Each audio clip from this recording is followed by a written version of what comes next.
I love how Cam Newton greeted him after the interception, went straight up to him, gave him a high five. You got to have a short-term memory at that quarterback position. Let's see if he can do it. The Tennessee commit with all the options at the receiving and he's been in this position so many times before. There's a first down. Bryson Wright. I love what I'm seeing from him. He's not taking shots. He's not trying to show you that he can get it all back in one play. First and goal from the 19. But I want to be honest with you. If he went in somehow happens to lose this game, we're talking two catastrophic collapses. No, just catastrophic collapses. Right? Because they allowed one of Warriors to score 18 points in 2 minutes.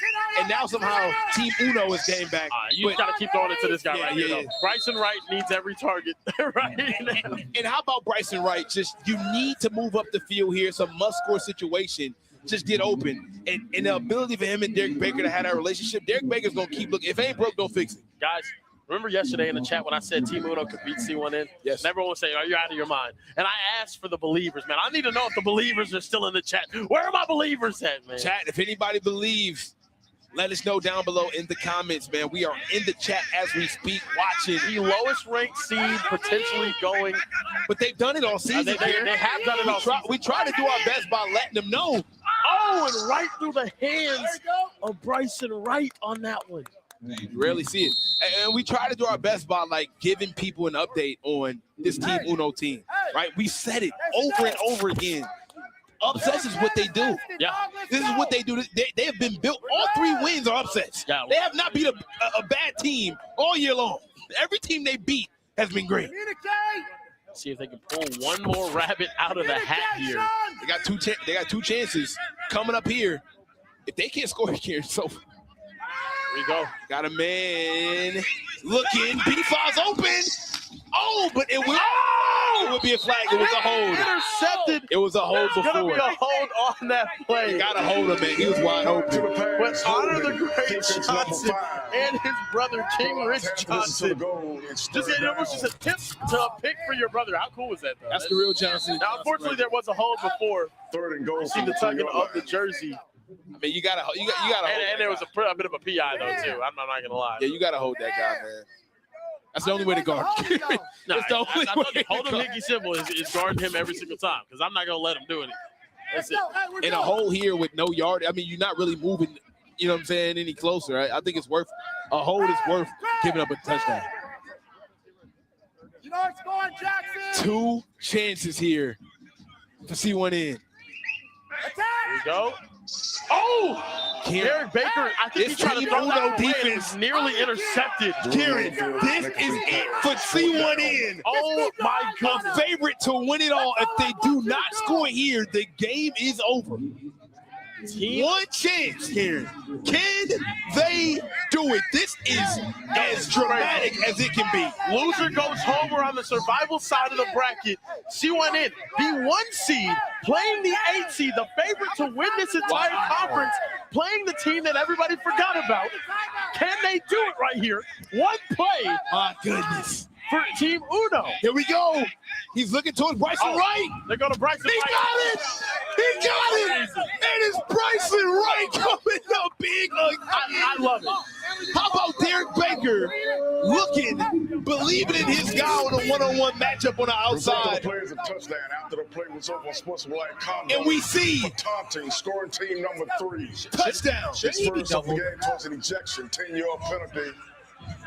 Bryson Wright. I mean, look, I'm not a fan of Cam Newton was on the field. I'm not a fan of the taunting either, though. I'm not a fan of it either. That was very minimal. Very minimal. I'll say this. Cam Newton had one play to draw up, and what did he say? I got to throw it to the best in the universe. Come on, bro. I got to throw it to the best in the universe. But here we go. Because with 35 seconds remaining. And Brady's been on a heater. And with the penalty, now the ball is really in Team Uno's court. That's a bad Brady call, Evans has been on a heater, like you said. He's been great here. We're going to see what can happen now. Bryson Wright on the safety. And guess what? The winner of this game, your reward, SFE. Yeah. Edmonds throwing up top. It's caught, Kieran. It's caught. Oh, my goodness. Oh, Lord. Lord have mercy. They got to move because the clock is still running. They got way more than that. Hey, Walden having himself. Oh, I think they're going to do it. I think they're going to do it. This could be, I will say it right now. Oh, my God. If Team Uno can get it done, this will be the biggest upset in OT7 history. Yes, it will. Yes, it will, man. Chat, they're all fighting for this huge trophy in front of me. This what it's all for, the blood, the sweat, the tears, the agony. Oh, Oscar. Oh, Oscar. Brady Edmonds, can he get it done? He can, Kieran. From 9 yards away. Back shoulder. Oh, it's a flag, though. Flag on the play. I think he's probably going to get a hold before that. He went in. It's not happy with the hold, but they're going to call it. We're going to say pass interference, actually. And this is, I mean, look, I love the pass interference call. Penalty. Oh, it's offensive pass interference. Oh, wow. Absolutely. Offensive pass interference. They ran a pick concept. So it kind of negates the bad sportsmanship-like conduct on Rice and Wright. Exactly. So now they're going to be from the 13-yard line with 14 seconds remaining in this game. Man, they got lucky there, Kieran.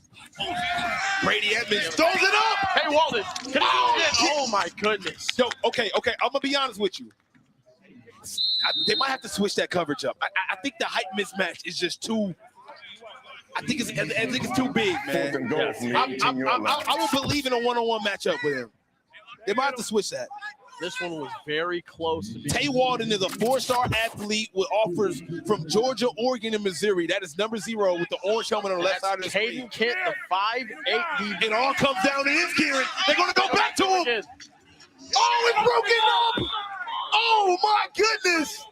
And just like that, C1 in will get away. They will skate through with a victory down to the end. An amazing job from Team Uno. They had them on their feet, but it was the defense of C1N to allow them to live another day. Team Uno will be going home. C1N will be headed to face SFE. The loser of that matchup will be out of the tournament here. And this game was amazing. Hats off to Team Uno. Beautiful game. And what a performance there from C1N at the end to hold on late. They were in firm control. They're going to have to make some adjustments. But this Diamond Conference looks insane. We got amazing football coming up after the break. Don't go anywhere. OT7, baby. It is the Diamond Conference Tournament. Only one winner can move on.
Ladies and gentlemen, welcome to Dallas, Texas, home of Season 5 of OT7 football. We are giving out a conference championship trophy today, and these two teams have put themselves firmly in position to snatch it up.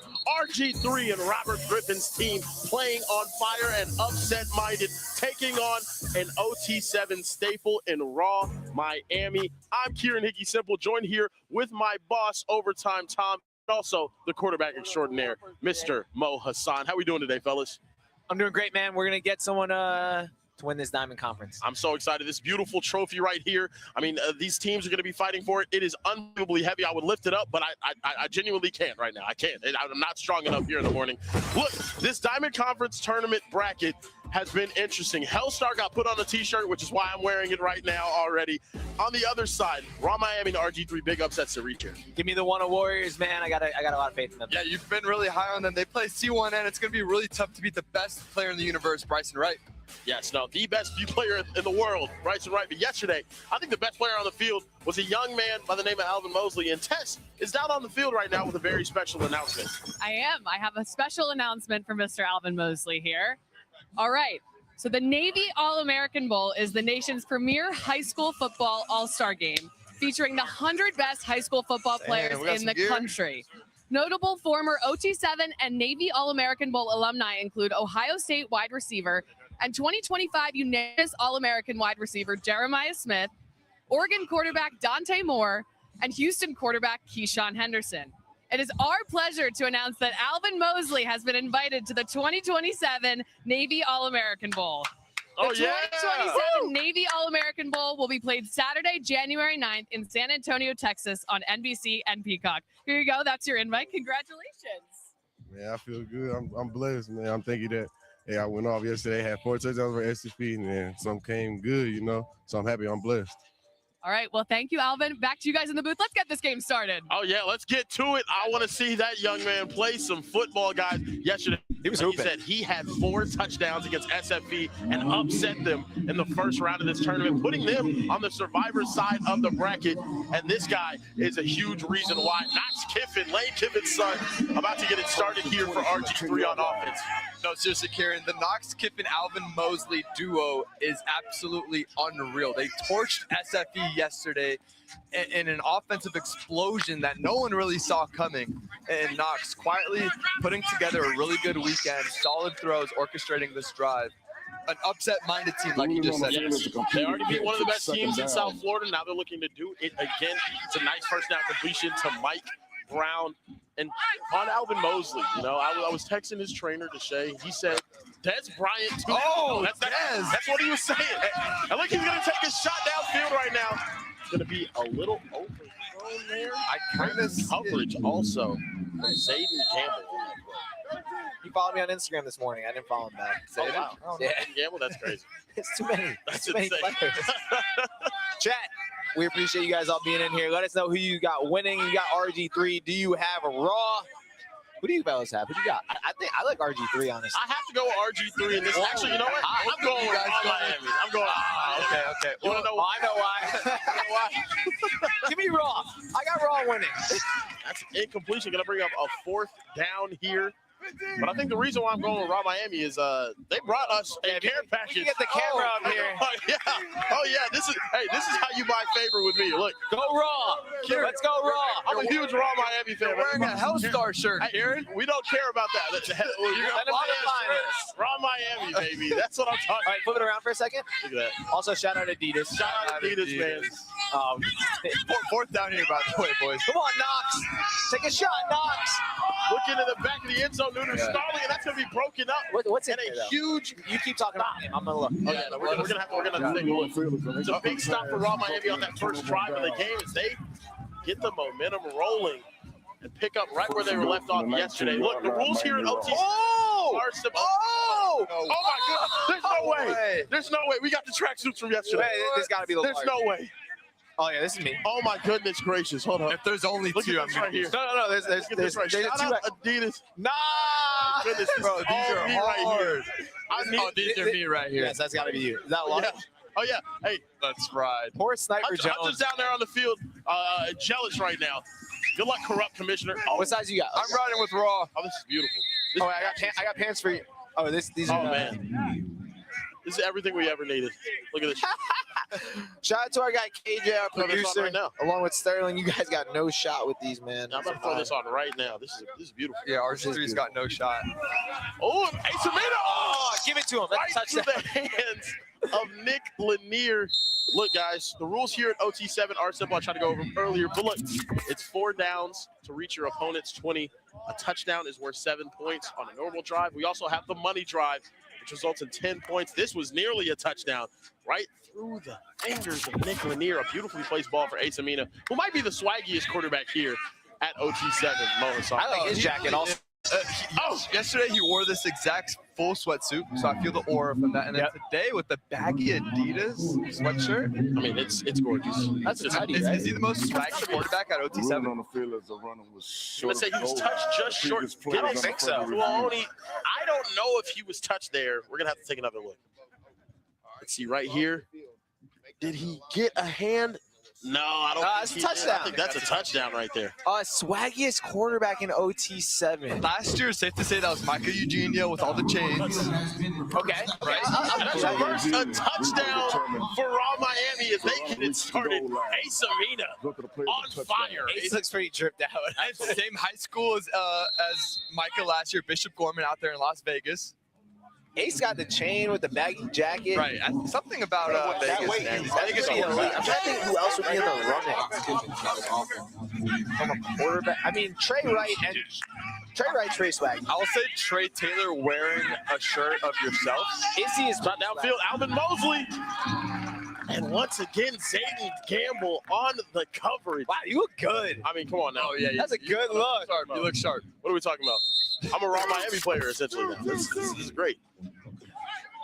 But yeah, Zayden Gamble has infused a different level of energy for this Raw Miami defense. They're now the #1 defense in OT7 in large part because of him. Leads the team in interceptions. He's been absolutely locked down. Now, he does have a tough task. He has Mosley on the other end. Just got the Navy All-American Bowl invite. Here we go. Knox Kiffin trying to come up with a response here for RG3. Taking over the middle. Gonna hit Nunu for that Nunu completion. And at some point, if we can just see Kieran real quick, man. I mean, come on Kieran now. looks so good. W's in the chat for Kieran. You see it, guys. Look, man. As a Raw Miami fan, as the biggest Raw Miami supporter, I had to come out here and let you guys know, Guys, we're almost at 100 likes in the chat. Hit that thumbs up for me real quick. Comment done. This might be the nicest Do thing that. I own. The Raw Miami Yeah, warm sweatshirt or it's- over the Hellstar t-shirt is hilarious. It's very warm. What t-shirt Should are we you just talking about? keep stacking different teams on each other? Speaking of all this swag, nearly intercepted. Speaking of swag, though, Tess is on the field right now, Ace Amina. I am Ace. They're calling you the swaggiest quarterback in all of OT7. Ooh, I don't know about. I mean, I hope so. I mean, you got the fit on today. You were in the tracksuit yesterday. Yeah, something like that. Well, so Kieran up there is now a proud owner of the Raw jacket. Come on, now. I like it. I That's like what I'm that. talking about, man. Hey, Yeah. which one of these? Absolutely. Yeah. Come on, now. I got it. Hey, bro, He's come on wearing now. a Hellstar shirt under the jacket. Wait, unzip it. Unzip it. It's just a white shirt. Regular white shirt. Regular white shirt. Come on now. I was gonna say, were you part of them getting the gear up there? I wasn't, but I like that it's using it though. And he's got it. I appreciate it, man. Go throw a touchdown for me. Go throw a touchdown You for might me. gotta get back. I got Yeah. All right. Goodbye to the swaggiest quarterback in all of OT7. And this Raw Miami defense is absolutely They're balling. This is 2 straight turnover on downs for them. Have not let up a first down thus far in the game. Unbelievable. And looking to keep the momentum rolling in this first half. 5 minutes remaining. We're getting some push-ups because of the dropped interception. Hey, shout out to everyone in the chat saying done. We got Maddox, R015, Matt Fogarty, 9177, Gaddafi, Y3F2L, Isaac Garcia, Y3, but I don't know. You guys got the craziest usernames. Ace Amina gonna have to eat that one. Can we talk about this Diamond Conference though in general? Like there doesn't seem to be one team that's like a lock, whereas I feel like Trillion Boys next weekend, we're gonna feel pretty confident in them. Yeah. Who do you think's the favorite going into today, Kieran? I would say it's C1N. Based off of what we saw yesterday, they played so consistently. They got the They big got win Bryson. over SFE. I mean, Bryson is just playing unbelievable today. Yesterday. Mo, which QB did you think has been playing the best in the Diamond Conference? I think CJ Cypher has played really, really sharp SFE, thus yeah. far, and I think it's really going to be hard to overlook a guy on the field right now, Ace Amina. You know who I'm thinking about though, guys? Team Uno. They went out there yesterday. They put themselves up early on C1N. They fought hard, and I was telling you guys to be believers. And you know what they did today after that loss? They came out there and eliminated Hellstar. Well, then wait, and who'd they beat yesterday? Oh, no, Yesterday, it was- yesterday. They were a really close game. But they nearly beat C1N. They nearly everyone's beat favorite. C1N, Yeah. exactly. So I think, hey, on that Survivor side of the bracket, look out for Team Uno. Yeah, they look good. They have Brady Edmonds back, the Ohio State commit. Meanwhile, our guys Hellstar eliminated. Yeah, I know. Hellstar. First team eliminated. Sad. I was trying to rep them today. Wanted to see what happened, but They just got to find that momentum back, guys. Like we saw the first week, they came out 5-0. We know at the level that they can play at. Just struggled, and now not really looking at a conference championship. Hopefully they get selected to play in our national championship. So we'll see what the committee decides on that end. Yeah, you think they did enough? I think that first weekend was electric enough to know that they can play on the high level. But yeah, after that, I don't know. They would need to make some changes and get a new help on the roster. Ace Amina on first down, going to take a shot back to the end zone. It's going to be just out of the hands. That one on a fourth down. Ends up being a turnover on downs, and that's what this RG3 defense needed. I love the fact that this secondary, they're very, very talented. They make plays, but they're also young. Got 2 8th graders back there. Yeah, no. Seth Griffin and also, Malik Hudson. Both 8th graders, both to start for this RG3 defense. And they're one of the better defensive units in the entire league. Insane. They're a really big reason why RG3's team is going to be in every single game they play, regardless of who it is. They play great complementary football, as we see there. They get the turnover on defense, and then Knox comes in, capitalizing on that momentum with a beautiful ball inside. And that's another one of the better young guys in the country. Rush Williams right there on the corner, getting open. And now, Knox Kiffin and this RG3 offense deep in raw Miami territory. That's our first down of the game. They're looking to go score a touchdown right here. That's right, inside the 10 now. And we want to talk about T-shirts there. Oh, wait, before we get Alvin Mosley, too easy, picking up right where he left off. Another touchdown. I had my eyes on him from the very beginning, Kieran, because it was a one-on-one look, and then Knox Kiffin pre-snap recognized that. There's very few corners in the country that can cover this man in that situation. He goes in, comes back out, double move, creates a little separation, and Knox puts it right where it needs to be. Hands right there. Yeah. Brother, I got my eyes on one thing and one thing only. Our corrupt commissioner. No, he looked at, I want to talk about this. He looked at me when I put this raw Miami jacket on and shook his head no, like, ugh, yuck. He's wearing an RG3 shirt right now. How does he have an RG3 shirt? How do you, as a commissioner of the league, have a team's logo on you? It's ridiculous. That's unbelievable. You're like Roger Goodell wearing a Seattle Seahawks. That's crazy. Ace Amina taking a shot downfield. Oh, wow. Got him. And Nick right through his hands again. No cut, Nick. I was in double coverage, and Nick really doing an impressive job of creating separation on that post, rerouting, you see, tracking that ball, and just can't finish at the very end. Bryce Hayes Roberts and TJ Stinson in the area. TJ made some incredible plays yesterday from the safety position, crashing down. No, he's a ball hawk in that back half. Look, I like the way this RG3 defense is structured. Yeah. And they're making Ace Amina work for every single yard of it. Absolutely. We talked about the blockbuster trade earlier in the season with Nick Lanier and Bryson Wright. I feel like both teams won that trade. Nick's fit really well into this offense. Ron Miami found their groove. Yeah, absolutely. It was a perfect win-win trade. And I feel like the way Raw Miami's defense is playing too, not a lot of people are talking about them winning this conference, but they're playing as good as anybody right now. Well, one person that's talking about it, you know, their owner, Jose, he came over and he said, look, we're putting belt tomorrow on everybody. Belt? On everybody. He said, belt! Straight belt. So I'm excited to see what this team can do here. I mean, yeah, there's no shortage. Half. Is he going to be able to get out of bounds? He probably should have tried to get out of bounds because now that clock is going to be running here. Yeah. Only 20-some-odd seconds left in this first half. There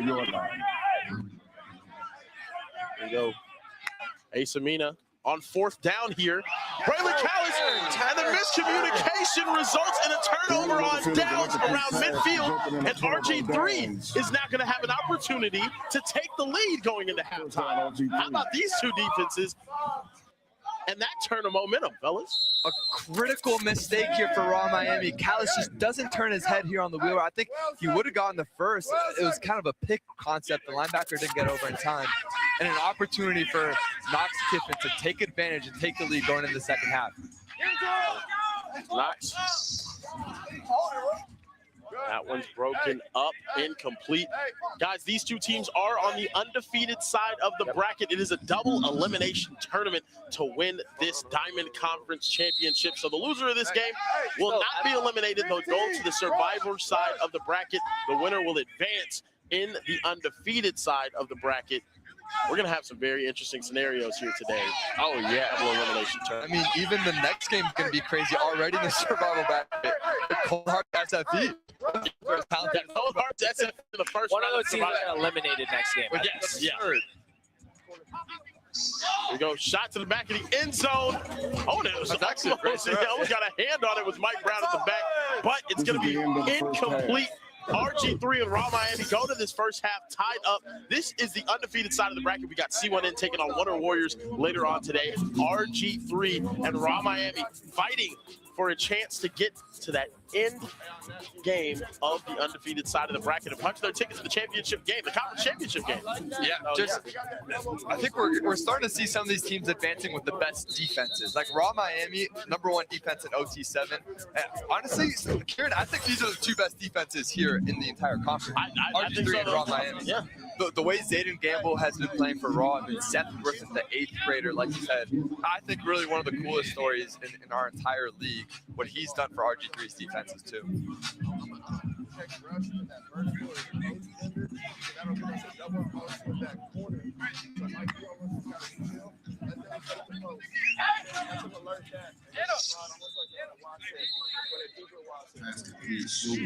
That's a complete pass to Show Right, one of my favorite names here.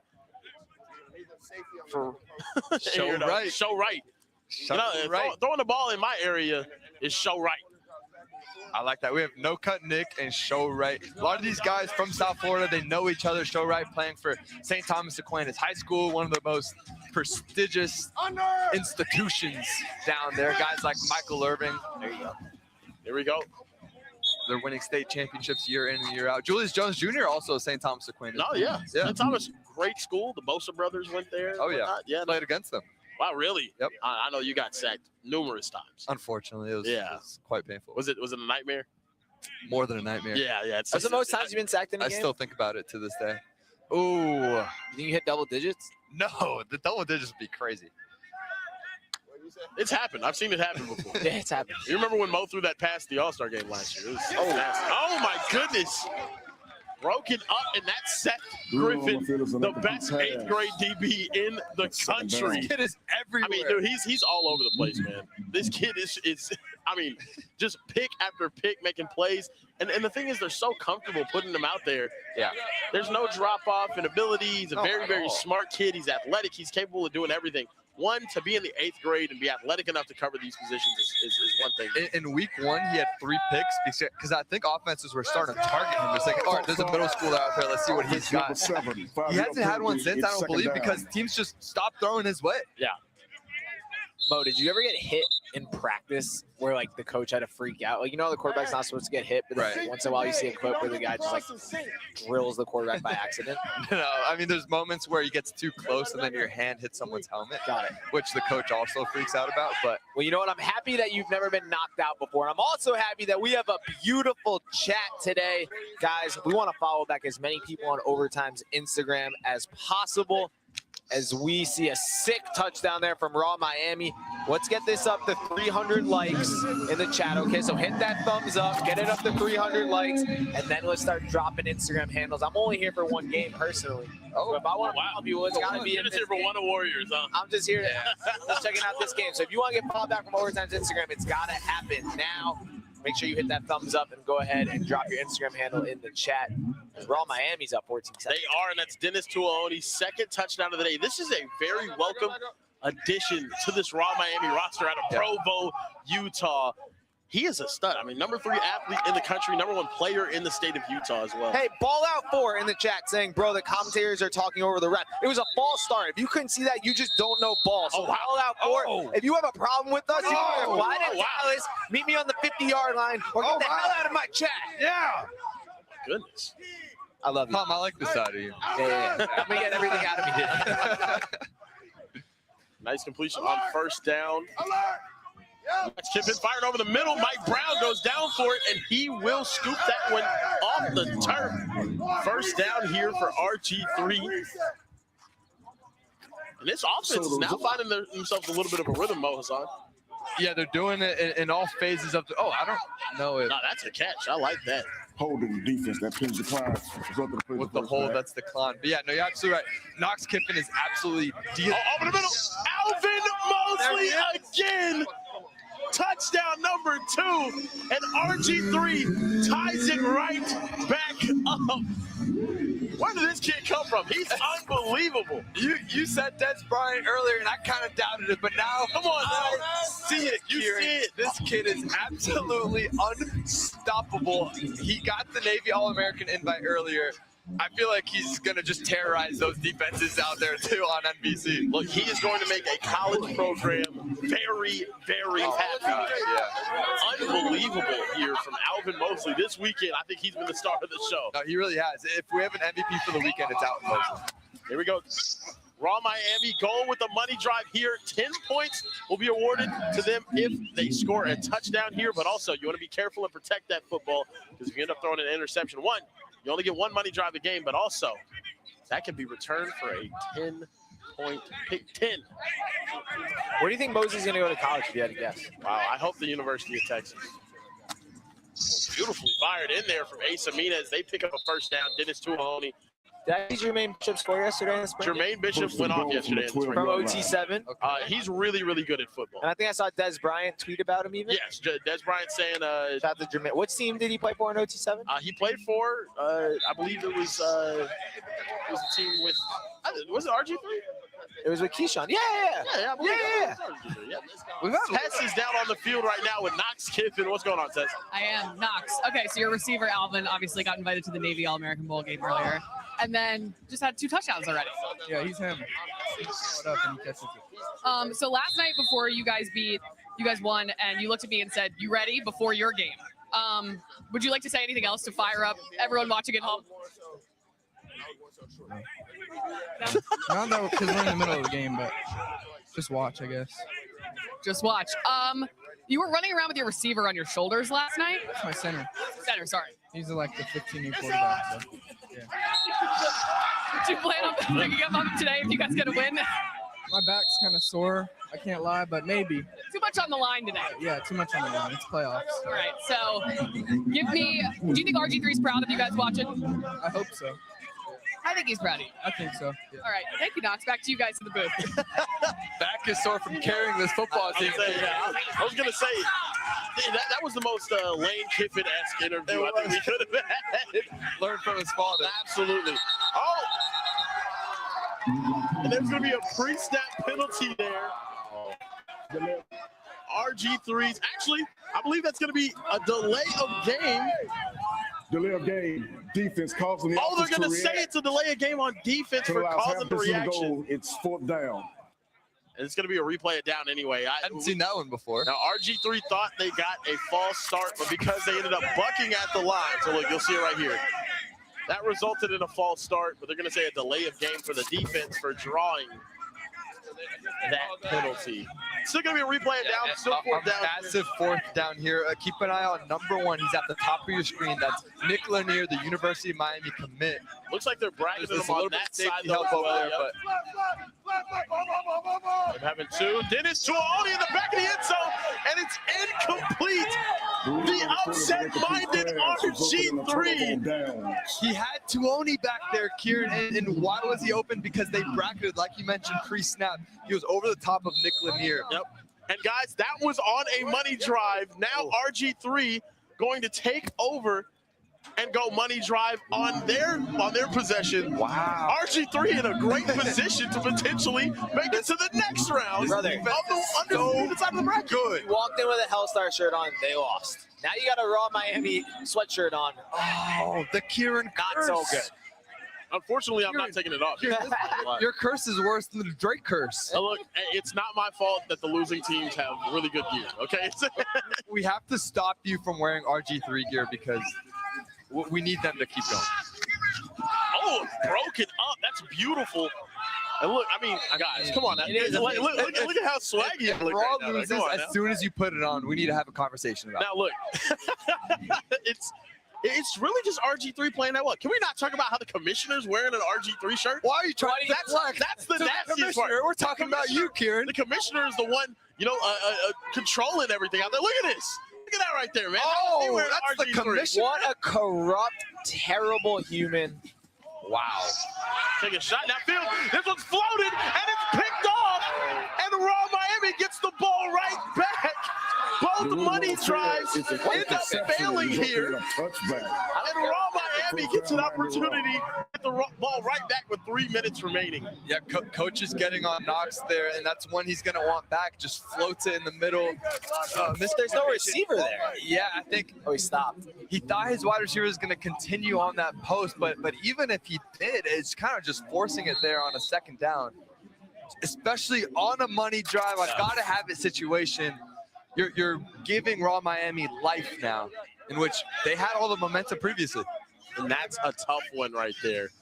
You had all the momentum in the world, and honestly, a chance to probably go put the game away. Yeah, going up 10 with about 2 minutes, that would have really been huge. But the way both these defenses are playing, yeah, to your point, you really never know.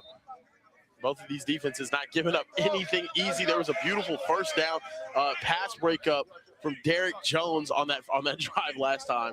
And then now you got this RG3 defense. Can they make a play and step up again? Asamina dropping back, tipped up. And more great coverage. Javon Smith, sophomore out of Manville, Texas, makes that play. That's Kyle Trask. Yeah, Manville. Shout out to Kyle Trask. Also, shout out to Andre Womack.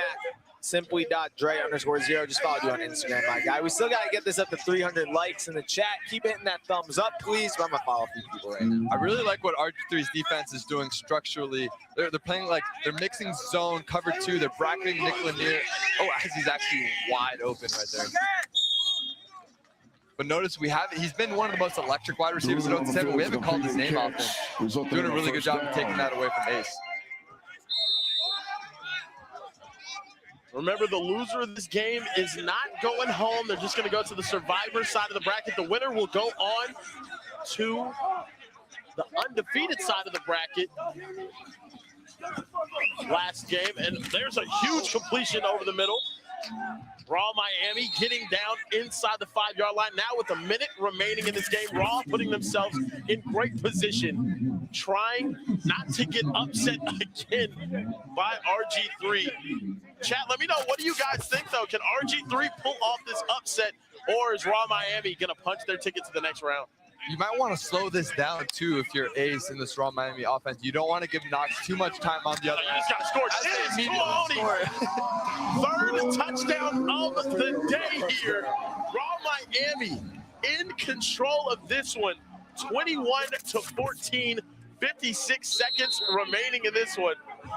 The impact that Tuoni has made, you mentioned it, #1 player in the state of Utah, a new addition to this Raw Miami offense. Stop sleeping on Utah football, ladies and gentlemen. The duo of Nick Lanier and Tuoni is dangerous.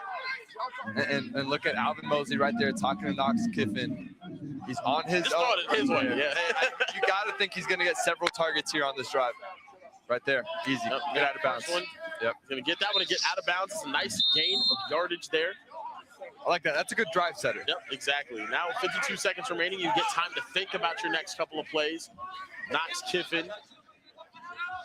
We've talked about it. Son of Lane Kiffin, obviously one of the top offensive minds in all of football, has been around the game since really his birth. And so football IQ and awareness coming out of premium, I think this is where he really thrives. Oh, it dropped by Mike Brown. That would have been right there around the first down yardage, and that's going to bring up a third down here. Hey. Got our boy Tanner walking in the building. Hopefully Arsenal, doesn't bottle the league today against Man City. Here we go. Look at Alvin Mosley's way, and it's broken, but a lot of contact there.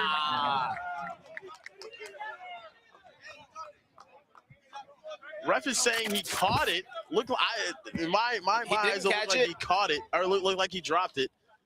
I'm having that right there. The ball was dropped, but the contact there personal foul is the issue.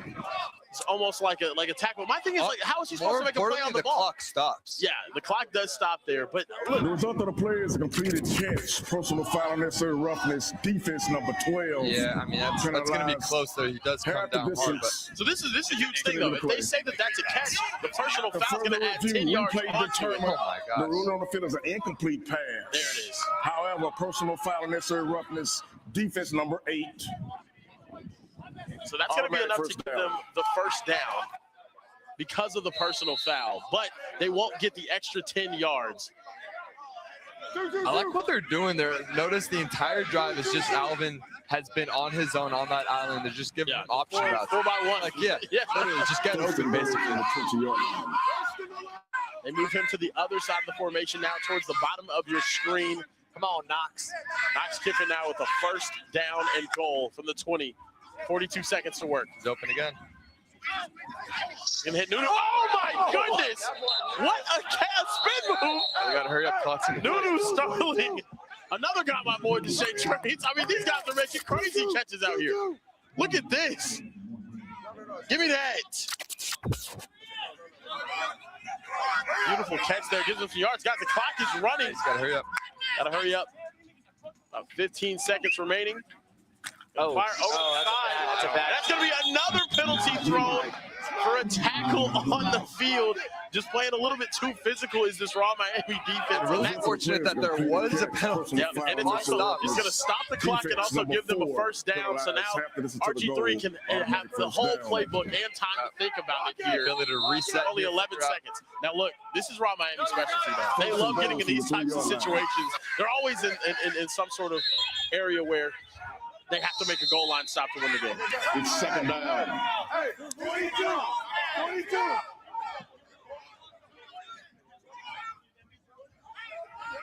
A lot of anger. Oh, yeah, a lot of anger on the Raw Miami sideline. I think about the clock situation.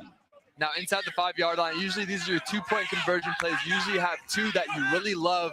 Here, they really love having Knox on the move. Oh! And picked off!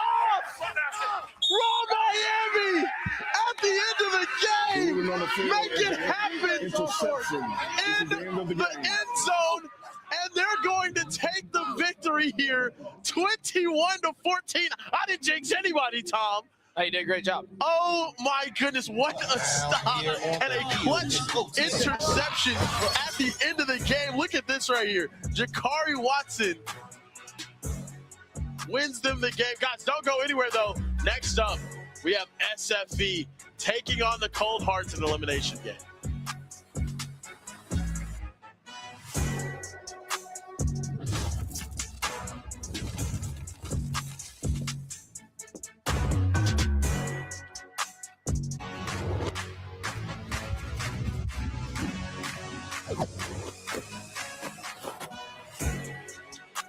Hello and welcome to Dallas, Texas for OT7. It is the Diamond Conference Tournament. Double elimination. Only one team can advance. We got the Gunna Warriors and C1N fighting for an automatic bid to Los Angeles, for an automatic bid to the championship. Who will it be? Gunna Warriors or Cam Newton's C1N team? Super excited this matchup. I go by the name of Jukum Jones. Going with me is the guy draped down in the Adidas outfit, Mo Hassan. Mo. Yeah, man. Let's take a look at the bracket to see how some of these games have played out as I continue to be jealous of your gear. There's been some great games today, man. How about the Raw Miami? As we mentioned, a sleeper to win it all, and they took down one of the favorites to win it all, the Cold Hearts. Now, meanwhile, Gunna Warriors C1N about to go at it. Let's talk about Bryson Wright, who's been a 5-star above everybody else. This man yesterday wore a t-shirt of himself that said the best in the universe. That's all you need to know about him because he backs it up every single time he is on the field. He's a 5-star for a reason. There are no human beings at this level that can cover this man. And now we got Trey Wright. It is the Wright brothers, but they're not flying the plane on. No planes out here, but you're absolutely right. Trey Wright is playing out of his mind. He is a local phenom here in the state of Texas. Getting Kyler Murray comparisons, 2-star athlete, one of the most athletic quarterbacks and athletes you're going to find. And you know, a lot of people are saying Gunna can upset C1N, and it's only because of how good Trey Wright is playing. And he's taking a shot deep, got a man, and overthrew him by a hair. Man, listen, Wright versus Wright, two great Wrights. The Wright brothers. You know, they say, man, two Wrights don't make a wrong, man. So we should have a really great game today, I like Mo. that. I like that. We should have a good game. You know, I've been watching you from the trailer, you and Kieran, and you guys got some gear I didn't get. Is the plan to hold out on me? Well, because Tom got gear too. I mean, don't get me wrong. I got overtime gear, so I feel cool. But it, you know, it just feels different when you get hand delivered gear. Yeah. What gear would you want most? Well, hell, sir, if you're listening. Well, they just lost, so they're not here anymore. Hellstar, if you're listening, man. I don't know if you're listening on way back to the hotel. Newton here, I'm watching him throw the ball, slinging it actually on the sideline. Looks like he could make a comeback, throwing to Trayvis Hunter. Yeah. I think you can get some C1N gear. I mean, that'd be dope. You know, I actually got a chance to talk to Cam on the way in here, man. Told him a few things to tweak his throwing motion. Okay. Seen some things he was lacking. Yeah. Told him some better ways he can put some more spin on the ball. Yeah. You know, just flick it down. Did you also give him some tips in the weight room? He's looking a little small today. Yeah. It looked like he skipped leg day today. You know, we call that bricks on sticks, Mo. When you got a big upper body and a small lower body, almost like Care Bear Kieran. As Trey Wright is taking more shots. My goodness. Yeah, more shots than you on a Saturday night. My goodness. and he kind of had two guys open earlier. I think if he puts them up a tad earlier in his drop back, maybe he has a better opportunity, a little bit more air. But this opportunity, they're going to end up flipping the field. Smartly so. Yeah, and hey, how about the defense for C1N? We talked about RG3's defense and their ability to make stops. But this C1N, this team has always been pretty good on defense. And it's going to show throughout this Diamond Conference. Now we get to see Derek Baker, the strongest QB mankind has. You look at the aura. He's bouncing the football like a basketball right now. Between his legs. He is the Allen Iverson of OT7. Only real ones. You ever seen the commercial with Allen Iverson when he was dribbling the football? I haven't seen it. Yeah, it was one of the best commercials of all time. By the way, shout out to chat. Everybody's watching. Make sure you like up the stream, man. Today we got Diamond Conference Tournament. You will see somebody crowned to get an automatic bid as an absolute laser for Derek Baker. Speaking of Derek Baker, Mo, he's in my top 5 QBs for a reason. It's not because I have an autographed, encased player card. Look at the stats, man. 92 overall, 91 arm shooting. I think that arm strength's got to go up for sure, especially we saw that strike down the middle to Lorenzo Barber.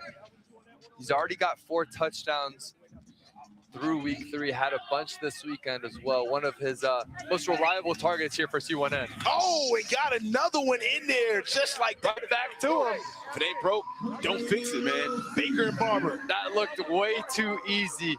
2 plays, touchdown, straight to Lorenzo Barber. Derek Baker showing us why he's one of the top prospects in the entire country. He's committed to the University of Tennessee. SEC defenses, hey, you're on notice. He's the only 10 I see Mo sign. This guy's an absolute baller. And I think he's being, you know, we have so many great quarterbacks here, right? The Will Mitchells of the world.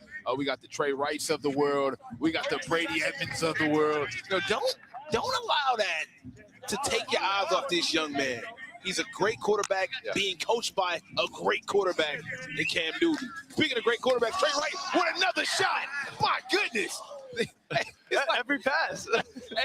He's at least through 6 of his 7, no pun intended, passes have all been shots to the end zone, man. Do they not respect the DBs on C1N? No, clearly they had a pre-game meeting. There's a game plan that said we're only going to take deep shots. Hasn't completed one yet, but I respect the aggression. Now, for the funniest thing of the day, look at Tom compared to Derek Baker. I mean, a puny guy next to the strongest man in mankind. How is he so much smaller than him? That's really surprising. He's being frame mobbed. Yeah, Tom looked like an 8th grader. He's with them now. What's up, Tom? Frame mobbed. You know, Snipe. Eric, do you feel like I'm small? I think you're average. I'll take that honestly. Derek, man, obviously coming out here, you guys are the top seed here in the Diamond Conference. How are you feeling going into a day where you can't lose? I mean, you could, but you shouldn't. No, definitely. I think the whole talk's been going 3-0 again today. I mean, we did it yesterday, so we just got to go execute, do the same thing we did yesterday. And if you guys remember, week 1, you guys were a little up and down, about 2 and 3. Since then, totally different team. Obviously, you added Bryson, right? But what's changed that you guys are now looking like maybe the best team in all of OT7? I'd say from that first week, we kind of got a shock of, you know, what we were lacking in. We kind of just energy-wise, I mean, on the field play, it was just kind of lackadaisical overall, offense, defense. So really that change has helped us from the second week to this week. And last question for you, man. Yesterday, Coach Cam Newton, he had a sleeveless shirt on. And I feel like your arms might be bigger than Coach Cam Newton's. Do you feel like you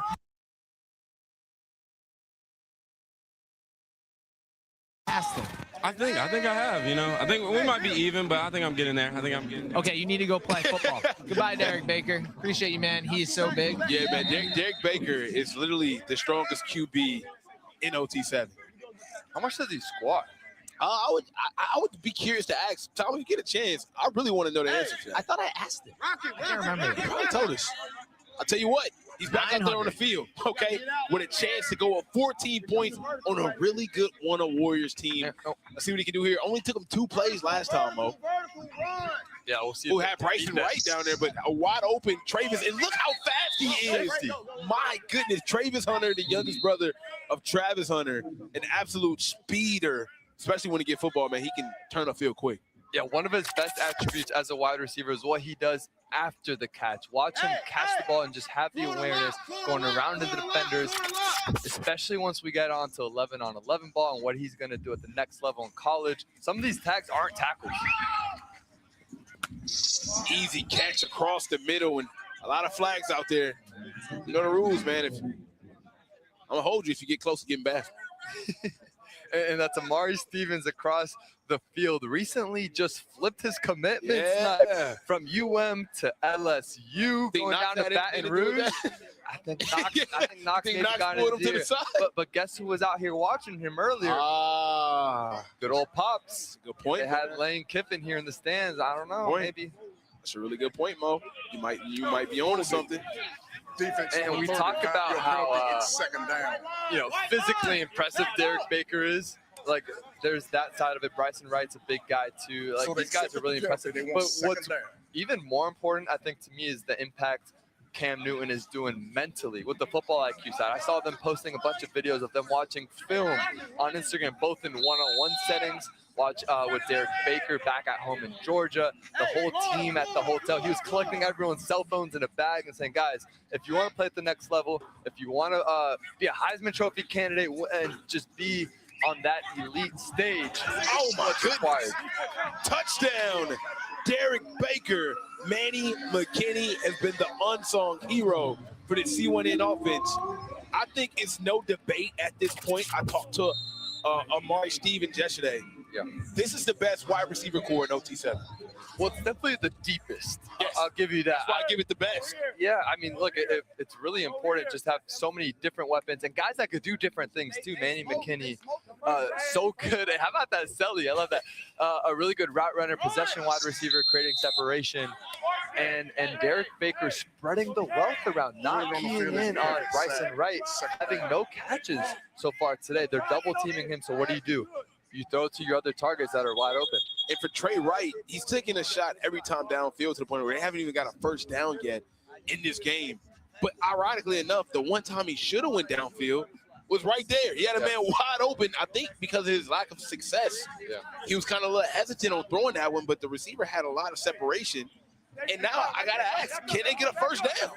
They haven't ran up any plays to just gather some yardage and make it manageable. And he can't get it off. This C1N defense is everywhere. Yeah, absolutely. I mean, this defense led by guys like Seth Williams, the Clemson commit. He's leading the team in interception. They're just sticky, right? I mean, so there's the talent aspect, and they're so well coached with Cam Newton bringing that pro-style system down to the youth, mentoring these guys. But I mean, this was my my pre-day prediction to win the tournament because of how complete of a football team they are. Yep, I got them winning it all too. Trey Wright taking another shot deep, and that will not go anywhere. This C1N defense is tougher than a $2 steak. But I'm going to tell you something right now, man. This is impressive. For them to do this on this stage Even though we got a flag on the play. Holding, defense number 9. That penalty's declined. We got a holding on the defense. Defense number 20. 10-yard penalty, automatic first down. Automatic first, so they get lucky there. Because, well, I don't think they were going to get a first down their own the way it was looking. You cannot afford to go 21-0 in the first. No, you really can't. Not against a team as good as T1. And keep in mind, one is wide receivers are some of the best. You'll find that OT7 too. Guys like Spice, Bryce Demerson, one of the speedy guys. Champ Mays, number 2, who's been targeting several times. Got a man. Oh, he had him. He had Champ Mays, yeah.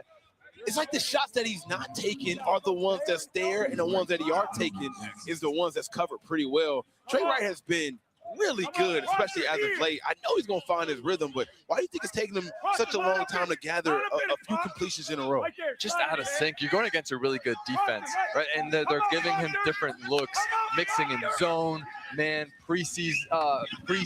That was a situation there where, he almost throws a touchdown, but they started in a too high look. So at quarterback, when I see 2 safeties snap, I'm thinking most of the time I could be 2-man, but most of the time it's going to be a zone look, right? And so that's why sometimes pre-snap you have motions to decipher is it man or zone.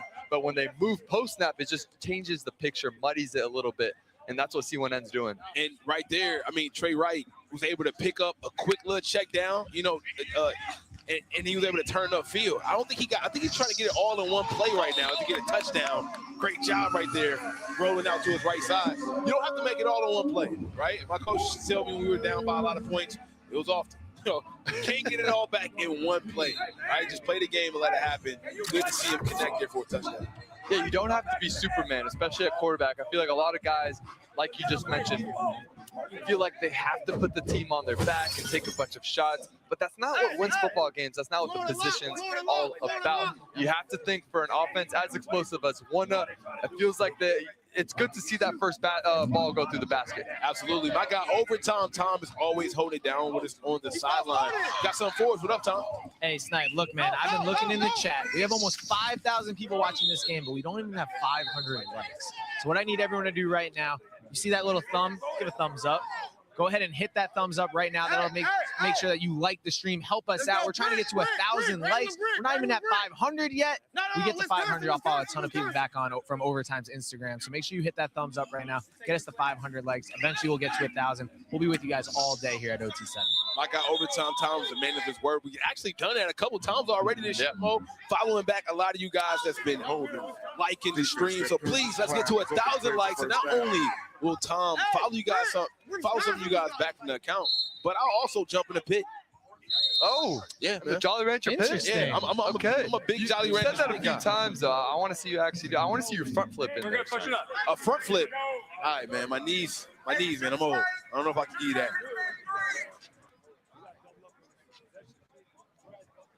$13 seconds left for Derek Baker. He's been unstoppable throughout this drive, but a lot of time.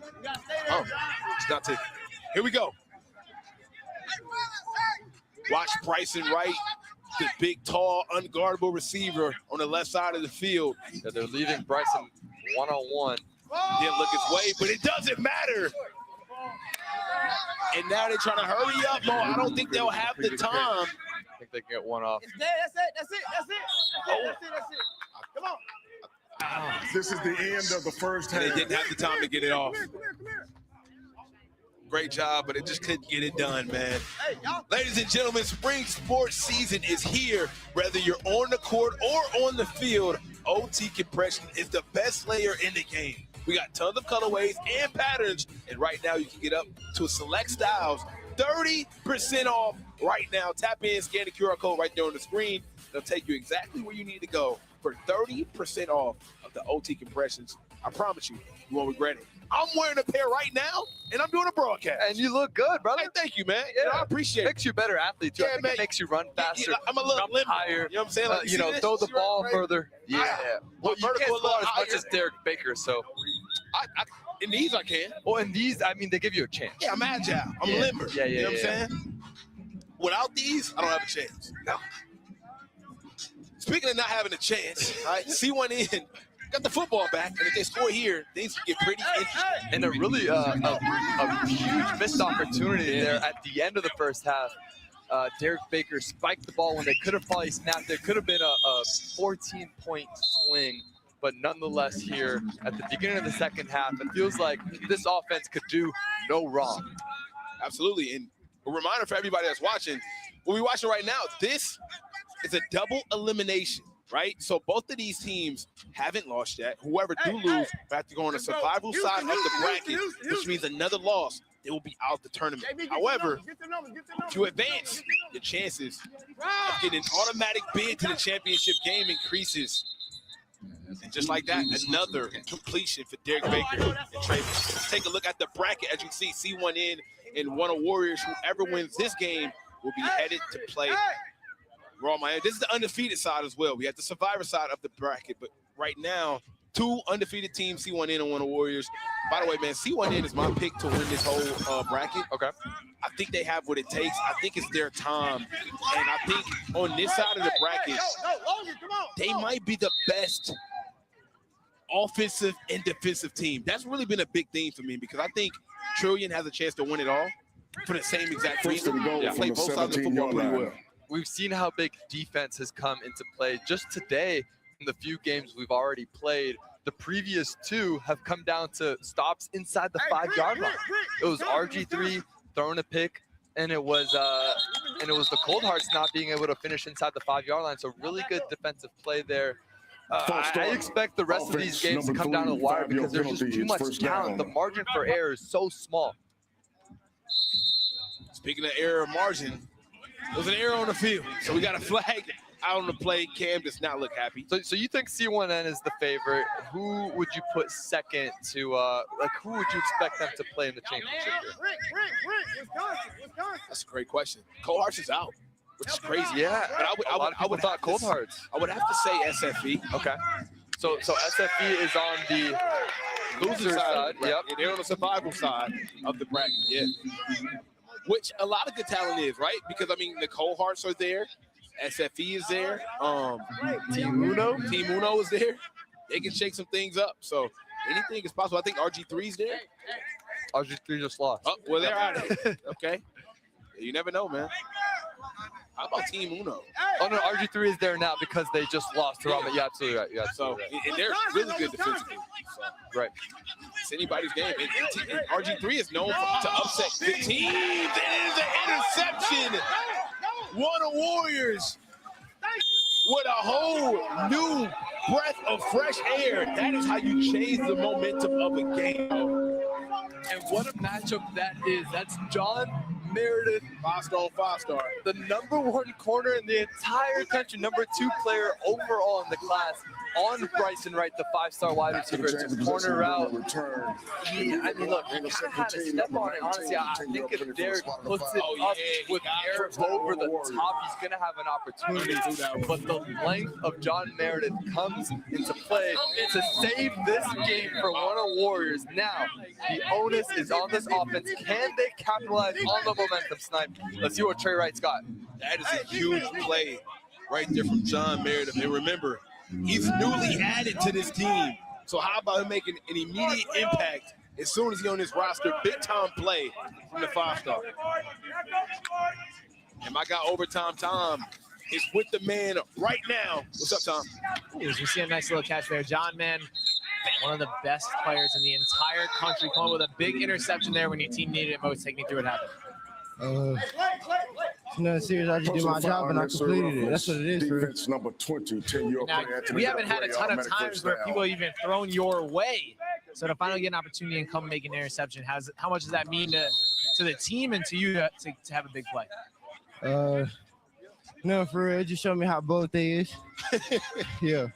And I asked you before, what's been the story with Bryson Wright? Obviously, people talk about him as one of the best players in all of OT7. It seems like you're manned up with him this game. How's that been going so far? It's been going good. It shows who's the better man. But no, for real, my bad. I'm out of breath. Now, we'll get you back to it. John Meredith, man, great interception. Back to you, fellas. Hey, man, that's a hard-working man right there, out of breath. Still trying to give you everything he got right there. And that's what you want at corner. How about that confidence? Oh, yeah. Right, that's good. I don't know if you're going to get a better corner wide receiver matchup in all of high school football than you are right now. I mean, that's Richard Sherman, Michael Crabtree right there. Oh, well, that's something. And more like a Patrick Surtain, Jackson Smith, and Jigba. Okay, yeah. More like Mo Hassan. Overtime time. I imagine throwing a big 7 overtime time. Tom, what would be your go-to celebration tutty dance? I like when people pull off the worm. I think that's pretty impressive. The worm, But for okay. me personally, if I was John Meredith, I would have went right up to Cam Newton and handed him the football. Oh, Yeah, that would have been my crazy. move. You Just should hand it back to him. Tell him to do that next time. No, thank you. No, Hey, can you show us? How about you show us the worm right now? you know my back. I've been in the gym. Two-a-day yesterday. You did not do it today. You limbered up If last the Wonder night. Warriors win the whole thing like I predicted yesterday, we I will do the worm. I'll do the worm. How about Okay. if they win this game? Yeah. And if we get to 5,000 likes, I'll do the worm with my shirt off. Oh, please don't get us to 5,000. Keep this man And only the overtime compressions. Yes, exactly. Chat, let us know what your celebration tutty dance is. I was a big Tootsie Roll guy. Oh, what is that? Can you show us? Yeah, All right, let's see it. It's all about your We legs, need right? the camera up here. I want to see this. So you want a firm base with your legs, and it's just like this, just in and out. This me right here in the end zone. Kind of that. smooth, yeah. They gonna stop that right there. You can't stop that. That's a Jukum Jones tutty, baby. That's how we do it. There's a lot of those. Okay, a bunch of those. Yeah. It's all in the motion. See, all these kids now doing this. Yeah, the little scuba. Let's go back to the basic. Or you can hit them with the little John Wall. You know what I'm saying? John Wall's undefeated. Yeah, that's the one for sure. That's the one. I seen Cam Newton doing a break dance I did see that. on the field. Can we look at Cam's dance? Oh. Okay, Cam. That's the biggest robot I've ever seen in my life. Yeah, that's a large. I like the Superman he does. Hey, yo, he had everybody in my neighbor. Oh my goodness, Trayvis almost came down with that money drive here for C1N. They can go up big, but Cam had everybody want to be Superman. Chat, who had more people want to be Superman? Dwight Howard out the backfield, Juan. or Cam Newton? Because when Dwight jumped with the cape, that was crazy. When he won the dunk contest Yes. wearing it. But when Cam used to score and he Cam every touchdown doing it, that was hard. I gotta go Cam Newton. Yeah, it might be. Well, you're a football guy, man, so Yeah. it might make sense. Money drive here, ladies and gentlemen, is very simple. You get one money drive per game. If you use that money drive, a touchdown on the drive is worth 10 points instead of 7. It is our way to make the game a little bit more exciting and have big points. But there is a risk using this money drive. If it's picked off and scored, the defense receives the 10 points you would have got if you scored. So you want to complete these. You only get one per game. So it's always very interesting to see when teams elect to use this, because you kind of want to keep it for situations if you're down big, you want to get back in the game, or you can use it right now like C1N. You want to put a team out of their misery, right? You're up a touchdown. Well, how about we do a money drive to spread out that gap, and it makes the lead a little bit more, a little less attainable for you. Well, they're also using it after that interception, too, which is interesting. Usually, we've seen teams use it like when they have good momentum because they feel like they're going to score again. But I feel like this one a defense as we near a really critical fourth down on a money drive. The John Meredith one-on-one matchup with Bryson Wright, they're doing a really good job as he targets it right there. Yep, you thought he was, man. Chat, let me get a Bryson Wright NFL player comp. For all my NFL fans out there, for all my college fans out there, what player have you seen maybe on Saturdays or Sundays that reminds you of Bryson Wright? Me, I'm a big Julio Jones guy when it comes to Bryson Wright. I see a lot of Julio. What about you? You took it right out of my mouth. Okay. I was gonna go Julio Jones, but chat, let me know what you think. Oh. What player most closely resembles Bryson Wright at the NFL level? I'll tell you what, man, keep your eyes on Amari Stevens. He hasn't been targeted yet, but he came in leading the entire league in touchdowns. He's tied for first throughout these weeks with 13 receiving touchdowns going into week 4. And I don't think he's been targeted. You know, Derek Baker has a tough job sharing the wealth with all these great receivers. Good problem to have. Yeah. I mean, you could have problems like me, you know, have Tom threatening to fire you. Touchdown, Trayvis Hunter with the TD, getting it done. That is his second touchdown of the season. Last year, he had the most touchdowns on the team showing you once again, I still got it, Mo. He still got it. That's Travis Hunter's little brother, one of the most explosive, electric wide receivers in the country, showing us that he can do it all. Earlier today, he was the vertical threat, and now down here in the low red zone, he says, hey, Derek, you can rely on me. I'm going to find the open window. Taking a shot, and he finally completed one. Trey Wright, this kid is the real deal. Started off a little slow, but he got it back, and they will elect to use an onside play, which simply means if you score under 2 minutes or less and you're down, you can ask for an onside play. Imagine like an onside kick, you get the football back. So now, one of the Warriors who had a football back, and it's simple as this. They have one opportunity to complete a first down. They have to reach the opposite 20. If they get to the 20, they have a whole new fresh start of downs, and we play regular football. Imagine a 4th and 20 situation right here for one of the Warriors. They have to get a first down. If they don't, it's over. Trey Wright looking across the middle. He got it. He got it. He got it. Oh, my goodness. Are you kidding me? Brendan Jackson, back to back. And he got held, too. Huge. That's my team. Tom did call it. My goodness. Hey, listen. Check this out. How about Trey Wright? But what a catch right there. That was low as my GPA, and he still caught that one. Man, that's really Brendan Jackson with a touchdown the play before, and then you mentioned it. It's a 4th and 20 onside play. Who do we go to? Right back to Jackson with an incredible catch. Zone, and it's too late. He caught a sack there. And that's fine, Snipe. We did the hard part. Now we're in position to tie this game, or even 1-point gamble if they want to be risky. They got to move here. The clock is ticking, and they're moving really lackadaisical. This is not good, and this is what I mean by what separates quarterbacks. Like the RJ Days and the Knox Kiffins, they do a really good job of clock management. We see this is winner. Like, this is a big situation. They're letting way too much time off this clock. About 20 seconds have been off the clock before this play. And he scored a touchdown. Oh, he got stopped right now. I think he got stopped before. It's a touchdown. It's a tie game. What a Warriors coming back. Mo-san, they score on the money drive. They get the onside and score again.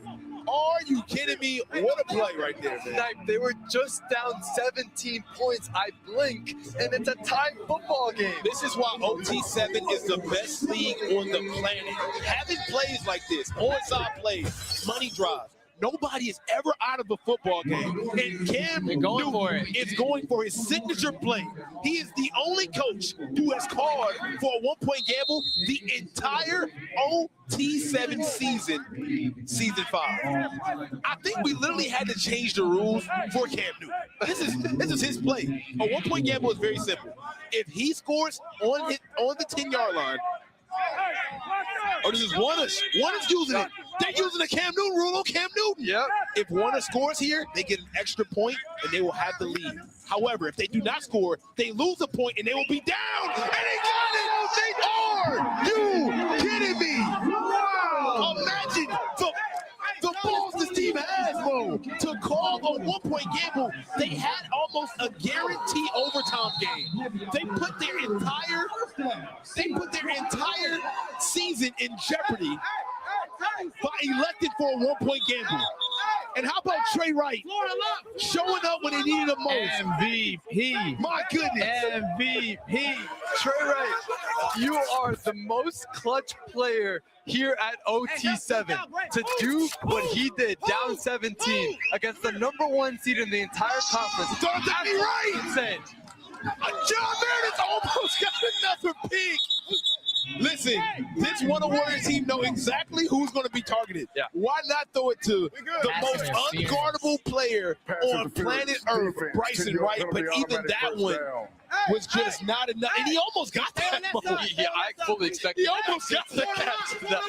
So what they're doing is they're shadowing Bryson Wright with John Meredith, the #1 corner in the country. Basically, wherever Bryson goes, John Meredith is going. Even then, Bryson still had an opportunity to catch that ball. And Trey Wright is popping his pop right now on the sideline. I think they have to go right back to him, son. Up top. Oh, and that will do it. What a Warriors with one of the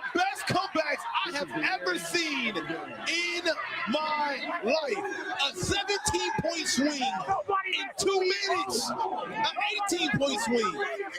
When everyone counted out the 1-0 Warriors, Trey Wright said, watch this.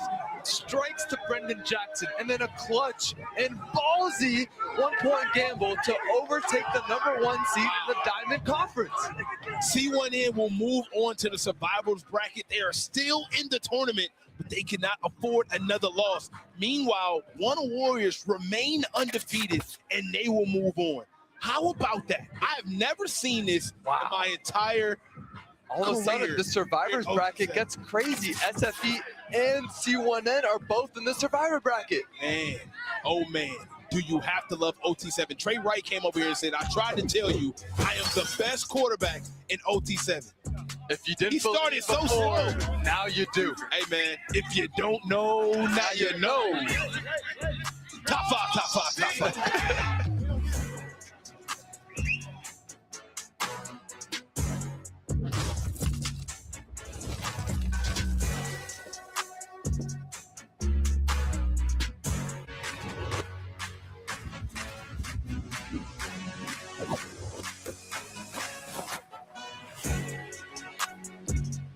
Hello and welcome to Dallas, Texas, where we have the Diamond Conference Tournament locked, loaded, and ready to go. It is a rematch between RG3 and SFE, two teams that cannot afford to lose another game.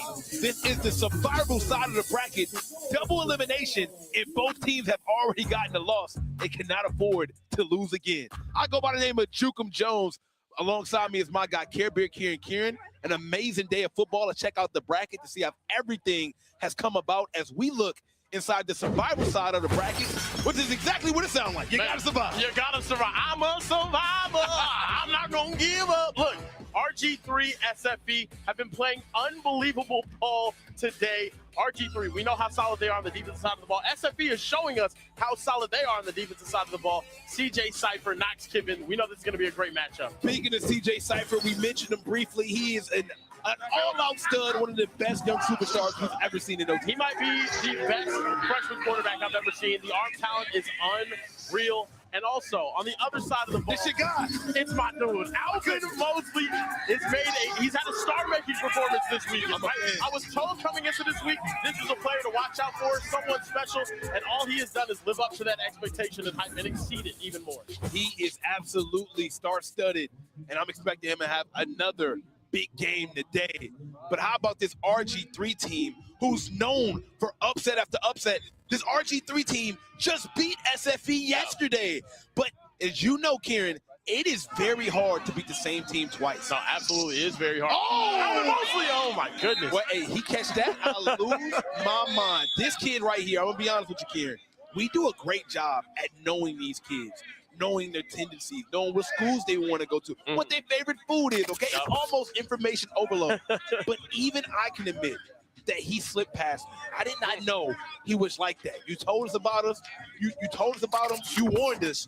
But I didn't think I was ready. No, I mean, it's a coming out party for him. The reason why he's got offers to some of the biggest and best schools in the country, the LSUs, the Ole Misses, the Texases. Knox Kippen trying to take a shot there deep, nearly hitting his dude Jackson Taylor. But look, this kid Alvin Mosley has just got all of the tools, all the intangibles. He's got the deep speed. He has incredible hands. He's very big and strong though too. That's something that I think I was kind of surprised by when my boy Deshae said Dez Bryant was the comp.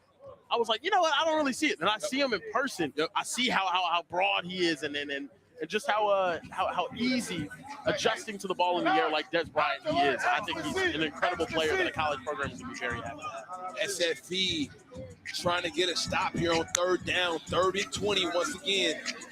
Whoever loses this game, here they're out the tournament. They're out the tournament. Out the tournament. I mean, these are two of the most talented teams we have here. We saw that with the Cold Hearts earlier. It was heartbreaking. One of them had to go home, but SFE ended up punching their ticket to the next round, playing solid defense like they just did, going 3 and out on that first drive. Now, SFE's always been known to have a team that plays both sides of the football. Unfortunately, yesterday just was not their day. Yeah. They were getting scored on at a rapid pace to the point where we seen teams scored 28 points on them in one half. 30. It was. Simmons C1N had a combined 56 points put up on the board in the first half. But this game right here is one that I'm very excited to see too, because RG3 is the team that eliminated them in the first round of the undefeated side of the bracket. Now they get to rematch and see who's going to end up getting that victory. And that's a nice completion over the middle to Jamarian Simmons. Waffle House always open, picks up that first down. Look, they're trying to get that get back today, our SFE. Yesterday, RG3 came out, punched him in the mouth early, and was able to stay on top of him. I'll tell you what, man, CJ Cypher is one of the best young dynamic quarterbacks we've ever had in OT7, but he's going to have his work cut out for him. The hero for this RG3 team, as good as Knox Kiffin is and Mosley is, the unsung hero is this defense. This RG3 defense they've been at the top of the leaderboards throughout the entire season. Yes. And if SFE wants to get past them, they're going to have to, a beautifully placed ball. What a throw. My goodness. CJ Cypher. I mean, guys, to be a freshman in high school and have this much confidence with your ball placement and arm, it's almost arrogant, but it's exactly what you need when you're CJ Cypher. Look at this right here. Beautifully placed right where only his guy can catch it. That's tough. Windows. That is tough. What a catch, though, also from Waffle House, adjusting to the ball thrown a little bit behind him. Dude, this is such a talented team over at SFE. Make sure y'all put some waffles in the chat for Jamarian, the most open receiver of all time. Knox Kiffin, the son of head coach LSU, Lane Kiffin. And as you know, Kieran, being the son of a coach, it's almost in your DNA to know the game. No, absolutely. Yeah. Know how to read your job coverages, right? Know how to take advantage of clock management. And he's been great. One of the main reasons, as Jamarian Simmons comes over and flexes on this, one of the main reasons why RG3 has a chance. And I think they're probably the best bet to choose an upset game. No, they can absolutely put a blanket on the offensive end on their defensive side, and Knox Kiffin is more than capable to win big games. And when RG3 is constructing this roster, he does such a great job of getting quarterbacks that know how they just work really, really well with these wide receivers. And last year, you saw Chris Stewart. They're one of their top receivers. He's capable of catching. I was just about to praise him for catching everything, right? As that announcer's jinx is a real. I know, it really is. It really is a real thing. But no, that's an unfortunate drop right there. But look, this RG3 offense, they're going to go as Knox Kiffin goes. Heard he's tired. He said his back hurts, you know what I mean, from all that carrying he's been doing this week. But I want to see if he can figure it out here. Can you give me enough to beat SFE? I'm not asking for a week. I'm not asking for a month. Can you give me one more day? I'll tell you what, anything is possible when our own corrupt commissioner is wearing your merch, okay? That's always a telltale sign that you got a chance to win when the commissioner is wearing your merch, all right? Get the first down. Great job right there. Oh, he changed his shirt. He did change his shirt. How nasty is that? How nasty is that? Bro was wearing the RG3 shirt earlier. We know where your allegiance is. Trying to disguise it, man. Hey, the best magicians know how to hide their hand, Kieran. I'm saying, that's crazy. A little sleight of hand trick right there from Hunter, the corrupt commission. A little nice. I like it, though. He said he'll wear any team shirt if they give him one. You know? Okay. Speaking of team merch. Yes, we are. Yes, we are. Speaking of team merch, man, you got some merch from a team? I did, of course. Mo? Absolutely. Tom? Absolutely. Yeah. Tess? Snipe, it turns out everybody but me. It's like 3 sizes too big. I'm gonna have to give mine away. Yeah, give it to Snipe. And funny enough, Tom said he was going to give it to KJ in the trailer, and KJ just asked for it. So it's a match made in heaven. 15. Ain't that crazy, bro? I mean, you know, I tried to go out with KJ on Friday night. We're going to go to a very nice restaurant. He showed up downstairs in some sweatpants. And then my type of guy right there. That's my type of guy right there. I had no idea. Yeah, man. He doesn't know. Well, you look good, Kieran. You look good, man. You know what I mean? I look the best. I look the greatest. All right. I look amazing. Yeah, you do, man. You do. I saw that. Chat, let us know how good Kieran looks in the chat. Come on now. Got a man in the back, but it's too late. Appreciate it. Who was the person in the chat commenting last time that you're 6'5" and incredibly handsome? Who was that? I don't know, but I would have to say they're my favorite active chat member. If you're still in here, please make yourself heard. We're looking in the chat right now. That was crazy. Well, some people know ball, man. You know, I've been called remotely handsome. I've also been told I have a face only a mother can love. Wow. But, you know, I was told I have a face for radio, for sure. That was a great one. No, but hey, I look like radio. Guys, let us know in the chat who you think is going to take home this Diamond Conference Championship. We just saw the game of the day in the last one. Unbelievable. Fourth down, though, here. Oh, end zone broken up, and another stop for SFE. Defensive game. Right? Very defensive game. And I mean, SFE with two stops to start the game. They get the ball to start the second half, though, too. Right here, you go down the field, you score, you put yourself in a great position. One thing about Florida teams, man, is supremely confident in their – and I think they play with a lot of pride and ego. RG3 beat them yesterday. They do not want to go down to this team twice in a row. Jonah Eisenhower said, I think Gunna now. Cameron Hayward says Gunna. Yeah. Rip DJ said C1 in still. Oh, Jamarian got it again. Did he get a foot down? He did. Did say out of bounds? I thought he got it in, Karen. They're going to have to look at that. I thought he got 1 foot in. I think the most beautiful thing about Waffle House's game, look like he got a foot in. is the fact that he gets this wide open consistently. What? Oh, he's out of bounds. Son of a. Well, that's why I'm not a ref, ladies and He is gentlemen. one of the most skilled route runners here at OT7. He got to be in my top 5. He's not in my top 5 right now, and I feel bad. That's crazy, dude. Waffle House is in my top 5. He's in your top 5? Absolutely. Hey, can we bring up Kieran's top 5, man? I'm curious to see him. I think my top 5 wide receivers, I'm very confident in. I want to see if you really know ball. This right here, just so close. Just give it to him anyway, man. That last foot just out of bounds.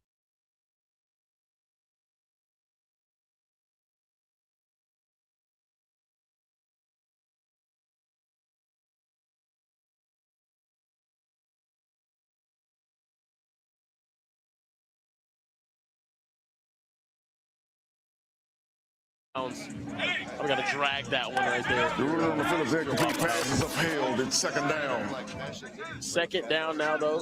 CJ Cypher. CJ Cypher just gives me CJ Stroud. I don't know why, but he fits the bill, looks like him, throws like him, moves like him. Oh, my, what a catch, dude. This kid is ridiculous, man. Give this man his fifth star. Look, out of Tallahassee, Florida. Waffle House is always home. My goodness, I go for all-star right now. That's ridiculous, dude. He's the thing is, you see his build and you know how fast he is, and you're thinking, oh, he's just a deep burner. No, this kid can do everything. The contested catches, he's had probably one of the best catches of the entire year. Also, the route running, the releases, short routes, long routes. He can do everything. He is literally always open.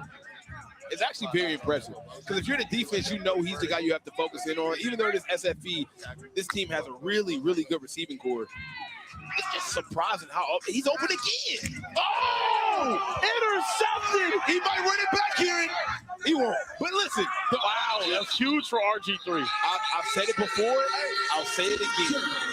The hero of this RG3 team is the defense. Absolutely. Jawan Smith right there. The craziest thing about this defense is they're young, though, too. This kid's just a sophomore. Ends up jumping in front of that one right there. They got 2 eighth graders, a couple of freshmen, some sophomores back there, and he makes a huge play here when they needed it most to give themselves some momentum. Now, can they capitalize and can they score right here? Well, offense has been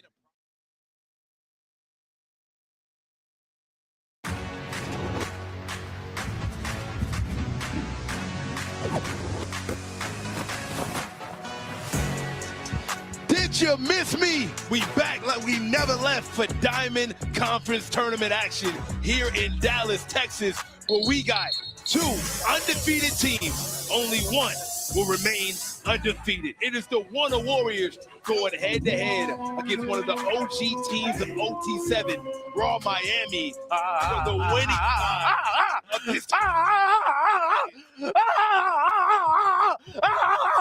I just genuinely got a tweak out right now, man. I'm so excited, brother. Chest bump. Come on now. Yeah, let's take a look at the bracket and see why we're excited. It's been some great football all day long. Take a look at this. This is the undefeated side of the bracket, and it all comes down to this, okay? We're all Miami Warriors, Mo. All these games have been so close. We've seen multiple overtime games. Everything's come down to the wire, and we got some good ones right now. Especially Trey Wright, the quarterback for the Warriors, one of the top guys in the entire country. He's a legend in the state of Texas, throwing the ball all the way around. He is so athletic, two-sport athlete. Tons of offers, just got Baylor too. And on the other side of the ball, Ace Amina. Look, whenever you have a young quarterback from Bishop Gorman, you know that he's going to be very special. This guy might be the next one to lead his team to an OT7 national championship. That's how good Raw Miami has looked, and I'm not just saying that because I have on this gear. Well, it all comes down to this. Two of the last teams that's undefeated, but as we mentioned, only one can move on. It is a double elimination tournament. Neither one of these teams has lost yet. We do have a survival side of the bracket, but we'll get to that a little bit later. Trey Wright starting off this drive. This Warriors team has been amazing. You know what? The Warriors team has been so amazing, I got to make some adjustments, man. Can I please hit my QB list? Oh, wow. Let me get over to this telly, too. Okay, So take a look at my QB list. Wow, go ahead. I got to make some changes, man. Hey. All right. I gotta put Trey right here, man. Wow. Trey. Hey, Thomas said that that's his MVP favorite right now. I'm putting Trey Wright at number in my 5? top. Yeah. Wow. Number 5. Is he above RJ or Derek at this point? You know what? I'm putting him over RJ. I can't believe it. Oh, not RJ day and night. Yeah, man. I think I got to switch it up, man. So if we look at this, right? So check this out. I got to take out Deshaun Laporte. Okay. I'm going to put RJ Day right here. He's still top 5. What about CJ? Right here. What about Cypher? Yeah, what about CJ Cypher? Yeah, it's my list. Make your own. my fault. Right here, that's Trey Wright. He deserves it. An 18-point comeback on C1N under 2 minutes. This kid is that good. Not only did he score twice under 2 minutes on one of the best teams left in this tournament, but how about also getting a 1-point gamble? The faith that this team has in this kid, and he can windmill. He can East Bay. He can do everything. And the speed demon, I dare you to send a rush. Yeah, that's a real player. The style points are crazy. We saw he got rushed yesterday. That was probably the last time he'll ever get rushed in all of OT7. Ran in for a touchdown. As they score a touchdown right here on their first drive. That's the start that they His teammates starting to get a speed boost here. Come on now, Julian Caldwell on the catch. Unbelievable start to this game for the Warriors. Look, they're playing with all the confidence in the world after that comeback against C1N. A lot of trash talk in that game. And, you know, they really wanted to come out here and prove, hey, we're the best team. And not only that, we're defending home turf. This is DFW versus everybody. I like that. And by the way, Mo, we've talked a lot, and I told you, Trey Wright has always been knocking on the door of my top 5, but what was missing? Wins. But now, as he's telling us it's too easy, I believe in you, young fella. I believe in you. Welcome to the best top 5 list in football. Here he goes. Sniper Jones, a.k.a. Jukum, a.k.a. Dontavius. I got a lot of names out there, Mo. I don't know what to do about it. Oh, Jukum Jones. But on the other end is It's a hot dog. Ace Amina. There is a hot dog out there. He threw it to a glizzy. A guy that's on none of our top 5 is Ace Amina, and he should be, to be honest, the way he's been playing. He's top 5 in almost every passing category at OT7. And if this team has flipped a switch, it's because of him and the addition of Nick Lanier as well at wide receiver. And now overtime test is standing next to my pride and joy, my top 5 QB. Did you hear Sniper Jones just call you his pride and joy up there? Hey, thank you. Love you, boy. Love you too, man. He's getting emotional up there talking about it. Hey, that's my dog, bro. That's my dog. Hey, you've been rolling with me since day 1, bro. Yeah, top 5. He's had you in his top 5. Yeah, bro. I'm top 1, bro. I like that. You were talking earlier. You were saying you're the best quarterback in this league after the win. Bro, I'm the best quarterback in this league. There's nobody doing what I'm doing. Talk to him. Straight up, bro. Straight up. Like, were you guys talking a lot of trash after that C1N win? Absolutely. Bro, C1N was talking crazy before the game. Oh. So we just come out here, play football. And, you know, came back with 17 points in 2 minutes. So, I mean, Warriors, we play until the end of the game. So, I mean, nobody messing with us. We're the best team in the league. Y'all are moving a little different this weekend. I know. Ever since Gunna showed up, we've been on a roll. We've been on a roll. We won in like past 6 games. Yeah, so we moving. Does it feel a little bit more personal because this is y'all's home field? Absolutely. We the home team, so we got to come out, show out. That's what we've been doing this whole weekend. We're going to win this game. We're going to go to the shit and win that one, too, and go undefeated the whole weekend. Oh, we'll have to see. He's talking big game You know down what? here. Back to you guys. You know what? A touchdown. But you know what? Hey, man, I like this kid. Raw Miami with a touchdown, though. Ace Amina has also been showing that he can ball. Yeah, Trey Wright was confident about winning the championship. Not if they're going to give up easy touchdowns like this. This is Tremont Isaac, a switch release, wide open in the end zone, and you said it, Snipe. Ace Amina deserves to be in everyone's top 5 the way he's been playing. Hey, man, he's been playing great as of late. I love how, you know, a lot of teams here started off with a slow start, even Warren Warriors, Cold Hearts, Raw Miami. A lot of the teams that start off with a cold start are some of the favorites. Yes, no, actually, I think you had a couple of teams that just started off, you know, really struggling, but ended up figuring it out. I'll tell you what, it's way better to just struggle early. Oh, and there's a flag that comes up late. Yeah, he got held, man. I thought it was a prom dance out there, Kieran. A lot of holding. But I'll tell you what, it's better to struggle early than struggle late, right? Sure. Figure it out in the beginning. So when you need it most in situations like this, you got it. How about 2 teams that was pretty bad in the beginning of the season? They're the 2 of the last undefeated teams left in the entire bracket. It's like the NCAA basketball bracket, right? You want to come in playing your best ball, coming in hot. Kind of the opposite of what Hell started. They started off 5-0, lost their last few. Now these are 2 teams with massive momentum. Oh! As he drops that wide open throw. But nevertheless, massive momentum for both teams playing as elite as ever. And Raw Miami, in large part because of their defense, too, that's on the field. Guys like Zayden Gamble, one of the top DBs in the entire country, just giving them a different level of energy. OT7 is pretty simple, man. As you see, a touchdown here is worth 7 points. A first down is completed when you reach the opposite 20. Each team has a drive called a money drive. You can only use it once per game, and it's worth 10 points. One of the most electric plays. Oh, tipped up! And that was tipped up, and this is why drops will hurt you. They had an easy chance to pick up a first down. Yeah. Drop put them in a situation where now, likely they got one more play. I don't see them going for it on 4th down unless they get some yardage. Oh, I do. Okay. I mean, why not? I don't know, Trey Wright. Like, look, the way Ace Amina's been playing, though, too, you know you're going to be in a shootout here today. So I see him going for it. See what they do here, man. They might not even need a 4th down the way Trey Wright has been playing. He's been phenomenal. Slow drive, force. Dropping back, looking, searching, got a man across the middle, and just like that. And that's just speed.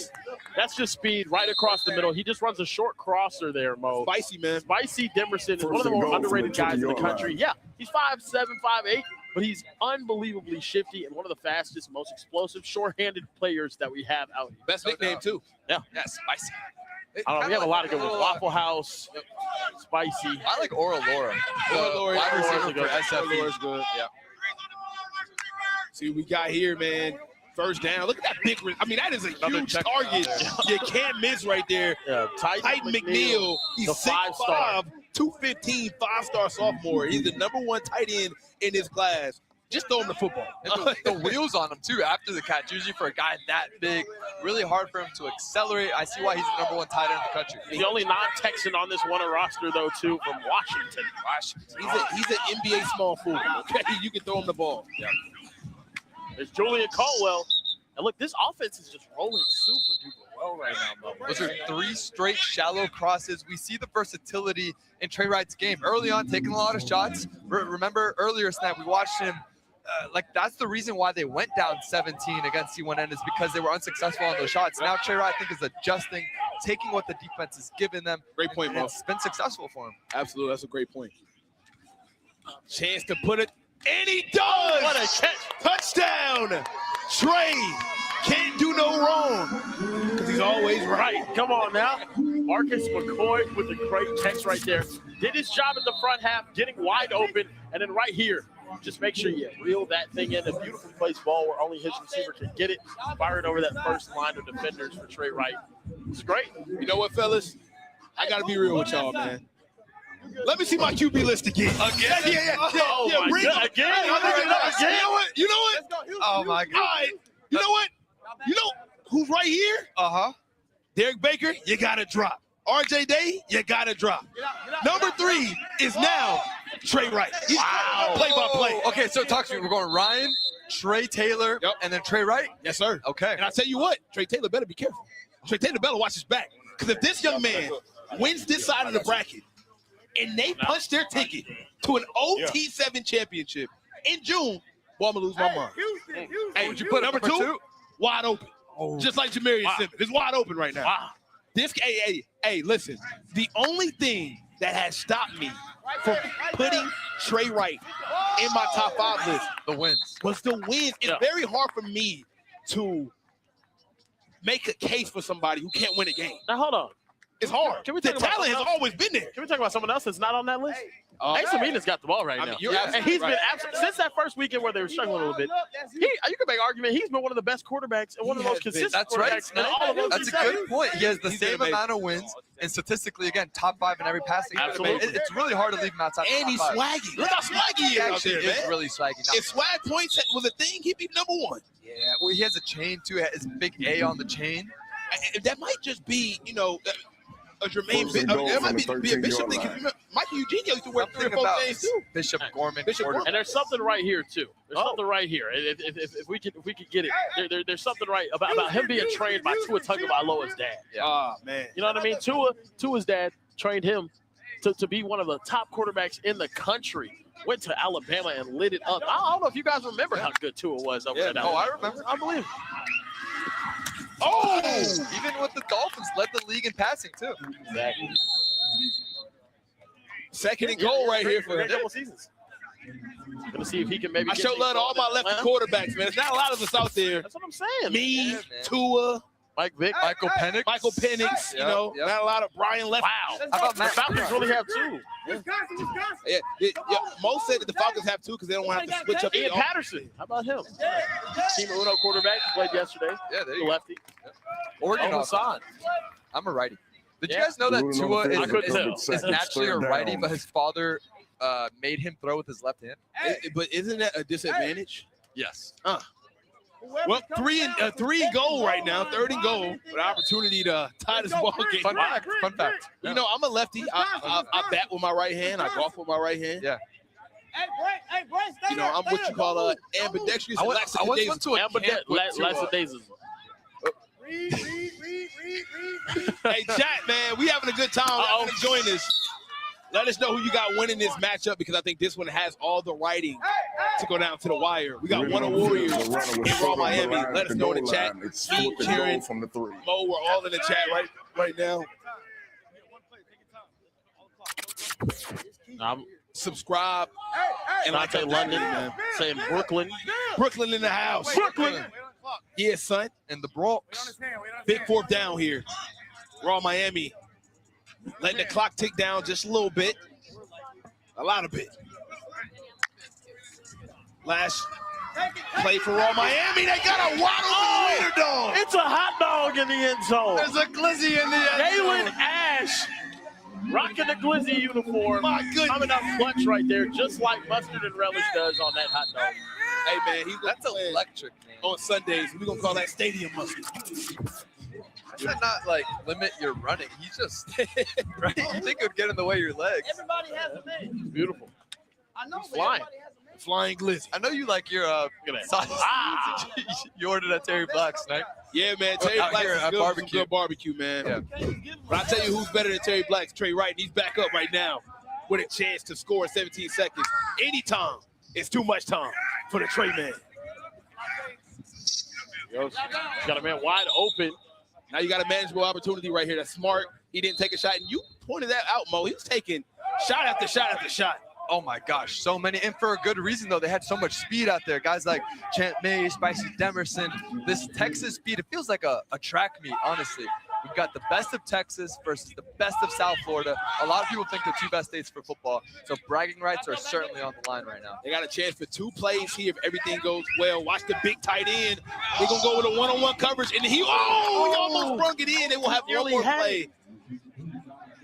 I felt like he got held a little bit there. I like the ref letting them play. There was some contact. I like letting them play through that contact. Right here, it's a perfectly placed ball, though. Man, just got to bring that one in. It was so close. Would have been a great catch for Julian Caldwell. Yeah, tough catch to make, but Julian Caldwell's been great all season long for this Warner Warriors team. I'm surprised you got to see a 6'5", 5-star receiver up for like a 50-50 ball, right? I mean, nobody can guard. Look at the DB. I mean, nobody can guard him, right, Mo? I mean, you got to throw it up and give him a chance. Go back up, Poppy. And they will. That's exactly what they'll do. Oh, it's a goal! Great job by the DB, but Mo, that's exactly what they did. They gave him a chance in the 6'5" tight end. Oh my, couldn't bring it in. Almost got it. That was Tyson McNeil, 6'5", 215, letting your big fella work. That's just a great job by the DB. But yeah, even better job from the corner right there. And guys, this is Derek Jones, the 5'8" DB. The ball was caught. It looked like he just all over him. Just don't give up on it. Don't give up on it. It doesn't matter that he's 6'5" on a 5'8" guy. It doesn't matter. And we've been talking a lot about the bracket and everything that goes with it. Our own overtime test can tell you a little bit more. Thank you, guys. All right, chat. For those who are just tuning in, the day started, or actually yesterday started.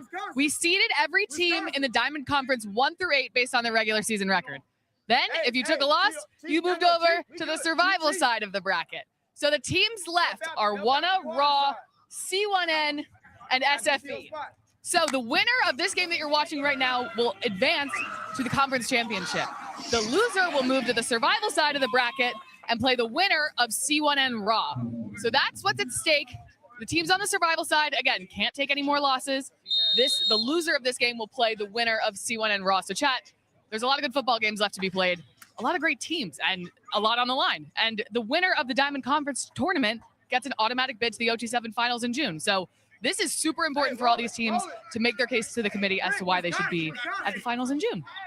Great job as always, Chats. We appreciate the insider knowledge. Chat, let us know who you think will come out this. Oh, man. Let us know who you think will come out this tournament and get their ticket punched to a guaranteed opportunity to be in Los Angeles. And also, I got to correct myself. I thought it looked crazy. We got the wrong height and weight for Derrick Jones. He's not 5'8", 135. That's what he's listed on here. He's probably about 6 foot. I was about to say 5'8", 135 is Tom. It would have been more noticeable. That's really Tom. Yeah, exactly. Tom is 5'8", 135 after leaving Terry Black. After leaving Terry Black. Before Terry Black, 125. Yeah, he came in at 125. It turned out. Hey, Tom's high school highlights aren't bad, though. Yeah, Tom is actually a really good athlete. He is. He can dunk. He had one of the meanest spin moves in the state of New York history. Or Jersey, was it? Yeah, Jersey. You used to be able to dunk apparently. I don't know about that. Maybe dunk a donut. Oh, wow. Maybe on like an 8-foot rim? Yeah. Shout out our boy Overtime Peter, man. Peter dunks. Peter. He can yank. He can dunk it. Big fourth down right here for Raw. Miami. Defense right now is everywhere, but got a man. It's the Glizzy again. Glizzy Goblin. My goodness. Extra sauce on the hot dog today.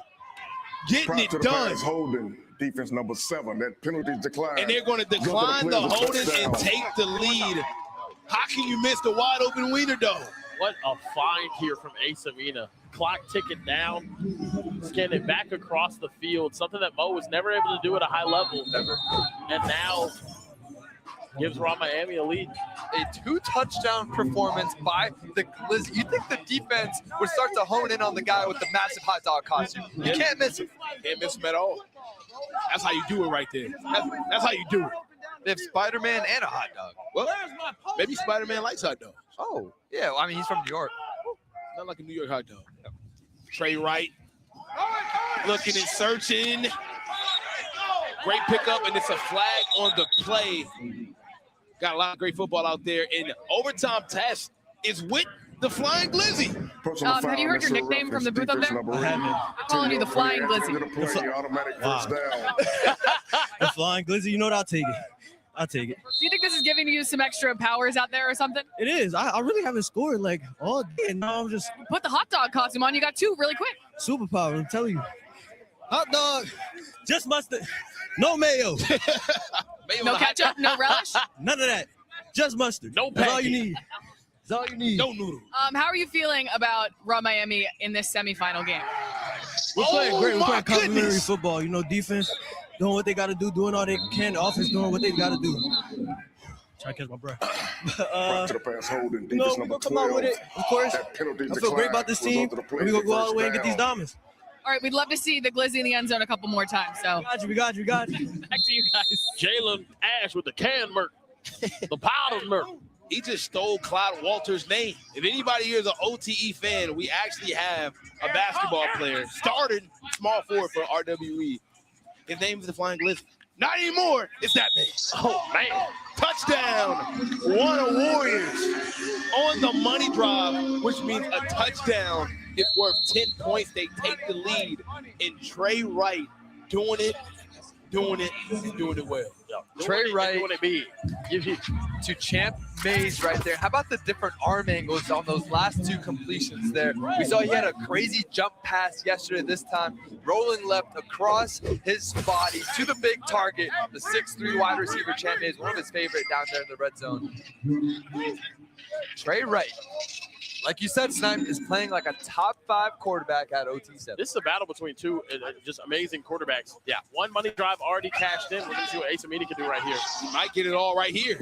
Goes a little bit out, but yeah, man, I like it. RWE's fighting fire with RWE. Raw Miami is fighting fire with fire. They're going to go with their own money drive so they can get a 10-point touchdound if they score here. But you got to be careful. RWE's. Yeah, man. Cam was a horrible coach. Yeah, I mean, he's terrible. Not what it. You need to stick to basketball, buddy. Yeah, not facts. I mean, he's a Baltimore Ravens fan, so that's tell you everything. Exactly. About Just, everything. just used to losing in the playoffs. Yep. Just like my Cowboys. Tell them come join us, man. Come be with winners. Yeah, should have. Look, 24, Asa Meany, 21. I feel like Asa Meany is being slept on, guys. I agree. How does that happen? Well, I think they just started off slow. Yeah. And the chat is saying, hot dog, hot diggity dog. That's a great first down right there. Drew up perfectly right there to get Dennis Tuoni wide open. And the easy. Why is the hot dog down? Dennis First and goal from the 19-yard has been line. one of the biggest additions to this offense. So I feel like it's unlocked something special. He's the #1 wide receiver in the state of Utah, #3 athlete in the entire country.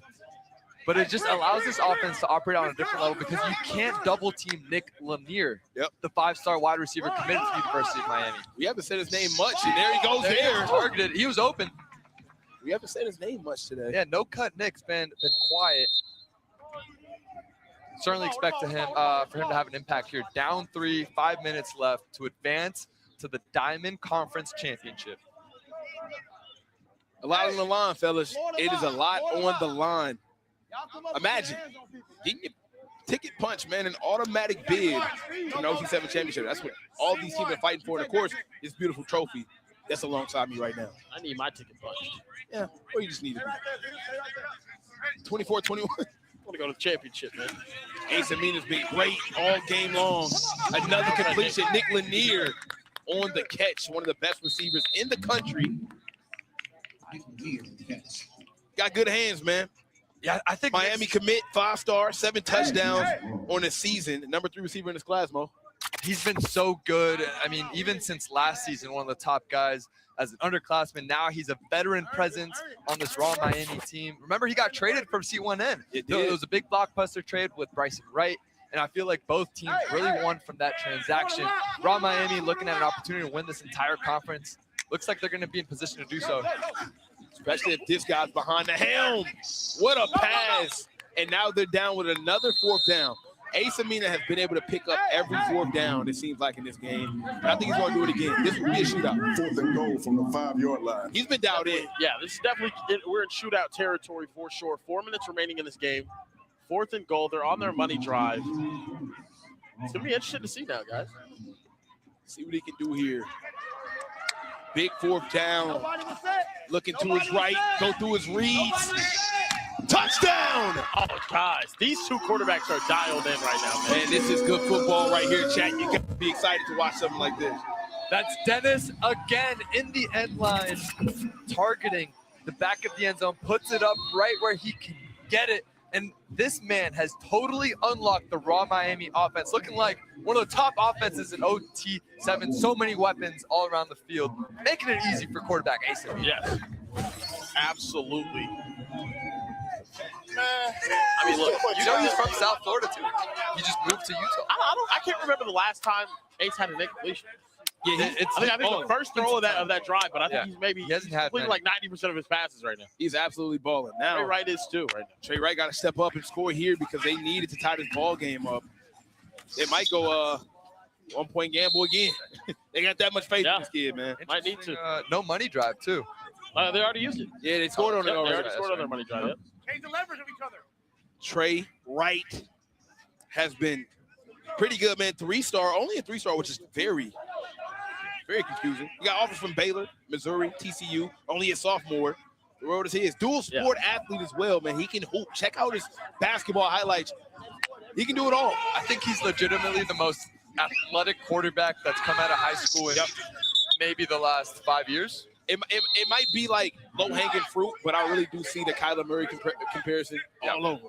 Literally all over. When you see him take off, man, it's unbelievable. And I think he's also in a position like you make the state championship game as you start your sophomore year and you put up crazy numbers, you're going to look like Kyler Murray. If he goes on to win 2 more state championships, we're going to have some real conversations about it. And he just picked up a Baylor offer this week. You know what I'm saying? So maybe he stays in Texas. Who knows? I think if he goes out there and has a very similar season, he's going to get much more offers here pretty soon.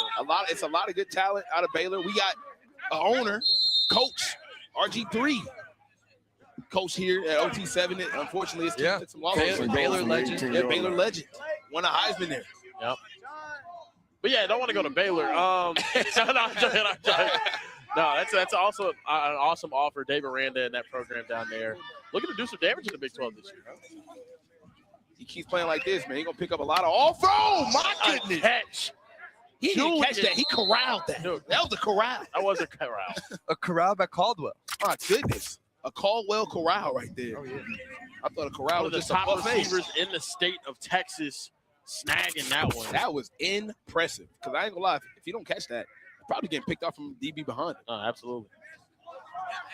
It's something about these undersized quarterbacks, too. I feel like, especially in an 11-on, you don't often see the field as well because the offensive linemen are in your face. So you have to play with such great anticipation. A guy like Brock Purdy comes to mind. Like, he throws the ball so much earlier than when the wide receiver comes out of his break, and it kind of like gives you that advantage in a sense. Trey Wright, I think, sees the field really well and trusts his instincts. So now the big question for me is, first, they got to score a touchdown, obviously, or the game is over. Yeah. But if they do score a touchdown, with less than a minute left, they probably won't get the football back. Will they go for the 1-point gamble? I know it's crazy, but it's the same exact play that got them in this situation. So do you do it again? I don't know. I mean, it's a gamble, right? I guess it depends on your belief in Trey Wright, but he got to get a touchdown first because right now, this is the biggest fourth down of the season. He's going to eat that one. Rule on the field of recovered seconds, 4th down. Big fourth down here for Warner Warriors. 40 seconds. I don't know how it's still ticking. They incomplete. Oh, no, actually. Well, they're you're down. You have to be complete a pass. Yeah, exactly. Okay, so they really got to figure this out now. But I guess it works for him, right? Maybe. I think he ended up taking a sack on that one. That's okay, sack. Got to get a TD here. 4th down. Oh, picked off! And just like that, Raw Miami. And he had a man wide. Oh, I know he's going to wish he could get that one back, Mo. And they're going to the slip and slide. Oh, he ended up missing the he missed the whole slide. Hit a little too much grass there first. It's like Miami out there. Wow, look at that, man. Man, he just kind of triple pumps it, doesn't trust it. He's late on the read, forcing it down the middle. Raw Miami capitalizing when it matters most to advance to the championship. And just like that, Raw Miami, a team that I've been saying is a sleeper. I didn't have them winning this. I had it between SFE and C1N, who will be dueling. Yeah. Well, one is not done. Yeah, one is not done. This is One's their going one to go loss. to the They're going to have survivor an side of the opportunity. bracket. They're going to play the winner of this SFE and C1N game, which is just going to be box office. This is the best day of my life. Yeah. We got more OT7 coming up right now. Don't go anywhere.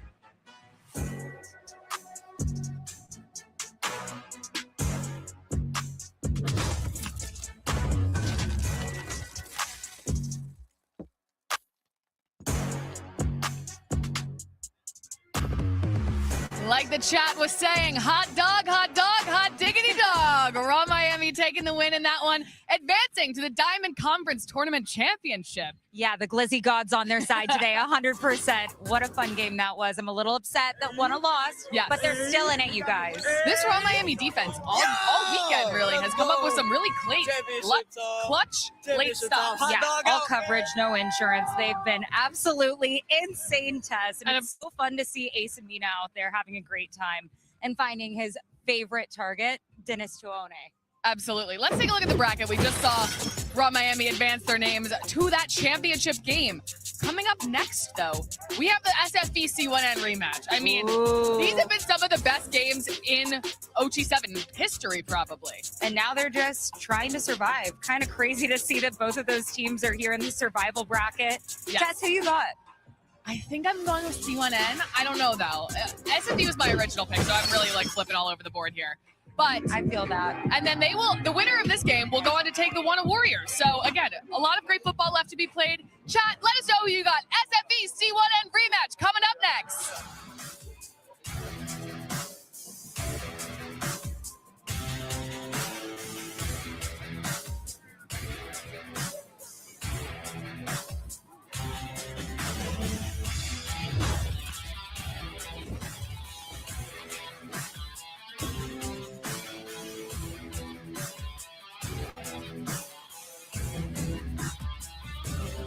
All right, boys. X White Alpha, Z Flat, Blender Dolphin, B Shift. Ready, break.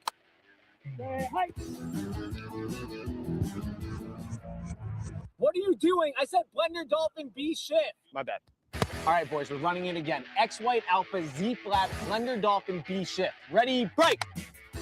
Say hi. Time out. Come here, boys. We got to get your heads right. You're not on the same page, and I need you to lock in. We're not locked in. No, what do we do? You both need to eat Subway's new protein pocket. It's packed with at least 20 grams of protein so you can fuel up and be ready to go. Say hi.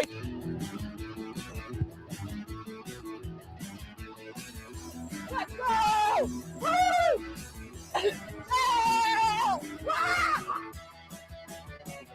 Subway's new protein pockets make everything better. They're delicious, packed with protein, and only $3.99. Now, back to OT7.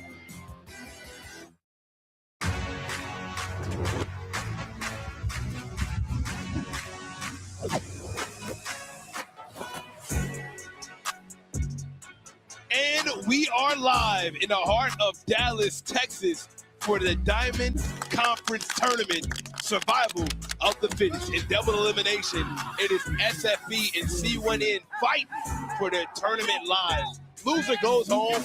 The winner is alive to see another game. Who will make it and get a guaranteed spot in the OT7 championship? Well, we got to stick around and find out. I am Jukum Jones. Join with me is my guy, Care Bear Kieran, and QB1 Mo Hassan. Let's take a look at the bracket to check out how all of the games has transpired so far today. This is, on the left side is the undefeated side of the conference. On the right side is the survival side. As we mentioned, double elimination here, Kieran. What do you think about this matchup, C1N and SF?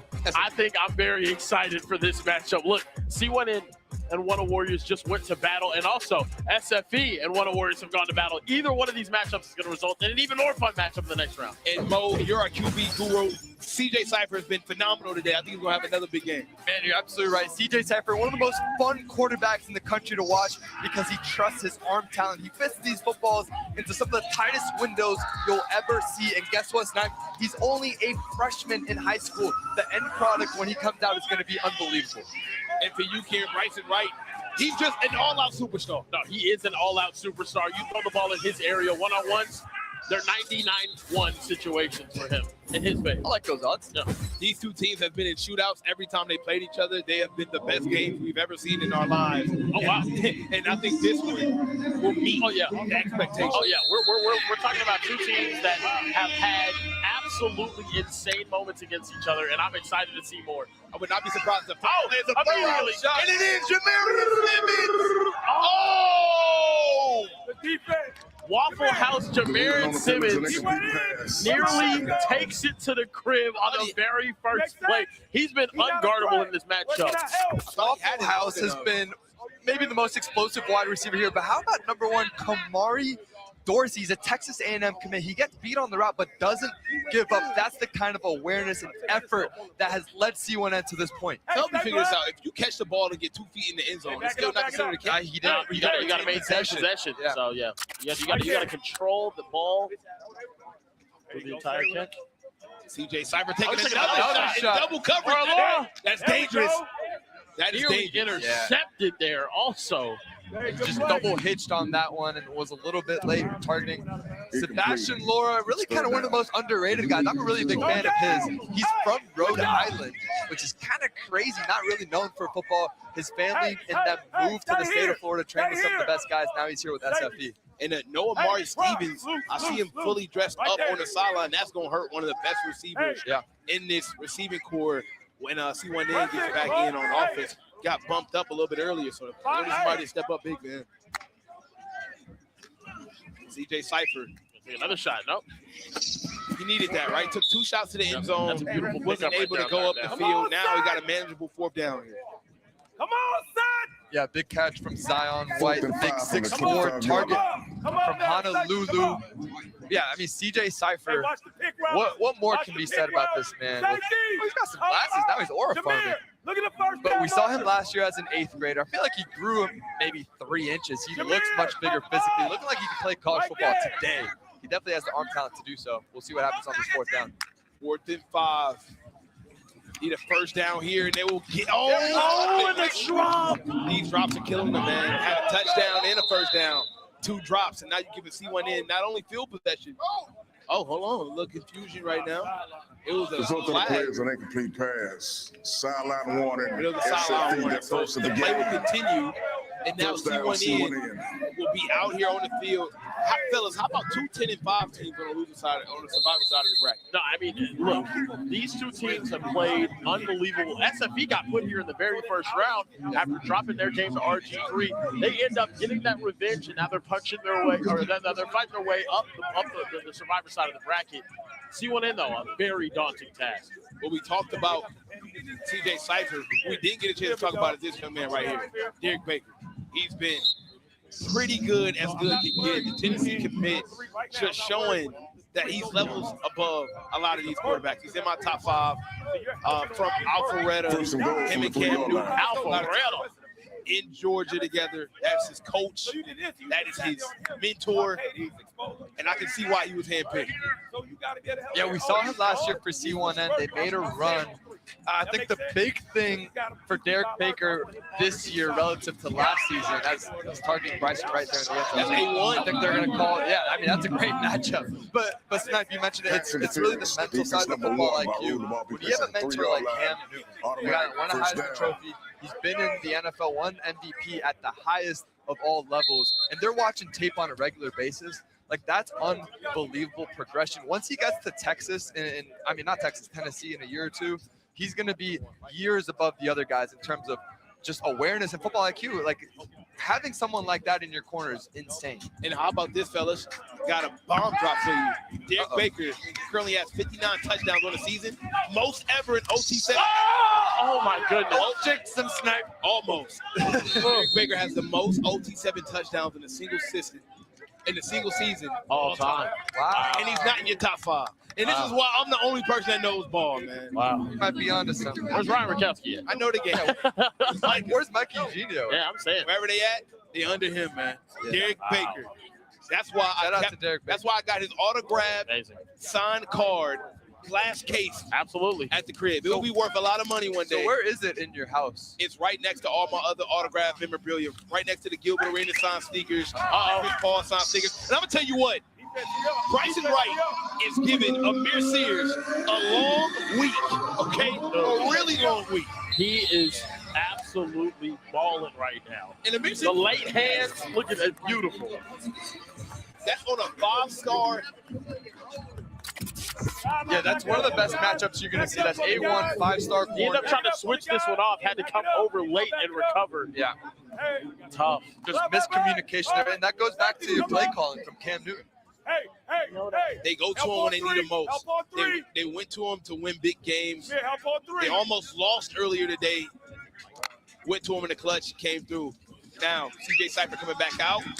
Easy completion across the middle. And he just looks so poised. Ladies and gentlemen, this young man, we seen him as an 8th grader. He was spectacular. This year, he's spectacular. Emerson, go back to Nick. It's so incredible to see, man. Only a freshman to see the poise he plays with. It's insane. He's never rattled. He's never sped up. He just takes his time. I think smooth is the best way to describe him. Going through his reads, never really forcing footballs. You don't see a lot of turnovers from CJ Cypher. The only interceptions really seem to be tip balls, to be honest. And he does such a good job of spreading the ball evenly across all of his targets, never really forcing it to any one guy at a given moment notice. Show it. Show it, bro. 3rd and 6. Show it, bro. For SFE, these two teams are known to duke it out. Come up, bro. See what we got, man. Dropping back, looking and searching. Got a flag. Might have been a little holding right there.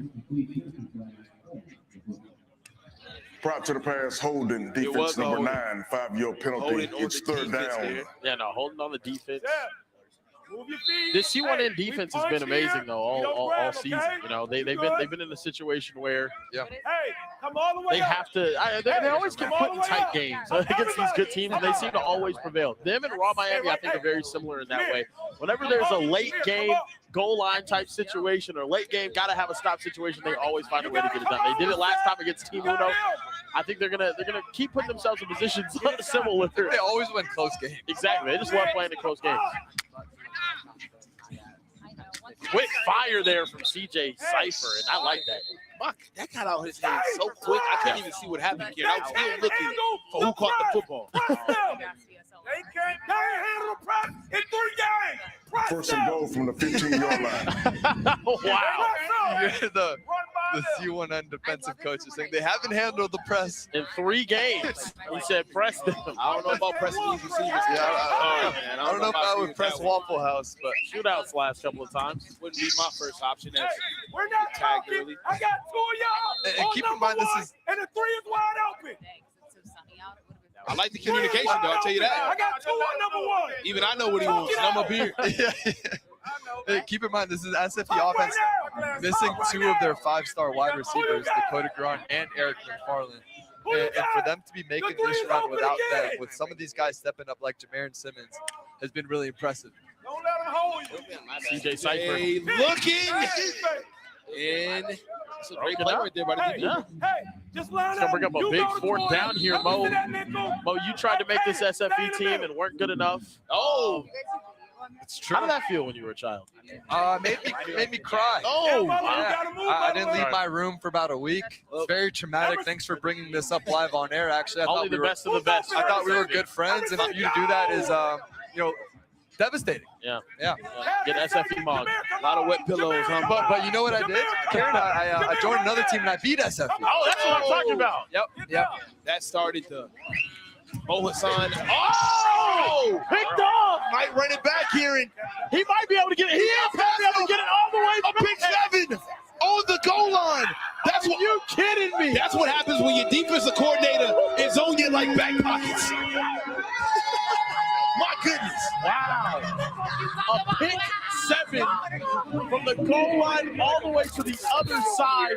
You're different people. Hey, man, that got to start with coaching. The defensive coordinator was so on the defensive end that was so locked in on that last 4th down, over-communicating. Everybody knew where they were supposed to be in a big-time play. Yeah, Captain Munderland Jr. Just father used to work in the NFL. Yep. Look at That's defensive coordinator that's right there. Good ball snap, good coaching all the way around. Captain Munnerling reading CJ Cypher's eye, just kind of playing that midfield role. Okay, tracking his eyes, and then CJ Cypher didn't quite get through his read fast enough. Now, as we always talk about, how do you respond when you throw an interception? Yeah. How do you respond? A young guy, freshman, seen a lot of football in his day. I fully expect him to respond resoundingly, even taking a shot. Honestly, I wouldn't mind as an offensive coordinator saying, hey, don't worry about this. I trust you. We have the weapons out wide. Let's go after this thing. 14 points is nothing for SFE. True. It is nothing, but back-to-back stops to start this game. You have to go down the field and score a touchdown right here. And especially with C1N getting the ball up. I'm about to say, Kerry, you're absolutely Exactly. right. C1N gets the football back in the second half. Big drive. But every time we've seen these two teams play, though, some wild stuff happens. C1N, the last 2 games have been up and blown leads. It's true. So They've been known to see. blow leads. Exactly. Big lead blowers. Here we go. And also, I wouldn't tell Cam myself, but yeah. Yeah, no, I will. Oh, wow. All right. Good luck, man. I'm not backing you up. Hey, Cam, stop blowing. Yeah, I just said I agreed to that. You did say it. Oh! a lot of drops for SFE right now. But what's so good about this receiving core, they can literally just take the top off and score in like a second, right? I mean, they can score in bunches. Literally. All it takes is one blow route from Jamarian Simmons, a.k.a. Waffle House. And before you know it, he's so good. Yeah, he's really good. He just got the Navy All-American Bowl invite earlier. Well deserved. And because he's so good, he has now been given to Kamari Dorsey and that defensive assignment. They said, we need one of the top DBs in the country. Somebody, the guy responsible for guarding him. And he's trying to take a shot on him right now. Oh, no, it's actually Avion Lewis. Oh, he got it. He picked it off. Emerson Lewis. Are you kidding me? What an interception. Even Cam is shocked. Look at Cam's face. He can't believe it. Prior to the pass, holding defense number 15. Oh, there's a holding. It's going to get called back. On the other side. I don't know if SFE is into old school sitcoms. What they say about a bill right there, man, that is lucky as hell. That ball was in harm's way. Great play by the DB, but they got saved right there. Yeah, those 50-50 balls, I wouldn't throw it to Emerson Lewis. He's a 4-star. He's got just about everybody after him. Such great ball skills for a corner. Wasn't the wisest decision there, Sam. Look, man. SFE trying to battle back, though. Oh, the DB fell. Down. That's going to be enough for the first down. I like that catch. Has some style points, if you ask me. I don't even know if he had to do all that, but I like it. He's wide open. Dolphin downs on the football. I love it. I love it. It was Zion White. Again, we saw him. He had two really similar catches on that same sideline. He's their biggest target. 6'4" guy, top 20 wide receiver in the class. And chat, once again, man, only one team can survive and get an automatic shot over. What a pass. And it's broken up. Wow. These C1 guys, that's Captain Murderling again. Yeah. Go, man. Making his presence felt right there. These C1N defensive backs, they don't give up. Sometimes they'll get beat. Like that time, he got beat, and that's fine. But he plays through the whistle, and that's been the difference so far in this game. And guys, remember, this is the survival round, so the loser of this is going to be going home. Survival side of the bracket. Y'all in the chat, though, let me know, who do you want to see facing off with the Gunna Warriors in the next round of the survival side of the bracket? Man, this side is better than the undefeated side. Yeah, no, it's been amazing. Oh, it just out of the hands. And this defensive coordinator is giving C1N's defense the blues, okay? He's giving them the blues right now, Mo. He is, man. He's loud. They're communicating. That time, I think CJ had him just about a yard outside his outstretched hands. You're going to have two more opportunities here at the end zone. It'll be interesting to see if they take a shot or a chunk play that's setting up a more manageable fourth down. I remember the video. Big third down here. He doesn't need to get a touchdown. Just get a more manageable. Flag comes out immediately. It might be a free play. He's going to hit Waffle House over the middle. It's going to be an offside. Yeah, it was a free play. Yeah. Big down here, Kieran. Chat. This is huge because if SFE comes out and they can't score here, or they get a restart on downs.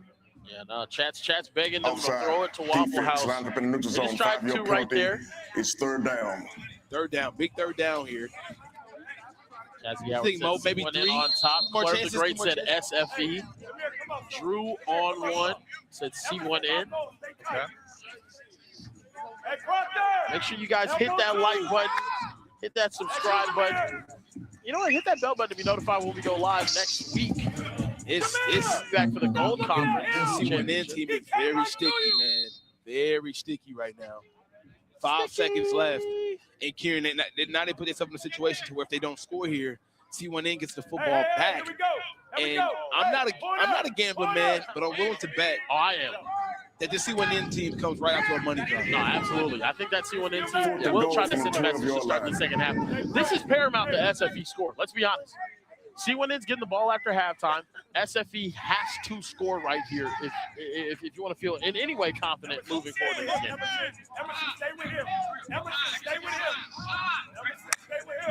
Here we go. Last play of the half. CJ Cypher rifles it inside, and it's broken up, and like that, 14-0. And this is probably the most unexpected thing I've seen. CJ Cypher fires a missile in there, and it's right through the hands of Jameer Simmons. Let's take some look at the highlights of the first half. A lot of good football. That's Derek Baker and Bryson Wright connecting. Yeah, I think the C1N defense has been story of the game. I've never seen SFE's offense shut out. Really, at any point, it's known for being the most explosive team at OT7 year in and year out. They're causing. Look at these coaches going at it, having a great time. The best athletes from the state of Georgia. Their offense is firing, defense is creating turnovers. They're looking like a championship team. Yeah, and you know, it's something that we talked about, right? C1N's defense, it comes up again and again and again. Yeah. They're playing really big, but more playing big when they need it most because they can't afford to lose. And each one of these teams want to win an OT7 automatic bid to the championship. They can't lose again. And as we see on the survival side, the winner will face one of Warriors, and whoever wins between one of Warriors and a winner of this game has a chance to win it all. No doubt. It's a do or die situation. If you love football, if you love good talent, if you're a fan of the game, this is exactly what you want to see. I think I'm 7 situation. I think I'm comfortable saying that all three of these teams are teams I want to see in the 100%. championship. Right, 100%. I think we're going to see them in LA. Yeah, but it's about getting that conference championship right now. That's what it's all about. For sure. And now for SFE, I'm curious.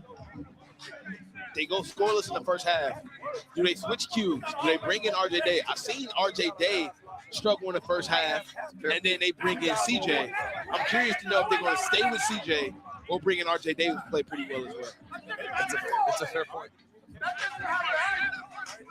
There was an SFE sideline warning, the second of the game, and that happened at the end of the first half.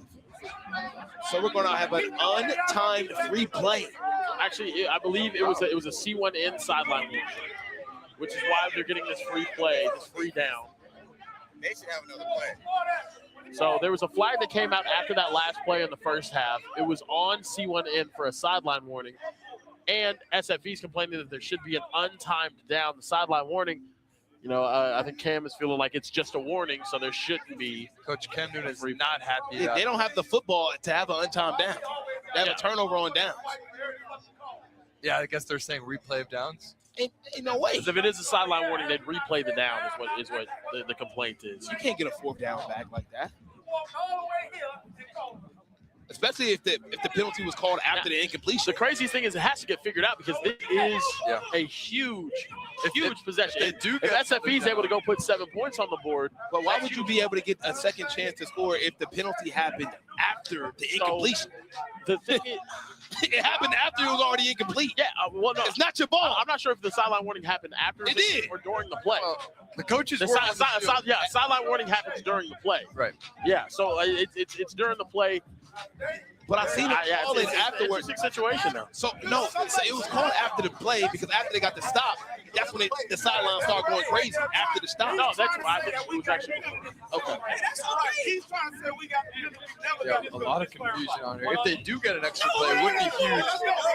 And it won't be one because SFE. And now I'm saying it's a sideline warning on each. They're about to get another one. They're about to get another one. They're going to tee him up. Give him a tee. Give him a tee, man. Oh, wow. Yep, so we're just going to start off this second half, I believe. I think that's the right call. Yeah, I think it's the right call, though, too. A sideline warning shouldn't result in nothing happened on the field. Yeah. That should have resulted in maybe another play happening. The structure of the entire game would be absurd. Yeah, you just had an opportunity to score, and then the ball went into the player's hands. It's 14-0. You can't depend on refereeing to give you an opportunity. You had an opportunity. They're not happy about it. They're not happy about it. But my thing is, you're on the goal line. You got 4 opportunities to score. You didn't score. Now you're leaning on the ref for an untimed play. Just play the game. He won't let me snap it. Right. And Derek Baker's trying to snap the ball. You want to Derek, man. See what it's saying, bro. Let us snap the ball then. Let's get this thing going because SFE's bench still getting into it right now. Yeah, so. they're just refusing to be on the field. How about this though, man? This is the heaviest trophy we've ever had. No, I think it's crazy. Derek Baker. But I mean, I like the like diamond type. Bro, this is the best trophy we've ever had. It's like a Game of Thrones throne. Yeah, it does. And imagine this on the mantelpiece. Oh yeah, that's good. The conversation starter. No doubt. I think overtime has the best. I mean, I think we have the best. No question. TE trophy is beautiful. Yes. Our OT7 national champ, the 7 with the bro. And this is just a conference. Have you held it? Imagine the national championship. Oh yeah, it's heavy, man. The first trophy I've ever held, boys. Oh, come on now, just like that. You raising it up like simple. I feel like I just won the Heisman Trophy. We have had a bunch of teams advance today as we look at a lot of names being scratched off. A lot of people. Hey, man, and the trophy that we hold is what they're fighting for, man. That's why it's so tense. Yeah, so much good football out here. Even these two teams in the Survivor bracket, it would be no surprise if either of them made a run to win it all. So much talent. Oh, shit. Damn,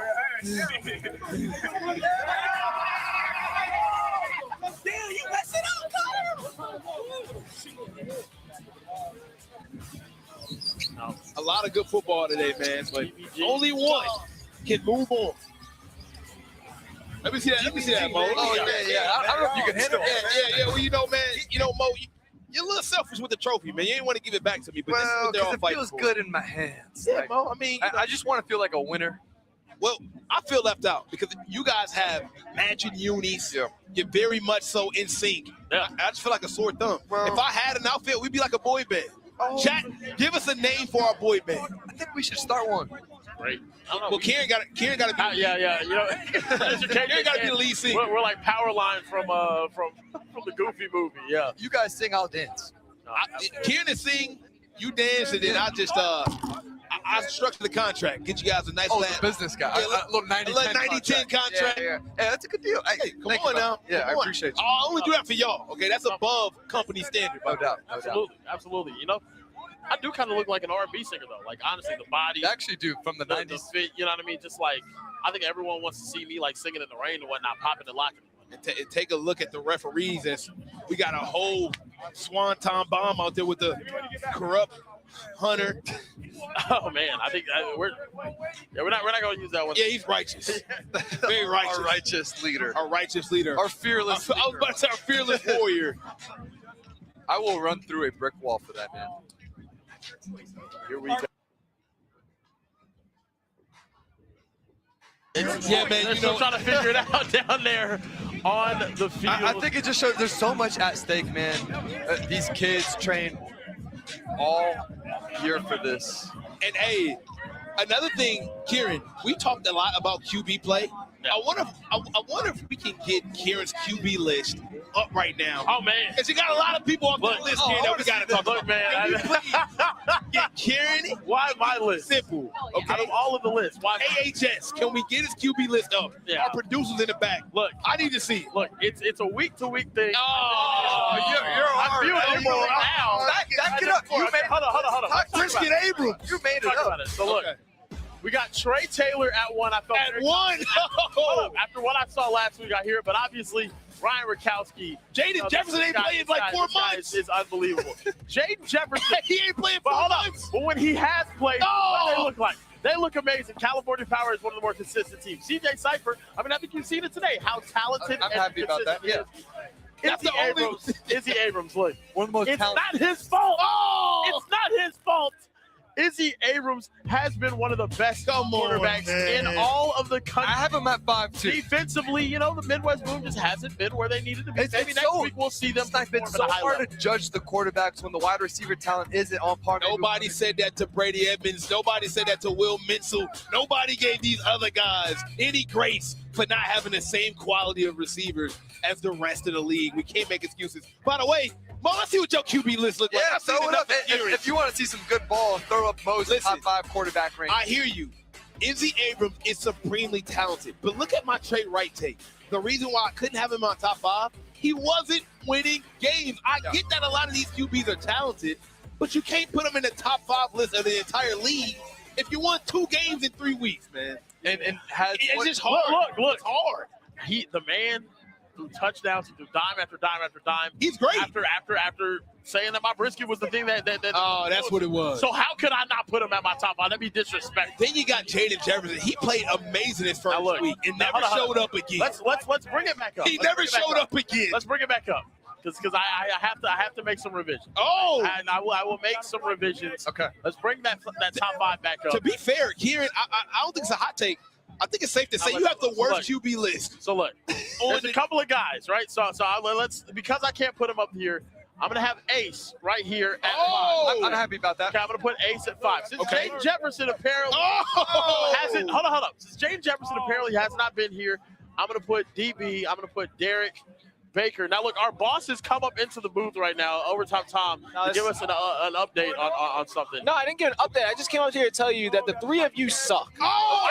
What the heck? Your lists are trash. Serious, Tom? My list is better than this. You got what is it? Ryan Rakowski's not at number 1. Yeah, that's kind of crazy. Where is Trey Wright from Wanna? I got him on mine. Kieran, man. Yeah, Kieran, this is a bad list. I hate shout out to all these QBs. They're super talented. I'm just going off of what we see here at OT7. By the way, everybody that's in the chat, just a little update on how we do these lists at OT7. We don't factor in what they did in high school, what they did in other leagues. It's all about how you done. How you done here in OT7? It's the best league in the world. We base it off. You guys like that list though? Derek Baker. I got Ace Amina. Well, the updated list isn't bad, but you came in here. And I probably swapped these two. You came in with a stinker. But I have a question. What from Ryan Rakowski have you seen to put him at 2? Yeah. It wasn't. Hold on. He's been the most consistent quarterback. Ryan, you know I love you dearly. Ryan, you know I love you dearly. 20 years. Look. What I saw was Trey Taylor play the quarterback position at the highest level I've seen it played at OT7 since I saw Bryce Underwood 2 seasons ago. That's what I saw. And when I saw that, it became something for me internally that just made me think, okay, I have to put him up there at number 1. He's playing at a very high level. Okay. Now, obviously, Rakowski. Can I ask you another question? Mo, does that teleshare still work? Yeah. Can you play tic-tac-toe versus Kieran real quick? Oh, yeah, we can. Yeah, go real quick. We got. Let's go. I've actually never lost that tic-tac. I think that you can't see it, though. I got first. They can't see it. Wait, can we pull up the tele? Okay. Is that up? Okay. There we go. Oh, hold on. One second. Oh, I think we have to start. We'll clear it. There we go. Let us know. How about this? Go. Loser has to jump into the pit. Okay, here we go. Here's tic-tac-toe. I'm going to put it right here so that way we don't block the Still cases. Got it. I'll tell you guys what's happening. Yep. Okay. Kieran goes with Kieran right in the middle, which is the softest move in tic-tac-toe. That's good strategy, but I'm still really gonna bad move here. Exactly. So here we go. Okay. He knows ball. Kieran knows ball. No, it's fine. It's fine. I don't think any of these guys know ball, actually. We're gonna. I mean, see what we got. It's going to be a cat game. Yeah, it's a cat game. Yeah, it's over. There's nothing. No winning with me. It's because you went first. All right, get into a fist fight instead. All right, let's go.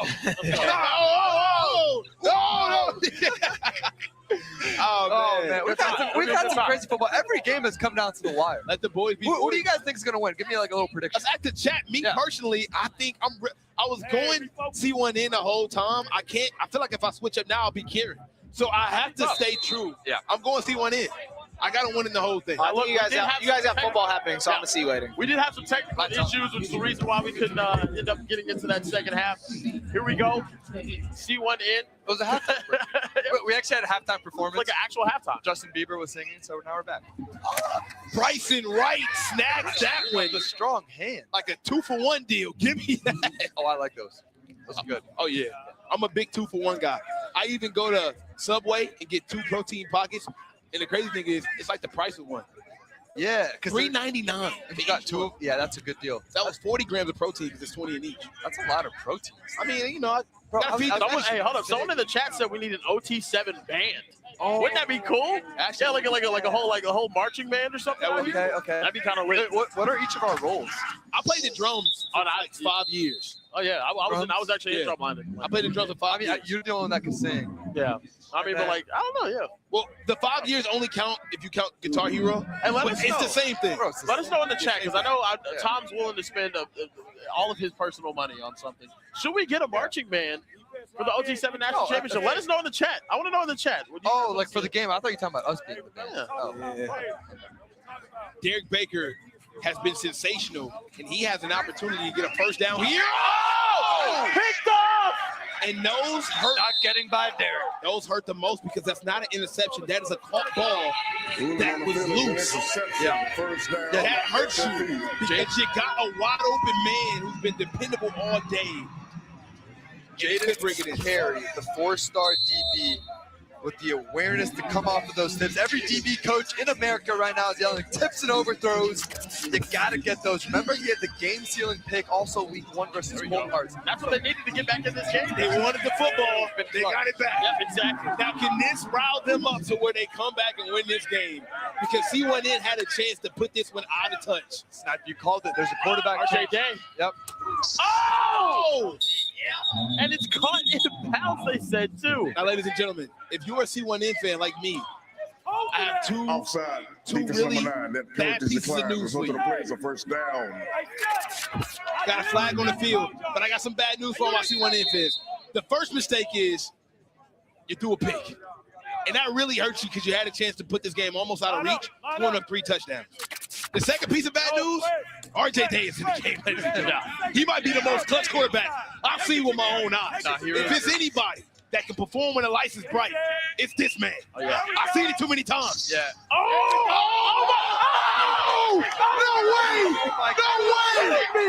way! That can't count. Does it count?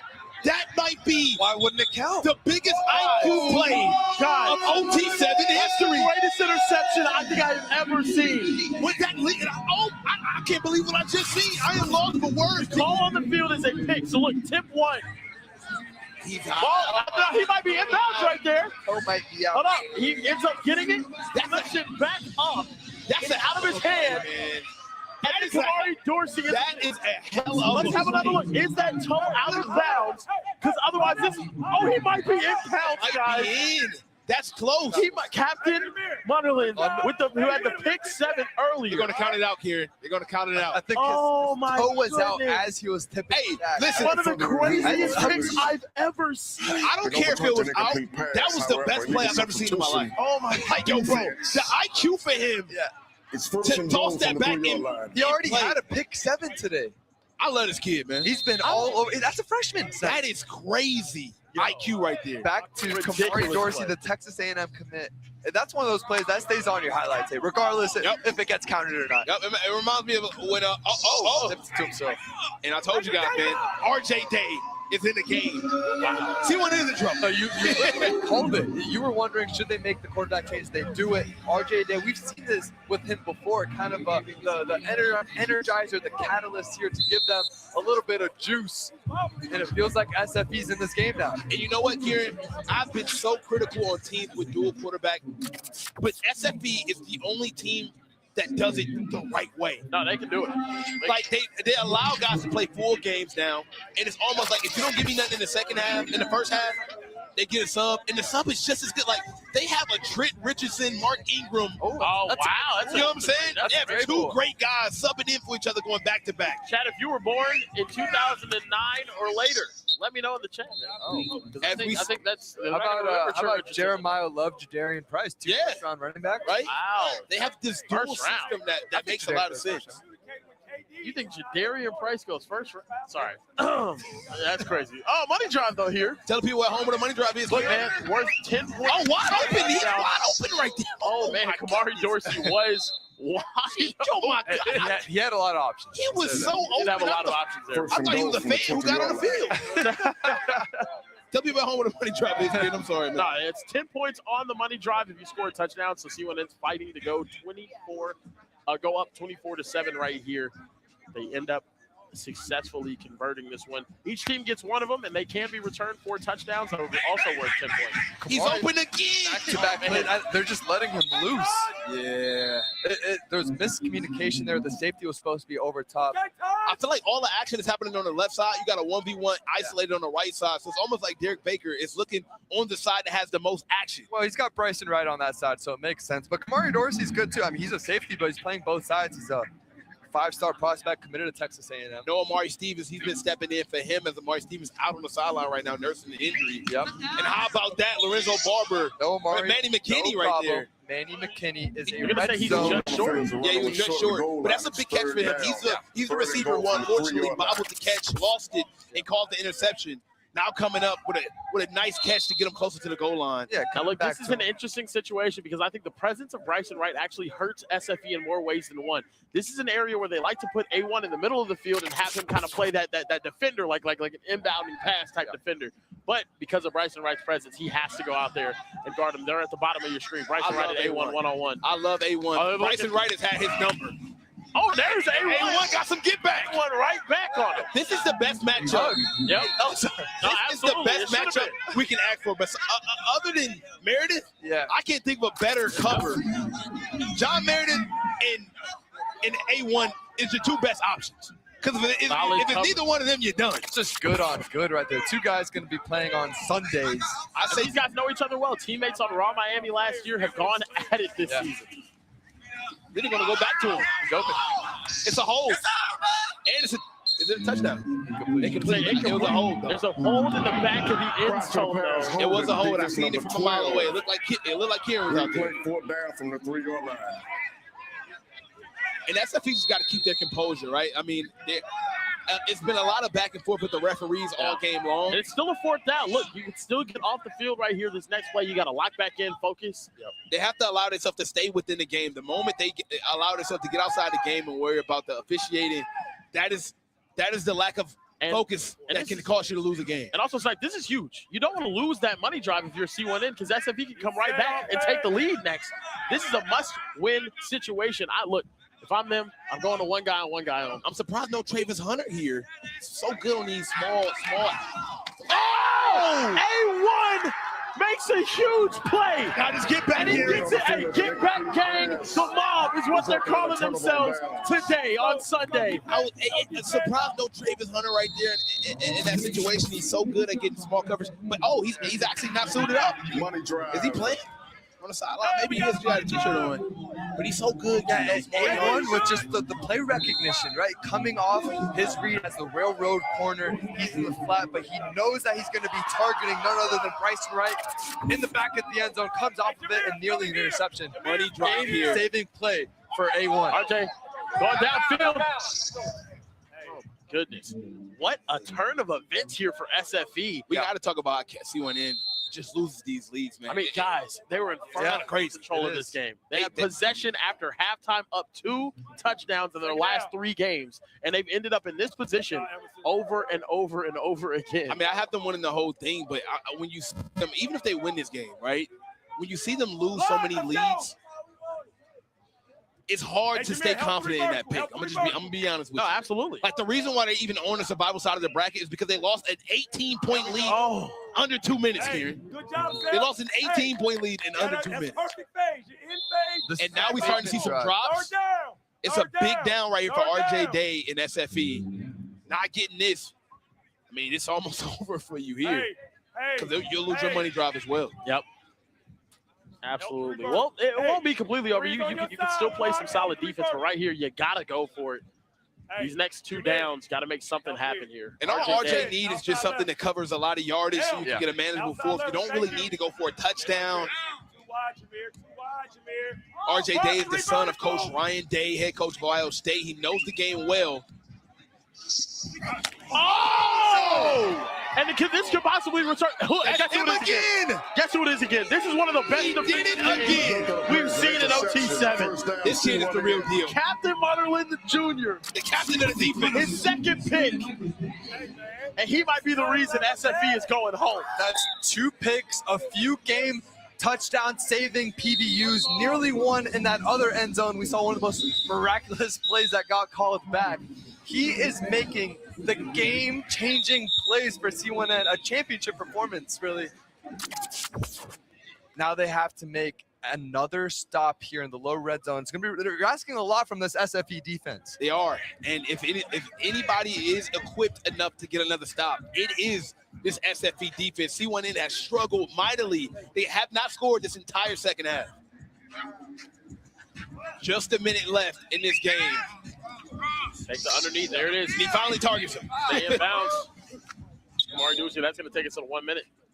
Yeah, SFE's just giving up all the underneath stuff, basically. If I'm Derek Baker, we take that all day. We're draining clock. That's a good completion. Gets us inside the 10-yard line.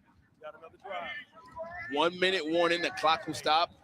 pro rules here after this. Step out of bounds and the clock will stop. Incompletion, the clock will stop. Second down here for C1N. And all eyes on this matchup on the bottom of your screen. That's 5-star Amir Sears on Bryson Wright. He kind of cancels him out a little bit, right? Nah, he definitely does. I mean, it goes back. I mean, they both make their plays. You know, I think canceling someone out is like really shutting them down. The only time I've seen Bryson Wright have a quiet game was the one that he played against Jermaine Bishop last year. That's also Junior going up against he was a freshman. Yeah, exactly. You know what I mean? But this, like now, unbelievable. And great job. Back and forth. Yeah. And I feel like leading up to today, Bryson's had the advantage in a lot of these matchups, but A1's had his number in this game. Yeah. This is just a great job by Cam and C1N. I think he should have took a sack there, actually. Oh, now we're going to reach a fourth down. If he took a sack, SFE can get the ball back here with about 20 seconds left. So fellas, if he takes a sack, the clock keeps going. He should have took a sack. No. He takes a sack, the clock stops here at OT7 still. We know this because Low Pro took advantage of the rule of Brady first. Who else but Low Pro? Who else but Low Pro, man? Yeah, an opportunity for RJ Day to get the ball back. This is massive right here for this defense. Yep. If they score here, though, it's pretty much over with no money drop. You know what I said? Yo. It's in the brush. Oh! And broke it up again. Wanted the flag. He won't get it. And now SFE will have a chance to tie this game up. I'm curious if they're going to keep him or they're going to send RJ Day in. I mean, CJ Cypher in. He wants a flag for a little bit of contact, that jersey tug. I think they're going to let him get away with that one, though. And that's Amir Sears just playing through the whistle again, making back-to-back game-saving plays on each drive. And they're going to sit in CJ Cypher to get it done. Let's see what the young fellas got. The young prodigy freshman quarterback from the state of Georgia. Guys, how to see when they're giving teams opportunities. I got to give some respect to this SFE defense. Yeah. They haven't had anything. It's not like it's been any missed open guys. They've been covered. But now it's time for C1N to do their job and get a stop here. Stay with it, Bowlerman. Stay with it, Captain. Taking a sack. That's huge. They have to run back. They gotta hurry up. Have to hurry up. I told you to hurry up. The clock keep running. One more shot at this. And they're not getting back in time. They're not getting back fast enough. They're going to get it off. They got it off. They got to go all the way downfield. They've got to launch it. No way. There's no way. It's over. It is all over. C1N gets it done against SFE. Ladies and gentlemen, every game has went down to the wire, and this one did not fall short. C1N and now will go against the Gunna Warriors, and the winner of that rematch will be in the championship to get an automatic bid to Los Angeles. My goodness. Couldn't have drew it up any better, man. Don't go anywhere. More OT7 football right after this.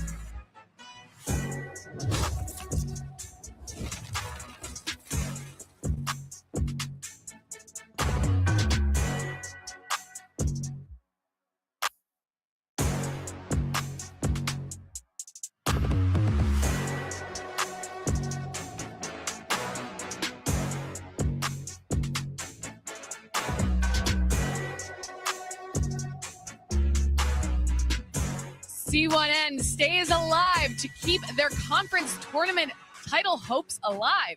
I'm Overtime Test. That was a crazy game.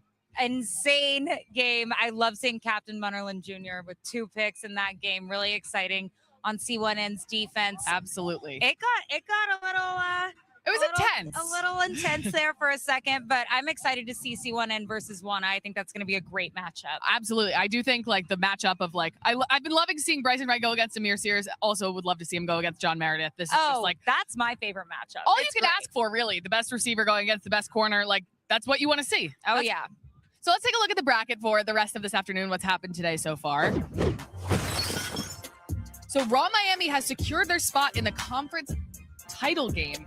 So right now, the Gunna Warriors and C1N are fighting for a spot to play Raw Miami in the conference tournament championship. And then the winner of that game automatically secures himself a spot in the OT7 finals. So a lot on the line here. So much on the line, and it's going to be a really exciting game. I think that final game today is going to be close. Absolute cinema, Miami's defense has been so fun to watch today, so I'm excited to see what that looks like against Gunna or C1N. All right, we'll have to see who they're playing. Coming up next, C1N Gunna. Chat, let us know who you got.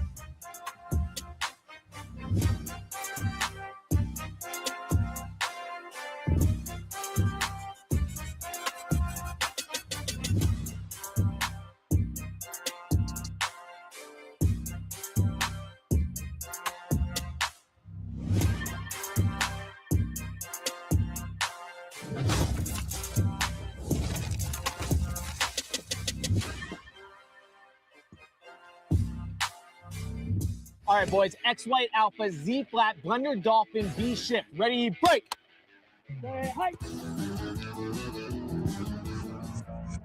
What are you doing? I said Blender Dolphin, B Shift. My bad. All right, boys. We're running it again. X White Alpha, Z Flat, Blender Dolphin, B Shift. Ready, break. Say hi. Time out. Come here, boys. We got to get your heads right. You're not on the same page, and I need you to lock in. We're not locked in. I know. What do we do? You both need to eat Subway's new protein pocket. It's packed with at least 20 grams of protein so you can fuel up and be ready to go. Say hi.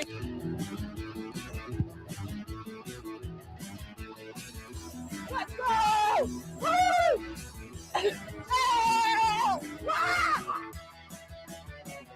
Subway's new protein pockets make everything better. They're delicious, packed with protein, and only $3.99. Now, back to OT7.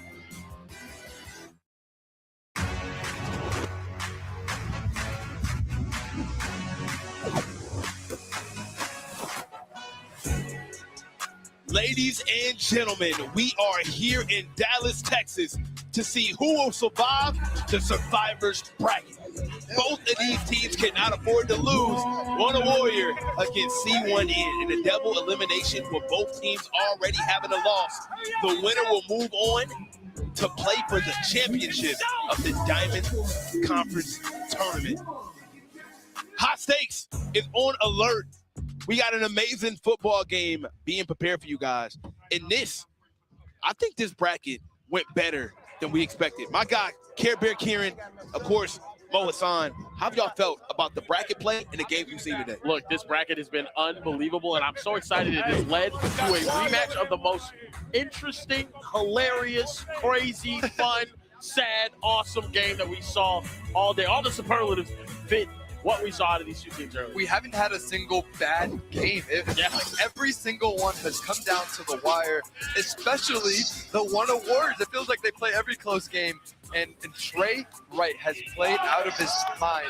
He's putting video game type numbers. The phenom from the state of Texas is one of the top quarterbacks in the entire country. And C1N has been dynamic. Getting out early on every single team, they actually look like the most dominant team. If they can limit the mistakes, they are going to win today. Point blank period, that's how good they are. Well, if they want to win, man, they got to get past Trey Wright, who has been on a heater. Both of these two teams have made it through the onslaught of a gauntlet in the Survivors bracket, taking down teams like SFE, RG3, Cold Hearts, some of the better teams in all of the bracket. A lot of people believe that the Diamond Conference is the most talented conference. We are all the first play of the game. That is a game-changing interception for C1N because they will get the ball back in the second half, and they have all the clock and all the time to strike first. Yeah, no, we just saw what C1N's defense did to SFE. Shut them out in the first half, and they come out firing again. Jeremiah Proctor, one of the top safeties in the country, comes out clutch on that interception. How about the C1N defense, man? Time and time again, they stepped up big, and, you know, we talked about them playing both sides of the football. That's why I got to win in this bracket. I don't like that they just don't know how to hold on to a lead, man, unfortunately. But, I mean, this team, when they're firing on all cylinders, is great. You got Derek Baker at the helm, who's shown time and time again that he's a top 5 quarterback in this league to the point where he's currently the #1 quarterback all time in touchdowns. What an amazing feat. Think about all the quarterbacks we had this year. Crazy. That is crazy. Thinking of Michael Eugenio last year, Ryan Rakowski now. So that's a huge accomplishment from Derek Baker. And it makes my trading card even more valuable that he gave me. Gave me a signed card. It's above my bed. That's exactly where I put it. It's a great conversation starter. Really proud of that piece. What type of conversations? Good ones. Hey, man, I'll tell you what. My Derek Baker signed card is also above my bed. I want it to be the last thing I see before I go to sleep at night and the first thing I see when I wake up. I want to see greatness. I channel my inner Derek Baker, especially when I hit the weight room. Look at his arms. Yeah, man. One of the biggest, strongest quarterbacks in the entire country. Without a doubt, got a rocket for an arm. Connected with these receivers early and often, and that is Manny McKinney, one of the unsung receivers in this amazing receiver corps. Yeah, Manny McKinney's a guy who can turn these little flat checkdowns into 10, 15-yard completions, as we saw right there. Very seldom is one guy going to tag him or tackle him once he gets to the next level. So shifty in the slot. Third down for this team. Bryson Wright wide open. That is a name you get very used to hearing. The most electrifying wide receiver on the planet. That young man right there has all the talent in the world to play on Saturday, Sunday, Monday, Thursday night, Thursday.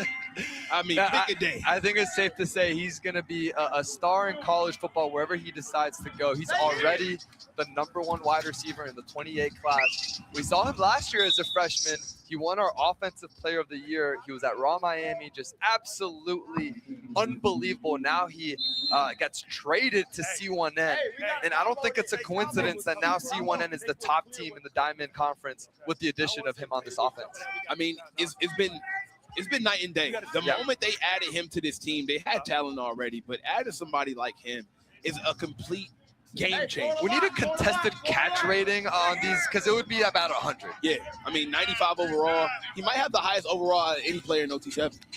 I think it's John Meredith. But what was John Meredith, 98? Yeah, so John Meredith is the #1 corner in the country. He'll be on him. He wears 9 exactly. This is the matchup that I'm looking at today. I think it's going to decide the outcome of this game. Typically, he's going to shadow Bryson, try to cancel him out. But unfortunately, I don't know if he ever gets canceled out. You can only hope to win a few matchups, but you can't totally erase him off the field. What I love about this matchup is Bryson Wright is usually a few inches taller than the DB. Yeah. But John Meredith's not giving up any height at all. If anything, he has the height advantage. This has been a matchup I've been excited to see. Rangy, just a dog. And they're going to have a tough time finding him. In the backfield, over his head. Unfortunately, can't get it done. Big fourth down here. But, fellas, if you're Bryson Wright, this has just been tough for you. You had Amir Sears, who was all over you just last game. And your reward for getting past him is the final boss. Okay? It's a gauntlet. John Meredith, that's the final boss. And I like the fact they got John following him. Yeah. He got a lot of high-level DBs. Can't duck the comp, man. Yeah, exactly. Like I like him taking on that task and saying, you know what, sure, let's see. They're saying I'm the best DB here at OT7. They're saying you're the best wide receiver. Let's go one-on-one. See what he does here, man. Derek Baker looking, throws it high, and it is tipped up. No good. 2 back-to-back turnovers for both teams. And Gunna still has a chance to score first. Solid plays defensively, and that's exactly what Gunna Warriors needed to do to give their offense back some sort of confidence heading into this next drive. Yeah, so much has been said about the C1N defense, but how about Gunna's taking them to this spot? Kind of an underrated team as a unit, and they have Coach Flight, one of the top DB coaches in the entire country. He brought over Christian Gonzalez earlier. He's trained so many top NFL guys, and now he's got the next generation here with the Gunna Warriors. Here, we always talk about it. How does a quarterback play this next drive after throwing an interception? Trey Wright has been great today, but his first pass of the game was picked off. But it looked like he's just getting back to the basics right now. Exactly.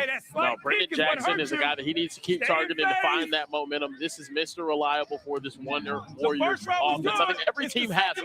Every team has that Mr. Reliable guy. I think for RG3 you saw earlier, it was Dudu Starling. For C1N, Alvin Mosley. It's Alvin Mosley. I mean, but the guy that not the number one, the guy that you're going to whenever you just have the much needed yardage to pick up that momentum. And Gunna Warriors have been playing great without having, in my opinion, one of their best receivers, Bryson Thor. Yep, exactly. Amazing for him. I had him in my top 5 receivers just because, I mean, he's a 3-star 40 off. Like, he's really good. And he's been extremely consistent in the red zone. And for these 50-50 deep balls, he's not here this week. But this receiving core just, kind of picking up for him. And still just doing the thing, man. They have Julian Caldwell out here this week. He's one of the top. I mean, it's nice to replace one guy with 40-something offers with a guy with 50 with something offers. One up. Julian Caldwell out here at number 25. You'll see him get a little busy. Did he make that? I think someone just touched her. Did he make him? I think he just made something. There is no way he made him. Oh, he's staring him down too. Are you kidding? You got to run that back. He just touched the earth. I think he made him touch earth before he even got to his move too. He must have slipped up or something. Yeah, something happened. Maybe it was some illegal contact. Oh my goodness! I know he didn't just do that. I know he didn't just do that, right? Oh my God! We got to go to the route. Can we get the route? That's Spicy Price Demerson, about as shifty as you're gonna get at the slot position. He absolutely made him fall. He shook him out his boots. I saw it late. All I saw, I don't know if he ran him over. He beat him so bad on the first move that he still came back and almost got covered because he beat him so bad originally. That's why his name's Spicy, man. That's why his name's Spicy. 10-piece Spicy McNugget. That's why I go with the Baja chicken, man. I got a little spice to it too. Oh, nice. Oh my goodness. Speaking of spice. Now there it is, Manny McKinney. This is funny because these guys, I think, both have the same role. Both wear the same number. Yeah, literally. Manny McKinney and Spicy Price Demerson both kind of do the same exact thing for their teams. Similar builds. Very fast, very shifty. He can do everything. Rung that one in. How about Cam Newton, man? Just giving back to the youth after seeing the highest of the highest, Heisman Trophy winner, NFL MVP, played in the biggest game on the planet, almost won him a Super Bowl, and now he's here giving back to the youth. And think about the alumni. We've seen George Pickens come here yesterday. Yep. He played for Cam, right? You think about Travis Hunter, he played for Cam. Even guys that's actively in college right now played for Cam Newton.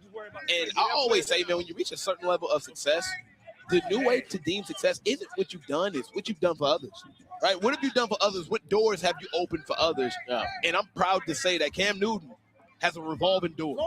No, it's really cool, and especially a quarterback right there. We see Derek Baker, a guy that he's handpicked as being the guy that's next up. He's committed to the University of Tennessee. I think he's going to be doing big things in the SEC in the near future. Oh, what a catch! Some of the talent that Cam Newton has been able to acquire and help.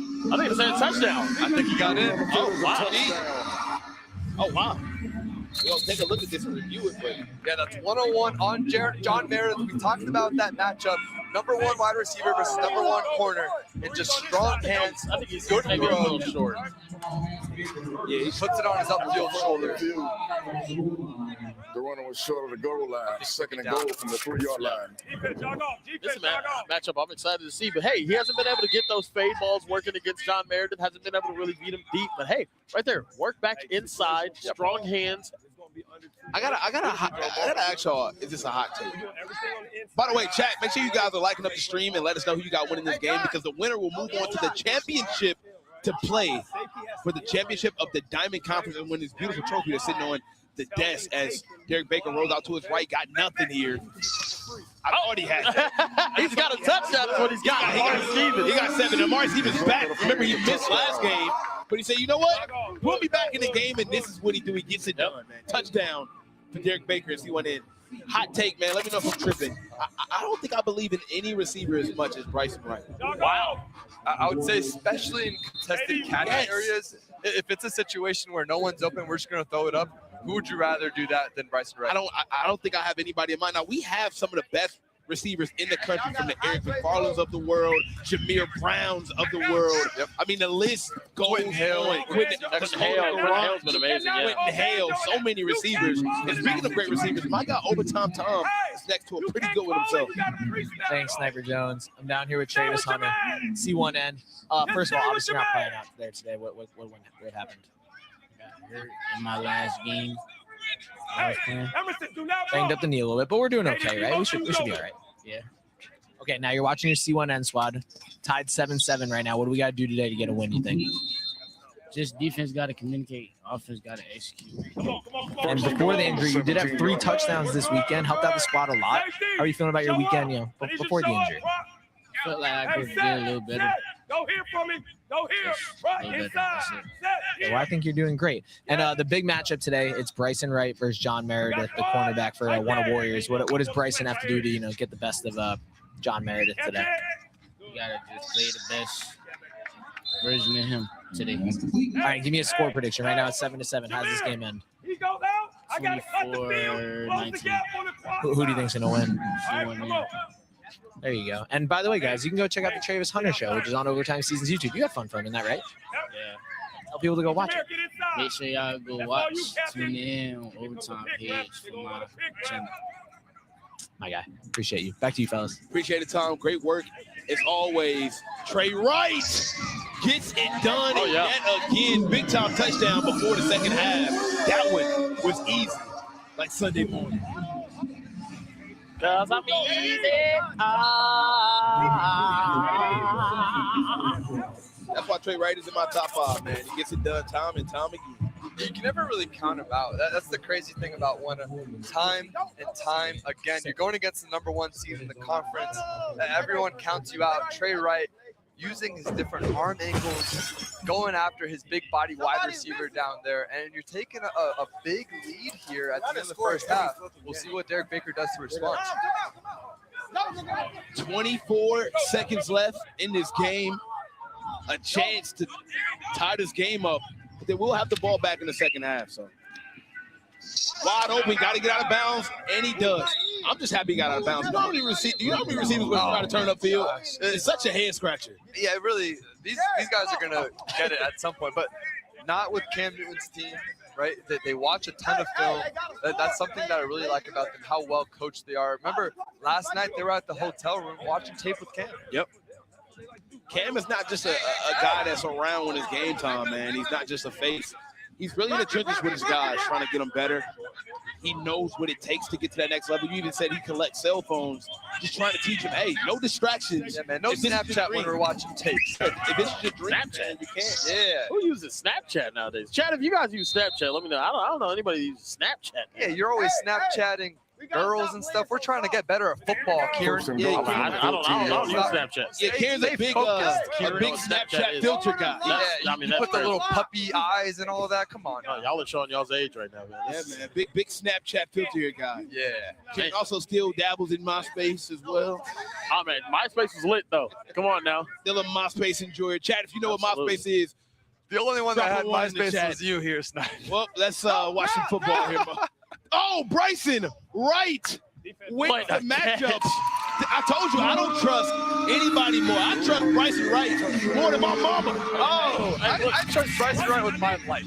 And that was huge right there. Getting that score before the end of the half. End up going 14-14 now.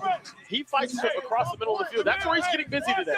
In their first game, he wasn't able to get busy. He was mostly staying outside. Cam made the adjustment. He's calling more plays to get him running across the field, across these formations. And now he's on defense. It's probably going to be a 50-50 ball. I don't care which side of the football he's on. I want him on 50-50 balls. Yeah, don't throw it by Bryson Wright if he's playing safety. And by the way, just seeing how fast Derek Baker has scored and how well he's had this offense, it's just criminal that you guys are just continuing to. Oh, my goodness. Oh, well, he's going to be touched they're not now. gonna be able to. My goodness. I thought he was going to score a touchdown. I thought so too. This is the end of the first That would have half. been insane.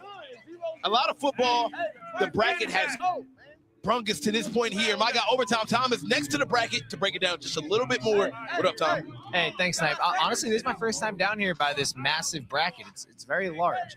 Okay, so we started out with 8 teams, all part of the Diamond Conference. We are now down to 3 teams. Raw Miami, they already advanced to the championship where they will play right after this game. They'll be playing the winner of this game between C1N and Gunna. The winner of this thing, they're in the survival bracket. The winner of this game right now that you guys are watching will advance to play Raw Miami in the championship. That game will come up right after this. The winner of that game automatically advances to the OT7 finals in June. We only got a few spots for teams in there, so you want to punch that automatic ticket. Like I said earlier, I got Gunna. I just got Gunna doing it tonight. All right. Yeah, man. I got C1N winning it. But regardless, it's for all. This is what they're fighting for right here, man. This is the Diamond Conference Championship trophy. As I give this to Kieran, it weighs about 70 pounds. Are these real diamonds? Yeah, of course. Wow. Of course they are. Actually, real diamonds. My goodness. This about as real as our friendship, bro. This was worth $738 billion.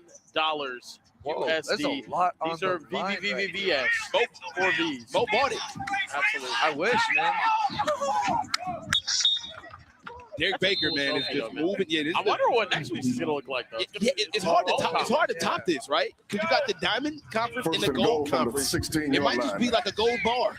Oh yeah, well, that'd be tough. A real gold bar. A gold bar would be cool, but I don't think it would be better than this Diamond. I would love a gold bar. It's just all of Tom's money. How about that? Yeah, Tom can buy a gold bar in a restaurant bar. He can buy. Tom's got and a bar. Yeah, and he can also pass the bar as well. I think he already has. This is true. Yeah. Smartest guy I know. Hey, Tom, buy me a G-Wagon, man. I guess not. No, man. Derek Baker dropping back, looking, searching, and just making it look easy. You talked about Ace Amina being underrated. Yeah. But neither one of you guys have Derek Baker in your top Well, five. actually, he's Tell me in why. my top 5. Oh, after the alteration? Yeah, after the alteration. What do you? I put him at number you a one. seamstress? How many alterations you need, I Kieran? feel great about my top 5 now with the alterations. I feel great. My goodness. Are you a tailor? I feel great. We just saw your top 5. You guys were hating on James Jefferson, but he played great when he was here. Yeah, bro, he's here for 2 days. He was here for 2 days. He literally was only here for 2 But they were a good 2 days. Peter Bork had a great 2 days, man. But he had a great one. He's in my top 5. Oh, that's true. Yeah. Is Peter Bork currently in your top Second and 5? goal from the 4-yard How do you line. have a guy that was here for 2 days? Because 82 Tenths is a team that went 3-2 with Peter Bork, one of the top quarterbacks in the country, and then they haven't won a game since because he left. Shout out to What's more valuable he than said that? W commentators, y'all should commentate the Pro Bowl. Oh, that'd be cool. Hey, Pro Bowl, if you're listening, come get us. Oh, yeah. Touchdown. Derek Baker showing them how it's done. Dudley, that's kind of hard. Once again, I love how Cam always finds him when he's coming back to the sideline. Just give him a little bit more confidence. Whether it's a touchdown or an interception, he's right there. Absolutely. Now look, huge for them. They went down the field for 24 seconds left in the first half. They get the ball back after the half, and now they go down the field and score another touchdown. Now, Trey Wright stepping back up. He's been great, too. I mean, it's a battle of 2 really good quarterbacks, in my opinion. 2 top 5 quarterbacks in all of OT7. And look, hey, money drive. One is going with his money drive. I just watched Jason throw a football. I never want to see that again. Our head of security, Jason, that was horrible. I thought we was going duck hunting. Oh, my goodness. Oh! What a pass. Let me tell you something right now. Nobody, no quarterback in OT7 has more confidence than Trey Wright. He is the most confident QB. That was I've ever seen. A dime and a half, Moasan. Yeah, right when they needed him most, drops it right in the bucket. Every time we talk to Trey Wright and say, hey, man, you're top 5, he's like, what are you talking about? Top 1. I'm top 1, and he really believes it. He did it in front of Gunna. Oh, my goodness, another dime. Yo, bro, it's very, very insane how good this young man is. He is amazing. Trey Wright is getting it done. Money drive. Money drive. One of Warriors go up 3. That's how you do it on a money drive right there. Two plays. Dimes. Money drive. How about that? 2 plays. That's quick offense right there. That's OT7 football. This is a guy that's a sophomore with already a bunch of local Texas offers. You mentioned it, TCU, SMU, Baylor. He's about to be a national prospect in the next few months. Nearly won a state championship as a young guy. I think he's going to win 2 more by the time he's out. I also think he could play Division I basketball too. Probably mid-major. I can't see him at like a at 5'10". Yeah, mid-major for sure. Okay, 100%. I can see him in the MAC conference. You're a big MAC guy coming from Ohio. Yeah, man. Sunbelt for sure. Okay. Well, I think you play SEC basketball. How about that? What about that's tough. That's tough for him to play SEC basketball. He has the athleticism to do it. It'd be cool if he played both. No, but I'm not even trolling. I truly do believe he can play mid-major Division I basketball. His Hoop mixtape. He's nice, bro. Can we get him at OTE?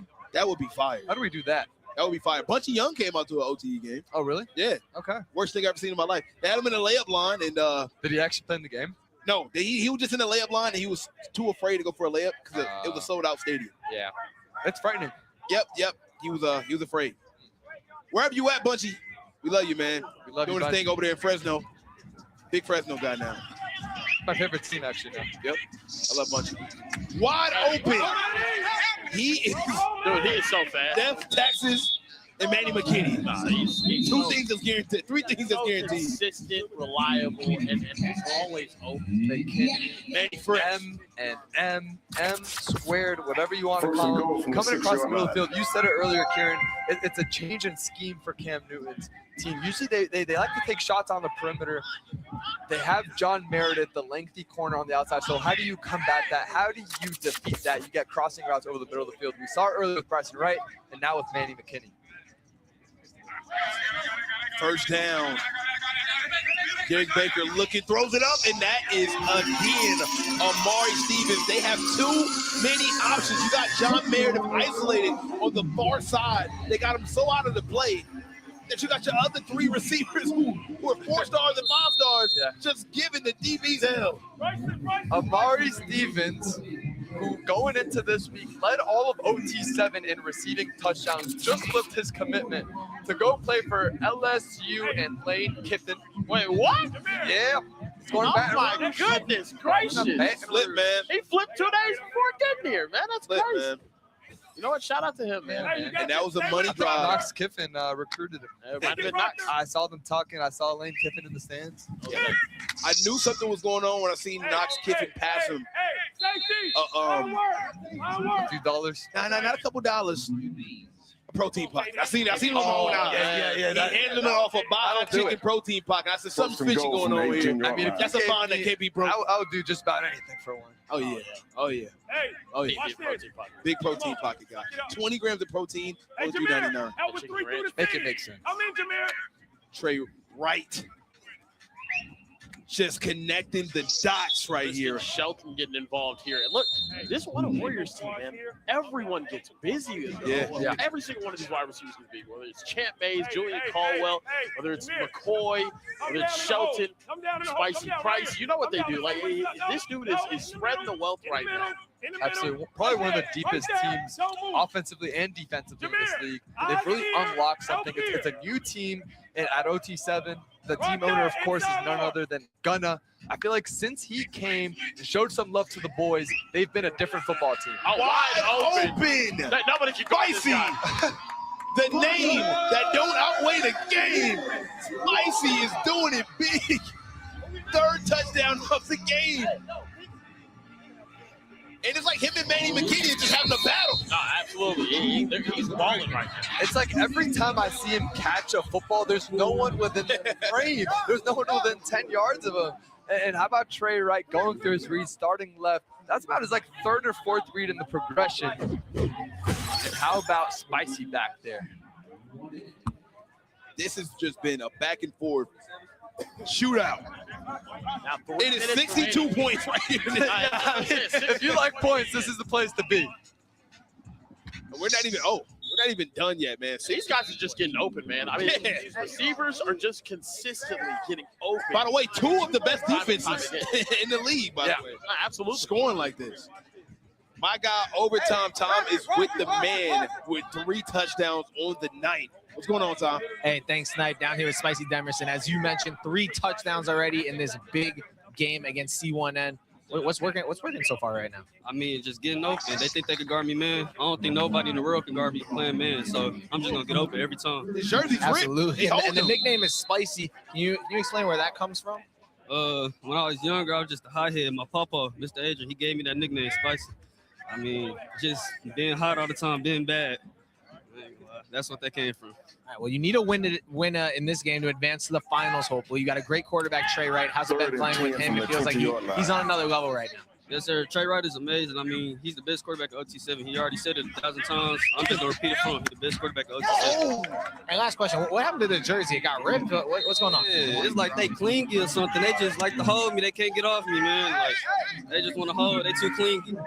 There you go, Spicy, man. We hope you have a couple more touchdowns today. Appreciate you. Back to it. Man, they are ripping his jersey. They're literally ripping his jersey. Those DBs more clingy than your prom date. And how about Bryson Wright, man? He dropped 3 footballs today.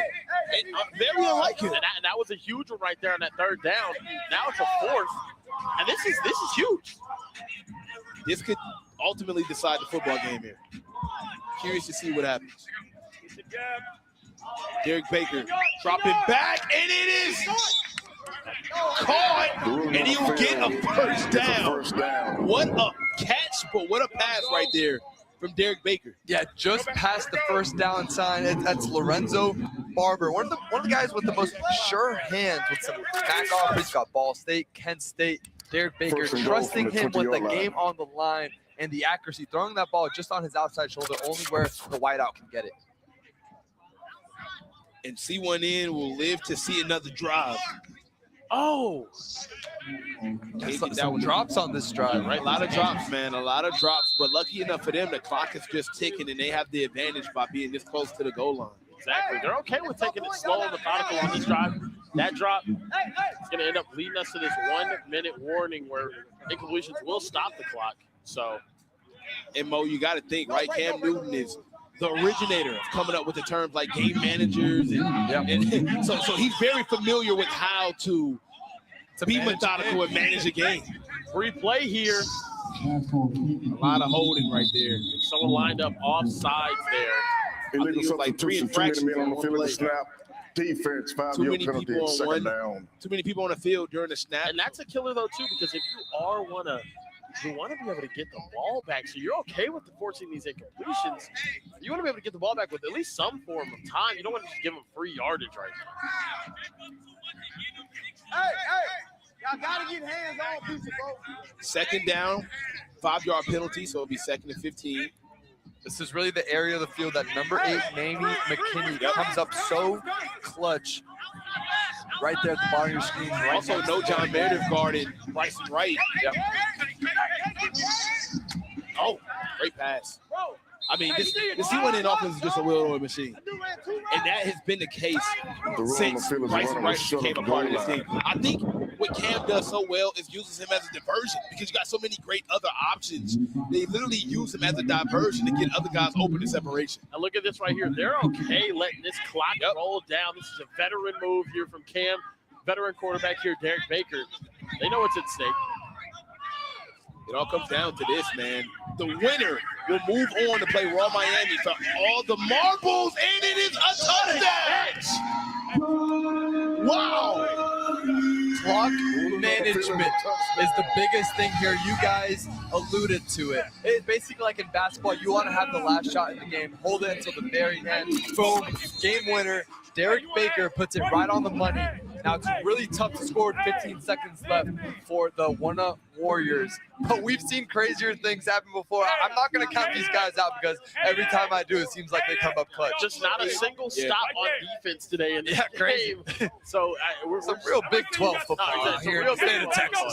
And they run Bryson right back on defense. So going in, it all comes down to this. Keep your eyes on number 10, Brendan Jackson. We haven't said his name a lot, but he can get up and out.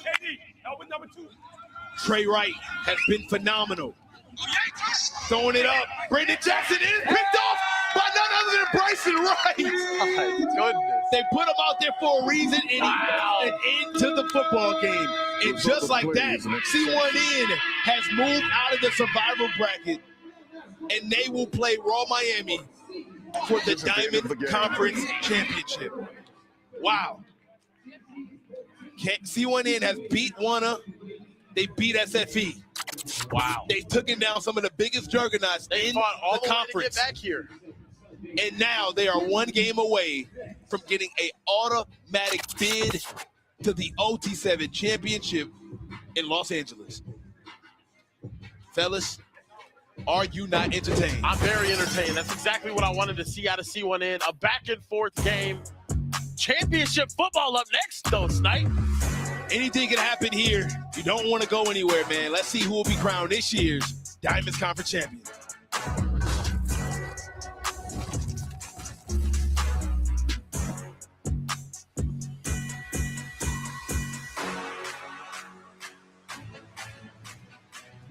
I mean, at this point, what can't Bryson Wright do? Game-sealing interception, and C1N advances to the Diamond Conference Tournament Championship. I'm so excited for this next game. It's going to be insane to see C1N versus Raw Miami. That was a great one. Yes. That was a great one. I know you're probably a little sad. One of Warriors is your I'm team. a little bummed, but I think they really made a case for themselves this weekend, and they really impressed me, I have to say. They showed out, and it's They going to be showed hard for the committee to leave them out of the OT7 finals in June. But as a reminder, the winner of this game will get an automatic bid to the OT7 finals in June. I'm kind of thinking C1N isn't just going to go to the finals. I think they could win the finals. I know. With the way they've been playing and the star power on that team. They've had a lot of injuries today, so I'm a little worried about them being able to pull this one out, but they still somehow get it done. They're Even when gritty. you think, They can do it. They're gritty gritty. team. They have guys playing both sides of the ball, so they're really doing everything out there. And chat, who do you guys think is going to win for all the marbles for a shot? For an automatic bid at the OT7 finals. Who do you think is going to win? C1N, Raw Miami. This is about to be an insane game. Let's hear it, chat. We need to know what you think. It's all or nothing. Yeah, Cam Newton or Raw Miami. It's seriously, we don't know who's going to win. I think it's going to be good. There's a good chance that both of these teams end up at the finals in June. But you want to have that security. Oh, of that the auto security bid. means everything. Everything. Who are you expecting to have a big game in this one? You know what, Tess? I kind of think C1N is going to pull it off. I just think they're so impressive. They have so much star power. Bryson Wright I will say, though, the way to win. But that Raw Miami defense, yes, I'm a little freaked out. They've had like 4 clutch stops. They're warming up right in front of us. Let's take a look at the bracket, though, and see how we got here today. This is the... So, let's see.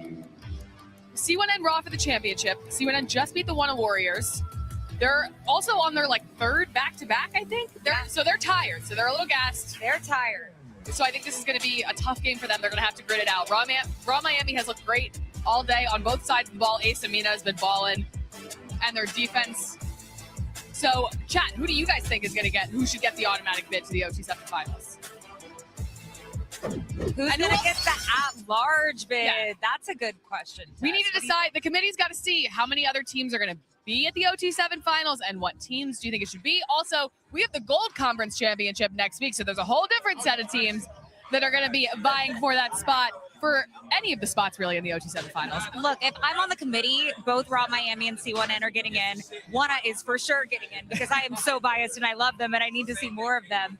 I think there's a case for a few other teams in this division, but the Gold Conference also has some standouts like Trilly. Absolutely. We're going to see them there for sure. A lot of star power, but this is it. The Diamond Conference Tournament Championship. C1N, Raw Miami, coming up next. Who's going to get that trophy?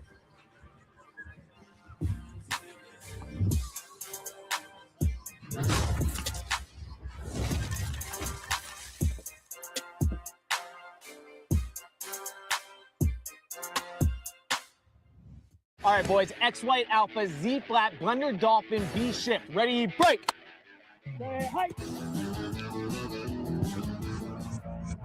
What are you doing? I said Blender Dolphin, B Shift. My bad. All right, boys. We're running it again. X White Alpha, Z Flat, Blender Dolphin, B Shift. Ready, break. Say hi. Time out. Come here, boys. We got to get your heads right. You're not on the same page, and I need you to lock in. We're not locked in. I know. What do we do? You both need to eat Subway's new protein pocket. It's packed with at least 20 grams of protein so you can fuel up and be ready to go. Say hi.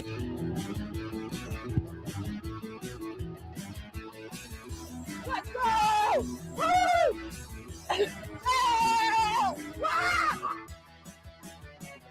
Subway's new protein pockets make everything better. They're delicious, packed with protein, and only $3.99. Now, back to OT7.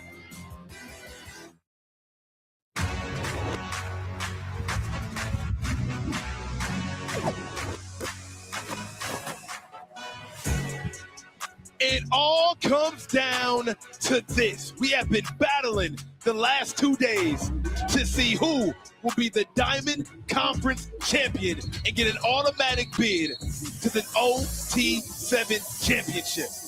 It will go through Raw Miami or C1N in an all-out showdown. Only one team can move on and be victorious and get an automatic berth. I cannot wait to bring you guys this matchup.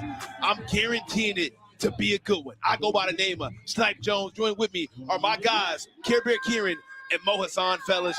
This moment has been long awaited, And to be fair, I don't know who's going to win it. Look, I have no clue who's going to go out here and win this game, but what I will say is these two quarterbacks have played at an unbelievable level. That's right. If there's one thing for certain, it's going to come down to the wire because these offenses are way too explosive. Ace Amina playing lights out, the quarterback from Las Vegas, Nevada, and then Derek Baker, the Tennessee commit, with head coach Cam Newton as his mentor. This is setting up to be a shootout. So much on the line. I cannot wait for this moment. Here you talked about a lot of the QB play. Ace Amina is the QB for this Raw Miami team. What makes him special? He's one of the best quarterbacks in the country. Not only is he holding it down for Las Vegas, playing for one of the best high schools of all time, following the acts of guys like Mikey Eugenio, but he's been almost perfect for this Raw Miami football team. On the other end, Mo, C1N has Bryson Wright, who has shown us time and time again he's the most special receiver in the country. The most special, the best in the world, and screw that, the best in the universe. He had a t-shirt yesterday that said that. He caught touchdowns all over the place. Nobody can cover this man. This team has changed with the addition of Bryson Wright. Let's see if they can finish through and win the championship. The winner of this game has an automatic berth here. You talked a lot about Ace Amina. He will start this football game out. What makes him so special to you? No, it's just the composure. Also, he's incredibly accurate. The ball placement has been there, but he's just making the right decisions. He doesn't throw incompletions. That's the main thing. He doesn't miss off. Right there. Right through the hands, but it's yeah. I mean, look, he's been sharp. The arm talent is off the charts as well. Also, I really love the way he's battled adversity. It was a team with some changes at the wide receiver position. We're going to be talking a lot about Nick Lanier and what difference that makes on this roster. That's number one, the University of Miami commit. Also, Dennis Tuaone, he's the number one player in the state of Utah. That was his target on the first play. These two form a really formidable and lethal duo for Team Raw Miami. There's Nick right there after Dennis was the first target. No cut Nick. Yep, no cut Nick getting busy. Still no haircut. I also made a pact that I am not cutting my hair until the Cleveland Cavaliers win a championship. Oh, man. I'll be seeing my barber in about 2 months. Or 20 years, decades. I don't know. Yeah, I mean, you're going to have some long hair soon. Hey, centuries. Worst case scenario, I'll just wait for LeBron James to come back to the Cavaliers next year and just get my hair cut then. You think that could happen? You think he'll end his career then? Oh, it will happen. Oh, wow. On a 10-day contract, maybe. I'm not even picky. I'll take it. I'll take it. Raw Miami moving up and down the field. How about Raw Miami? This was a team that started off very slow, and now they have a chance to be the best team in the Diamond Conference with an automatic bid to the OT7 championship. Talk about a team that started off slow, but now is the biggest threat here in making their way. They are the team that was undefeated throughout this entire tournament. Meanwhile, the C1N team was on the survival side of the bracket. Yep, exactly. No, Raw Miami has just gone out here, and I don't think they have been stopped on offense in forever. Ace Amina has been straight dealing, and this C1N defense, they haven't gotten too many stops leading up to this. They've been in a lot of very close games, blowing some leads, but can they keep the momentum rolling here? And, just keep finishing. That's what they've been doing. Keep finishing. They blow the lead, but they end up finishing with a win. Just keep doing that. Ken, I got a weird take. You can look at the C1N thing a little differently, right? You can look at them as a team that couldn't keep a lead, or you can look at it as a team that only loss came with one of the most impossible comebacks. That's of all true. time. Yeah, I said that going into the last game against Gunna. They're the best team here, in my honest opinion. Ace Amina might be changing my mind, though, right now. Nick Lanier. How about that, right? Remember, Nick Lanier and Bryson Wright were traded for each other. And now you get Nick Lanier scoring a touchdown on his former team in the OT7 Diamond Division Championship. You got to feel good about getting that. And it feels like that's the biggest trade in the history of our league. It was the Bryson Wright, Nick Lanier trade. Both teams have really elevated since then. It feels like not only is the championship on the line, but also the winner of the trade, essentially, right? Yep, exactly. No, both of these teams have gotten so much better. If you think about it, their first week, C1N struggles. Raw Miami really struggles. Now, both teams have been unbelievable after the trade, and now are about to compete for a conference championship. It's a definition of a win-win situation. You got both of the teams that traded for the receivers at the top of the bracket and playing in the championship. It's not a better scenario. Head-to-head Diamond Conference Championship Sunday afternoon here in Dallas, Texas. We're going to see who won that trade. 5-star for 5-star, man. I call that an even sweep. What do you guys think, though, in the chat? Who won the trade? We got 5,000 of you guys watching the conference championship game. One of these teams is about to punch their ticket to the national championship in June. A lot of there. B. Wright wanted the flag, but he won't get it. And look, I thought he should have got one there. I'm not gonna hold you. They was holding him down like a good woman. Can I say someone that's having actually probably one of the best days defensively? Zayden Gamble was tasked with guarding Alvin Mosley earlier today and was making play after play after play. Now he's tasked with guarding Bryson Wright, and he's giving him fits right now. How about the cornerback matchups that Bryson Wright has gone the last 3 games? We started with Amir Sears, 5-star corner, maybe one of the best just overall players in the country. Then you go to John Meredith. He's the number 2 overall player in this class. And then now Zayden Gamble, a guy with a Georgia offer, Notre Dame, Ohio State, etc., leading this defense and leading the team in interceptions. Ooh. And C1N just coming down with a drop here. And now I think they're going to flip the field. Got to. Raw Miami is playing at a completely different level right now. And I'm not just saying that because I'm wearing their clothes. They have been unreal. I mean, like, come on, guys. Look at me in Mo, bro. I'm not a part of it. You can sit down over there. Me and Mo got that drip on, brother. Okay, you see this? I've never felt better than I do right now with this full sweatsuit. I look like a traffic cone, but I feel good. I almost feel half as swaggy as Ace Amina is. Yeah, that's why I'm not standing up, man. I'm not a part of it. Yeah, you don't look as. Oh my goodness! I feel like I was left out bad and bougie, and I don't know how to feel about it. Bad and bougie. Sorry, Snake. It's all good, man. It's all good. Maybe next time. Or maybe not. Yeah, or maybe not. Maybe not. You know, sometimes next time just doesn't come around. Yeah, you have to glaze raw in order to get the sweatsuit, and it works sometimes. Glaze raw. Raw Miami 7 to C1N 0. Can they go up 2 touchdowns here? That would cause a nice little lead gap right there.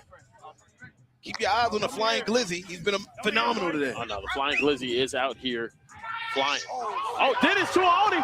People fell. Oh, my Can he outrun Bryson Wright? He can. This man can fly. My goodness. The Utah Sprinter. Dennis Tuaoni. Raw is in firm control of this game now, Sniper. The DBs ran into each other, gave him a wide open lane. Crazy. Dennis is a new addition to this offense, and he's made his impact felt known. What's the speed coming up? Beating Bryson Wright just as he extends the ball. Now we see he's already become a favorite target for Ace. Yeah, we've seen that these Utah guys can't ball with teams like Pink Outlaws putting on for Utah. Yeah. But how about that? You know, he's also putting on for Utah in a big way. And you know Utah what's football is underrated. Yeah, man. Raw Miami's owner, Jose Duaso, came up to me and was saying, you know, the past couple of years, we've actually had amazing teams. We just got stopped by this Hawaiian kid out of Bishop Gorman. Yeah. So you know what we did this year? We got one ourselves. And now he's out here diming people up. Raw Miami's looking like they might be on the way to a conference championship, Mo-Hassan. Yeah, Raw Miami looking like maybe the best team at OT7. We'll see Trillion next week. They're going to make an argument for that as well. Speaking about good football out of Utah, Tom is standing next to the guy who just came up with a big-time touchdown. Hey, Snipe, down here with our guy Dennis. Just scored a big touchdown, as you mentioned. Take me through what happened there, man. You put the burners on. We had a route going. Ace told me check it. Checked it. He put me in the right spot. Threw a good ball. The rest happened on itself. It is what it is, man. Got to tell you. Yes, sir. And now you've been playing with Raw only a couple of weeks now. What's it been like, you know, getting used to playing with Ace, playing with this team? How's that been going? Oh, it's been going well. The game's going faster. It's quicker. Playing with a different team is new environment, but it's good for sure. I'm loving it. And now in this Diamond Conference Championship game, what do you guys got to do to close this thing out, take down C1N? Man, just keep playing hard, score every drive, don't get stopped. And I also got to do my thing. I know my QB going to do his thing, and we're going to win. That's all. Yes, sir. Appreciate you. No. Oh, no. After that last play, I'm letting you not giving you enough some insight. After that last play, Bryson looked at Cam and said, bro, come on. First and goal from the 14-yard Right after line. that, Cam dialed something up for him to get a look. And look at what he does with it. What? Oh, my goodness. My jaw is on the ground. How was his overall in 95? We need to bump those numbers. Are you kidding me? The ball just stuck to his hand. Just give him the damn ball. Just give it to him. That is incredible, man. Big play after big play. And you know what the craziest part? It was good coverage. It was phenomenal coverage. Zayden Gamble is playing great. Crazy, He's bro. right where he needs to be, but it doesn't matter. Falling down, spin move, it don't matter. It does not matter, man. This kid is ridiculous, man. He is a sophomore. Watch the tackle box. I mean, he does something like that once a day. Yeah. Once a day he'll do something like that. It's not a fluke. Derek Baker looking out to his right. It's really crazy. Like, there's some wide receivers that when they're covered, they're not. Yeah.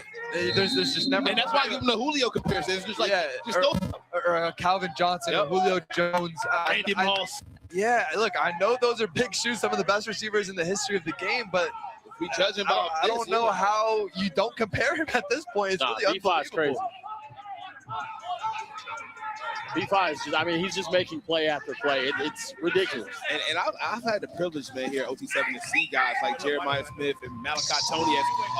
Amari Stevens getting another touchdown. Yeah. But I've seen the receivers of Malachi Tony, Jeremiah Smith. But I hope I'm not glazing too much here.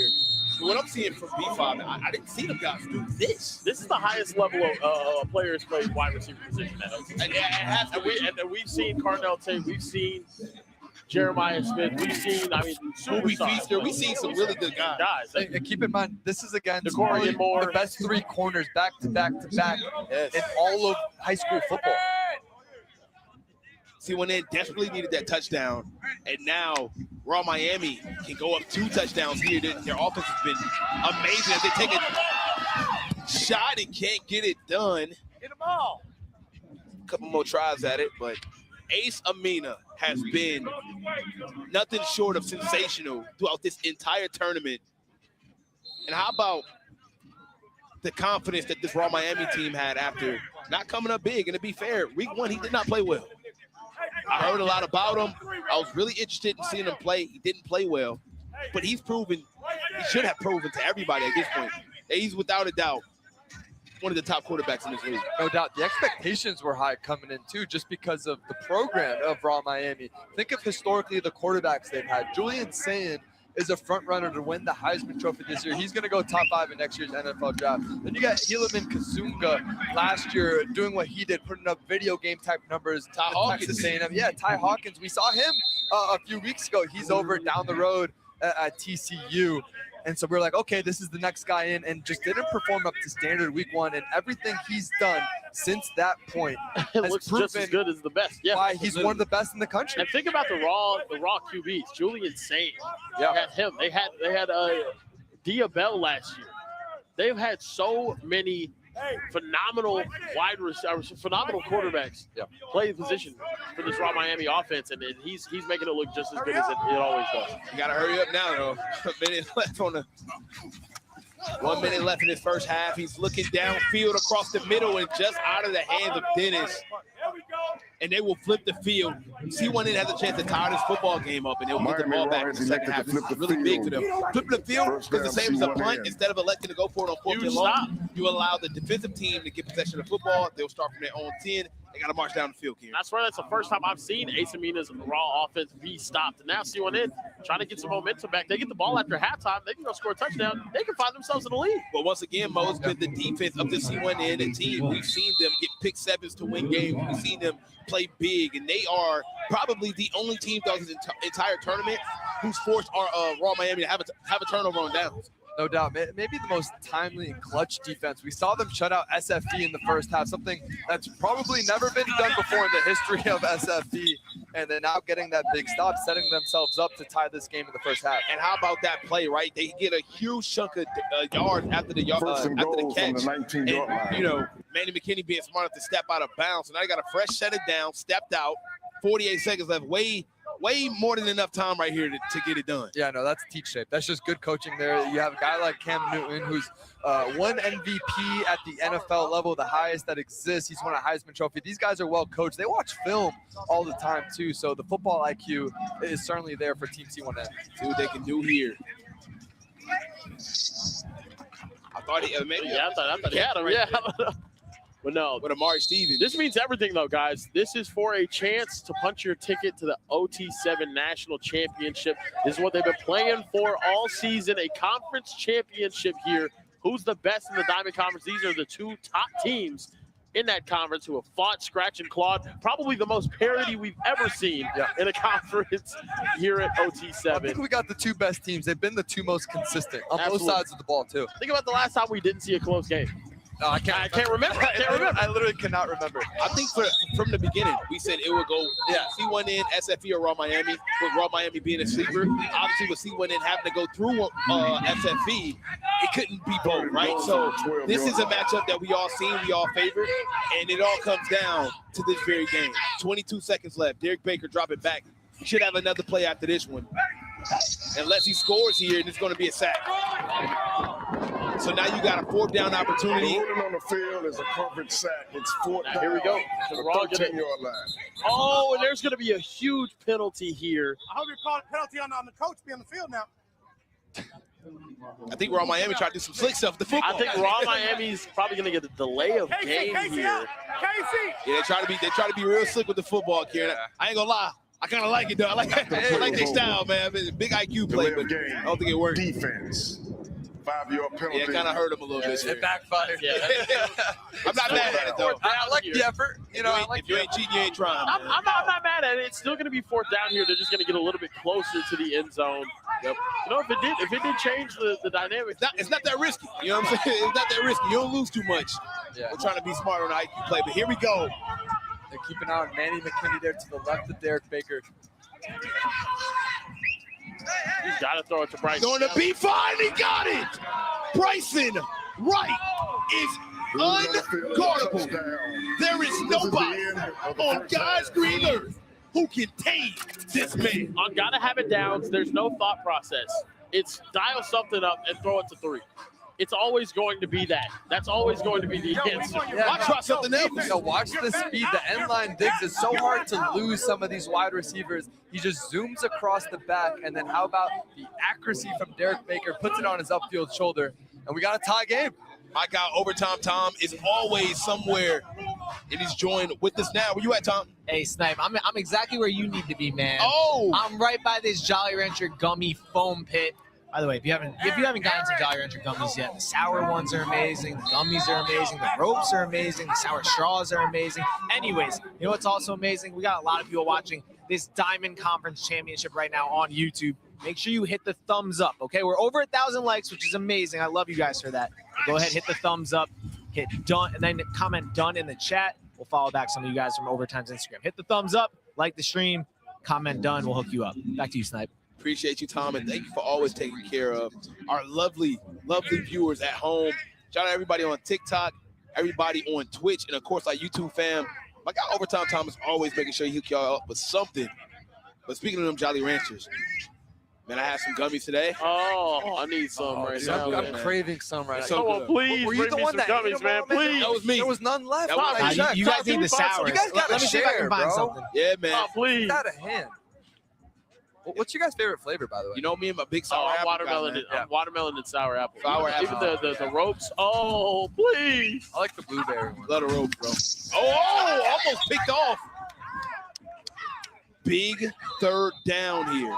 C1 in has fought tooth and nail to get back in this football game with a touchdown and tie the game up. They have a chance here to take the lead, but a turnover on downs would be pretty tough. If I'm Derek Baker, I'm just trying to get something that allow a 4th down more manageable.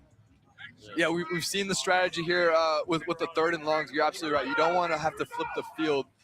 Get a chunk play here. They've done a really good job targeting the middle of the field. It'll be interesting to see what kind of coverage Raw Miami has. Are you going to be aggressive playing the man-to-man, or are you going to kind of play off and give them the underneath stuff? Shout out to Sports Plug 757 in the chat. He said nobody has shown Travis Hunter level ability in 7-on-7 yet. B5 top 3 7-on-7 receiver all time already, though. I agree. Yeah. Give you that. Yeah.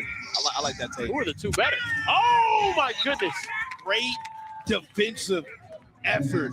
That is Nick Lanier on defense, ladies and gentlemen. On defense? He is. You just said Travis Hunter. How about Nick Lanier? He's doing everything but mowing the lawn right now for Raw Miami. My goodness.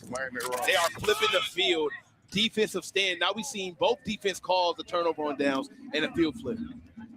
Yeah, no cut Nick doing it on both sides of the field. Offensively, one of the best route runners in the entire country. He's based out of South Florida, just transferred to Carroll City, one of the powerhouses in Miami. He's also committed to the University of Miami, hometown hero, and he's back there in the backfield. He plays receiver, running back, safety. What doesn't he do, Snipe? I don't know, man. I have no idea. I'm out of ideas, man, when it comes to this kid. He's amazing. Quick flag before we even got it off. Is that Spider-Man out there on the football field? It absolutely is Spider-Man. That's Braylon Calais.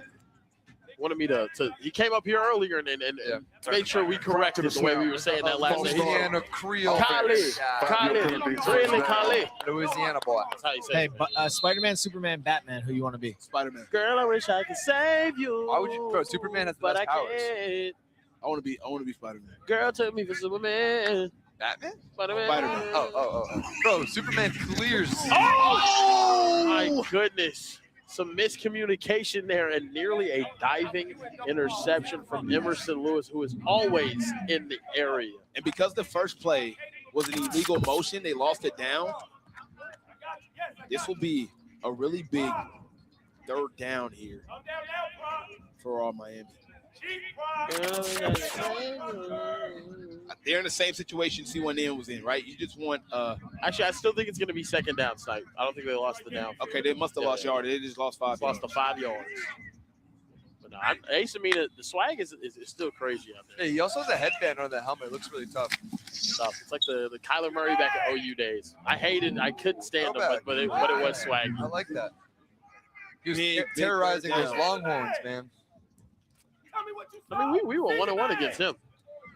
We got a win over Baker. The only one we didn't beat was Jalen Hurts. Hey, congrats, bro. Regular season wins. Congratulations. Yeah. I mean, well, we have more playoff wins than OU does too. So. Come on now. Yeah. Oh! Look, man, people got to stop sleeping on the state of Utah. This kid is unbelievable. Dennis the Menace.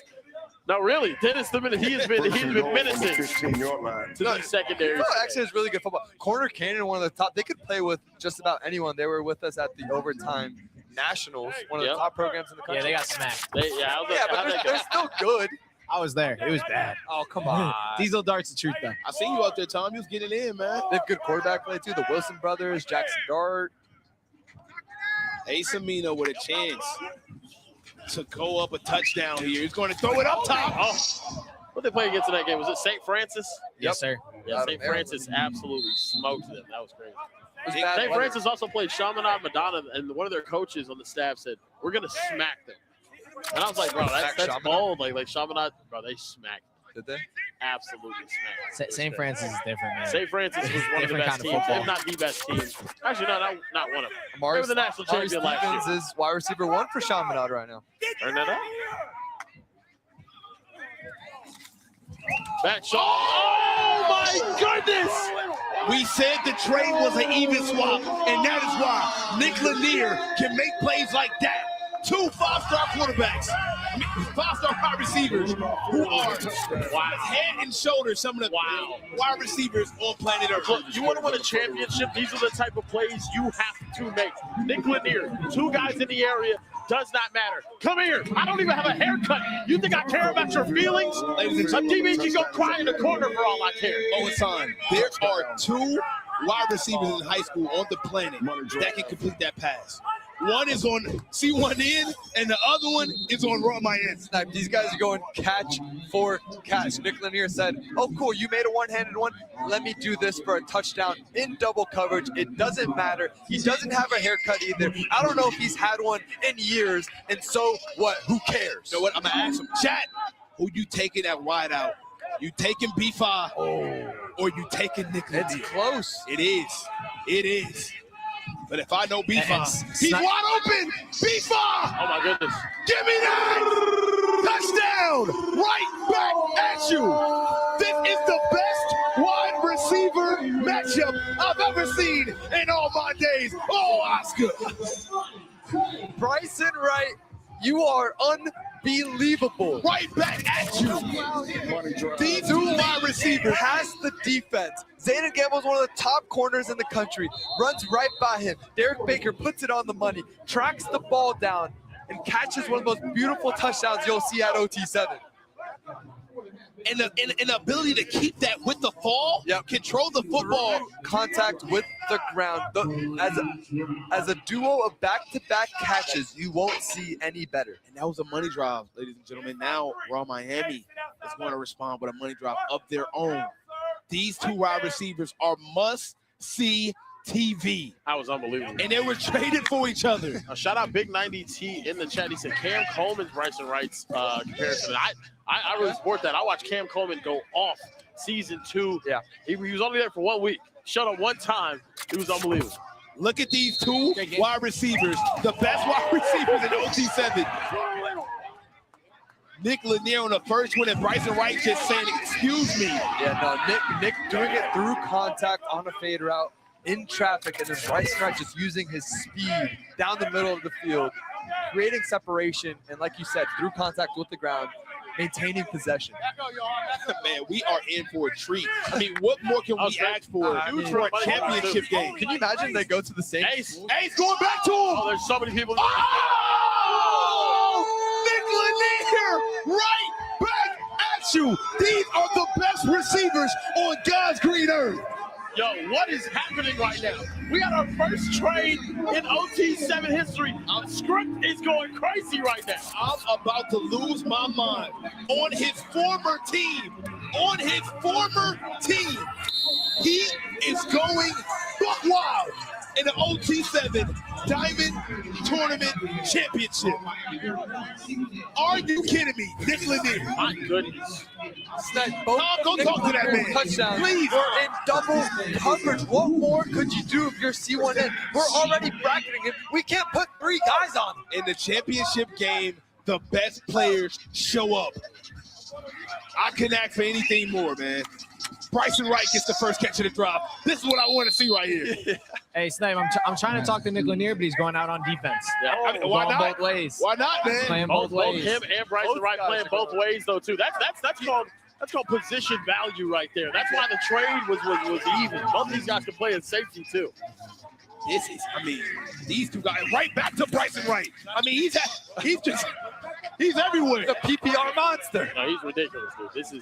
This is a battle of all battles. I think this reminds me of the Kyrie Irving. You said it, you used this analogy before, but the Brandon Knight, Kyrie Irving All-Star. What a play! Yeah, they were going back Deion Waiters. Yeah, Deion Waiters, Brandon Knight. No, it was Brandon Knight. Oh, Kyrie Irving. Yeah, Brandon Knight, Kyrie. No.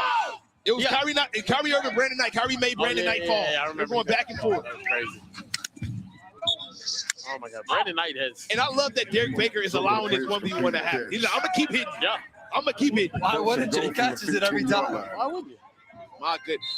Yo, Mo, you play QB at the highest level possible. You played in the SEC, you played in the NFL. Well, I mean, talk about just the relief of a guy like Derek Baker to have an option like Bryson Wright out there. You play quarterback. What is it like to just have somebody where you know I have a shot every time I throw him the Oh my football? gosh, it's the best feeling in the world because sometimes the defense does call the perfect play, right? And guys are covered. And so it's really a cheat code. It's an option where it's a fail-safe. We're going to throw it up to this guy whose catch radius is unbelievable. He can make tough catches. And really both dudes, Nick Lanier too, we saw him catching in double coverage. It kind of opens up the offense in a different way. It's a little bit like in basketball if you just have a guy who could win one-on-one, like a really good ISO player who could just, when all things are canceled out, he can make a play. And there goes Nick Lanier headed up to defense. And I want to see a man-on-man one-on-one with him, bro. I'm not gonna lie. That would make my life. That would make my life seeing both of those guys in man. Just hand up. Because I don't know who will come down with it. I really don't. You're talking about Nick Lanier on Yes. it? Well, he doesn't play like defense mostly. So. And still. I mean, when that ball's in the air, Yeah, you never know. Oh! Uh-oh! Raw Miami seems to think it might have been an interception. They're going to have to take another look at it. The ref says it hit the ground. I believe it did. The Diamond Conference Tournament Championship. Both of these teams have went through the gauntlet. Only one team can prevail here. Right here, yeah, I think that ball does end up hitting the ground. Yeah, that's over with. Yeah, it hit the ground right there. Yeah, it hit the ground, Taking another look at that one, but yeah, it looks like McKinney, If it's not our ball, he's trying to catch it, ended up hitting the ground. Now look, this is what I said about Raw Miami. Every time they're in this situation, though, it always seems like they always come up with a clutch stop in the low red zone. They do it against everybody except for low pro. C1N's been really good in the red zone too. I think that's been their strength offensively. Big third down into the C1N catch. So it's a complete catch. I was going to say a complete pass. They ended up getting snatched afterwards. So, nice gain of yardage there for C1N. It actually turns out a 10-second runoff because it was caught in bounds, and now you got C1N with a chance to tie. But I know Cam. If I know Cam like I know Cam, 1-point gamble is coming if they score here, right? In the championship game, you think they'll do it? 100,000 million. I don't know if that's the right football play, though. Listen, he's done it time and time again. He lost to it a couple games ago. I can see him using it, but none of it matters. They got to score here. Start on my whistle. Derek Baker. Well, they're going to have 2 more opportunities here. And the C1N offense have to punch their ticket if they have any chance to score here. I think they're going to say false start. There's going to be a false start here. That hurts. Just 37 seconds remaining. Raw Miami in control of this game, up 31-24. Prior to the snap, they're trying to tie it up now. And see what it is. Need a false start. 5-yard 37 seconds left in the regular season for these two teams in the Diamond Conference. The rest of these teams are going to have to find out what their fate is with the national championship. Looming large right now, Snipe Jones. Another 10-second runoff. 27 seconds left. Man, which is actually good for 3 seconds on the game clock, and we'll start on my whistle. Let's see what we can do here. Took too much time up. Hey, number 8 is too tight. Number 8 is in the box. Number 8 is in the tackle This is a huge drive. Those are wide open. Amari Stevens is wide open in the backfield. Oh my goodness, the defense needed a map here and they lost him. Just wide open, Bo. No, Ari Stevens is addicted to catching touchdowns going into this week. He led OT7 in touchdowns. He's the speedster. He's probably the fastest. They're going for the 1-point gamble. I called it. I knew it. Oh, Snipe Jones called it.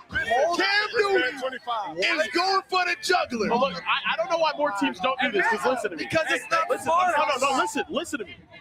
You can go for the 1-point gamble. If you don't end up getting it, you can go for the onside play afterwards. Why not? Oh, that's both are high risk. Both are high risk. High risk, high reward. Hold up. This is a championship game. There we go. Cam Newton wants to win the game right now, which is why he's putting his offense back out there on the field. And ladies and gentlemen, I don't know about you, but I know exactly who the football is going to, okay? It is one man on this field. I think the planet knows where it's going. It is one man on this field who shows gotta have it down right here. Again.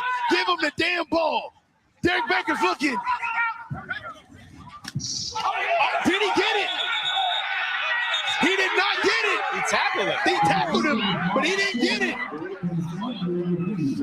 And we're going to see what happened. That was just a straight-up tackle. We're going to have to review that. He might be about an inch short. Bryson Wright standing in the back of the end zone, dumbfounded that he was not the target. But why not call a tackle? He tackled him right there. Did not say anything. There's a lot on that ball is short, even though it was caught. The game is not over. The previous play is under further review. That ball was caught. Tried to reach it, but it does look like. No. Watch it. Watch his foot there. Well, it's going to be about the ball if you're both playing. Look at his foot right there.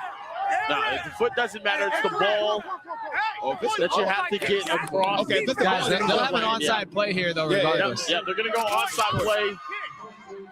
That's going to be a point in Raw Miami's favor as they take the lead 32-31 right back. I understand it's risky, but I like going for it. I'm not mad at it. I'm trying to win the game. I hate to be that guy, but those are two really, low probability opportunity.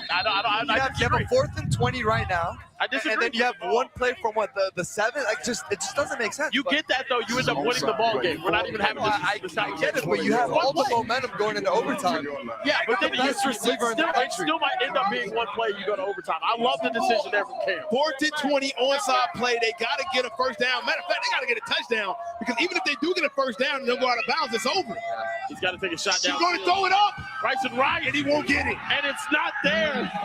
Raw Miami gets the win. Conference champions. They win the Diamond Conference Tournament Championship, and they punch their ticket to go to the OT7 Championship. Wow. Man, how much respect we should all have for Raw Miami. A story of resilience. We counted them out. The entire country did. They didn't look as sharp as they typically do. What did they do? They retooled. They got back their confidence. Ace Amina playing lights out. Nick Lanier making his case for being the top wide receiver in the country. And now they punched their ticket to Hollywood. We were saying Raw was washed week 1. Yep. And now look at what we've got. You were. The Diamond. I was not. That was y'all. Diamond Conference champions. They punched their ticket to the national championship, and I think they look like one of the favorites to go out there and win. They can place both on the offensive side and clutch. Red zone stops again on the defensive side of the ball. This was an amazing game. Just look at it. 32-31. The 1-point gamble didn't work, but I love the play call, Kieran. Great job by Raw Miami. They got a catch. It just did not cross the line. It was back and forth, but we got to talk about the wide receiver combat we seen in this game. It was Bryson Wright and Nick Lanier in an all-out showdown trying to prove who's the best wide receiver in OT7. Keep in mind, both of these wide receivers were traded for each other, playing against their former teams. Both of them gave their best effort, but it's Raw Miami who gets the last laugh. Man, a duel for the ages, and for now, Raw Miami comes out winning that trade, the biggest in league history, but nonetheless, 2 of the best wide receivers you're ever going to watch. Guys are going to be making plays on Saturdays and probably Sundays. This was everything I imagined it would be. Chat, let us know if you enjoyed the Diamond Tournament. That was beautiful. I love today. There was nothing but close games the entire day. It was just down to the wire over and over and over again. And Raw Miami, through that battle-tested schedule, they go undefeated all the way through. They weren't even on that survival side of the bracket. They got it done. And my guy, Overtime, Tom is now with the team that's headed to Hollywood. Get that rabbit up. Hey, thank you, Sniper Jones. I am down here with Raw Miami. I'm waiting for Hunter. Hunter, pull up over here, man. We got a big trophy. You guys will get that in a second. Is Nick Lanier over here? Where's Nick Lanier at? I don't know where No Cut Nick's at. Where's He's running back over on midfield right now. Man, quarterback, Raw Miami. Taking pictures, got it done. Man. Got the win for Raw Miami in the Diamond Division. How are you feeling, man? Hey, thank you, Jesus, man. We blessed. Raw shit on top. Raw shit versus the world. Let's go. Now, Jose, man, you obviously team up. Oh, my goodness.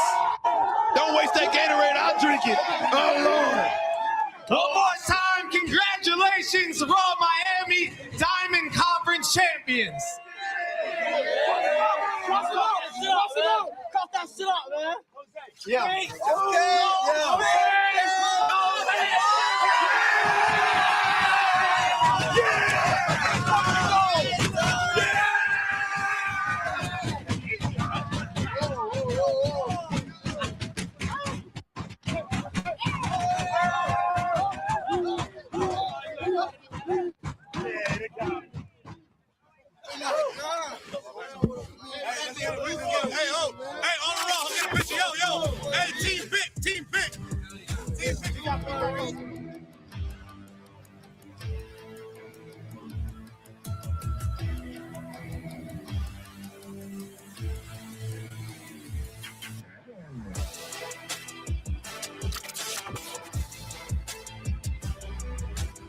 Yep. Hey, back up. Tighten up. Make sure you can see it. Yo, back up. Everybody go get it right on the Wasso. Raw family on 3. Ladies and gentlemen, that will conclude the Diamond Tournament. An amazing finish. It is Raw Miami, the Diamond Conference Championship winners. I can't believe it, man. This has been amazing. And just think, next week is time for the Gold Conference. Yeah, I can't believe we've got a situation now where Raw Miami is back to being a favorite after the way they started. This is a story of resilience and just unbelievable, unwavering confidence growing in a quarterback in Ace Amina, and this defense making play after play after play. I'm shocked. And no more fitting way to end the day than a red zone stop about an inch short of securing their spot to Los Angeles. Raw Miami does it. You said it. They started off slow. They bounced back. They're looking like the team to beat. Ace Amina just playing lights out. He is the future of Bishop Gorman, and he is the future maybe at the quarterback position in the entire country. He's definitely the future here in OT7, getting it done. I appreciate everybody for joining us today for Overtime Tom, Care Bear Kieran, Mo Hassan, Ali, Overtime Test. I'm Jukum Jones, man. We appreciate you guys as always. We love you. Go drink some Gatorade and wash it down with a protein pocket. We will see you next week for more OT7.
A man who had 8 catches for 110 yards and 2 touchdowns. We're talking about Jalen Marshall, the product out of Ohio State.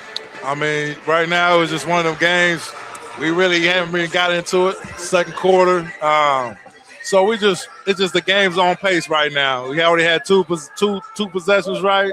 So it's just getting warmed up right now. Teams trying to figure out each other, how they playing on defense, and trying to figure out playing on offense. And once we start getting comfortable, I think Jalen's gonna start getting the ball more. Yes, so you want to hear his name being called. So the challenge will stand. The challenge will stand on the field as the replay system looks to be frozen at the moment, but we'll get that worked on. We'll get that sorted out so the replay can be used later on in the game.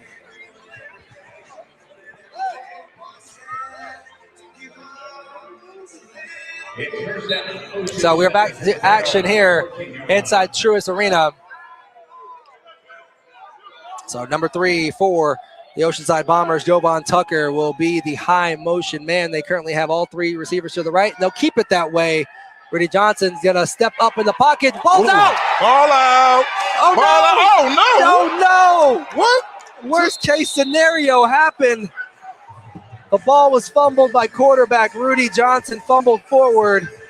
The Barrels had 2, maybe 3 opportunities to get on the ball. Here comes the replay. The ball squirting forward.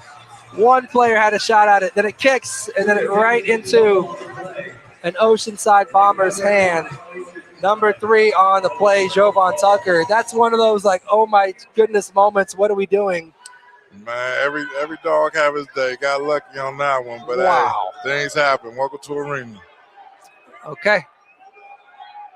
And we have a timeout by the Oceanside Bombers. Rudy Johnson doesn't like what he likes. Doesn't like what he sees, so he is going to get his team all in the same play, get this worked out, get this on board together so they can hopefully, for them, come away with 6 points as the ball is about 6 inches away from 6. I mean, what's the conversation of the defense right now, Dominic? Right now, it was just talking about how we're going to contain Johnson in that pocket. I mean, he's a guy that's been using his feet this whole time, extending plays and keeping the drive alive, and just when opportunities come, just got to make the play. Right there, just seeing the ball got loose. That was an opportunity to get the fumble, build the momentum, but it slipped out of his hands. Oceanside got it. Tucker did a good job getting it. Now they got the ball down at the 1 yard line. Sometimes you just got to fall on it. If you heard the cheers during that break, Jamonte Peck checking out, did a great job in place of Zeke Rose, who just came back in. Hopefully that ankle is okay. We'll see how he goes when he presses off of it for the first time and really tests it. Tucker in motion. They go sweep off the left side. That's going to be 6 for the Oceanside Bombers. So what should have been a turnover by the defense turns into 6 points for the Oceanside Bombers.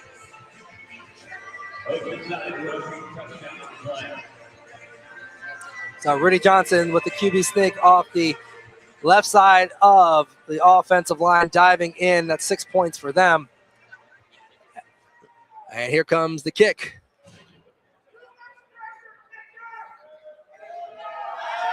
Low snap, gets it up, but the kicker, Brett Reese, knocks it in, and he claps towards the sideline as some trash was being talked from the fans. But, hey, we got a good game rolling here. 12:45 left in the second quarter. Oceanside Bombers take a 2-point lead over the Kentucky Barrels.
Right back to the action here inside Truist Arena. The Bombers take a lead over the Barrels. Desmond Epps, an electric returner.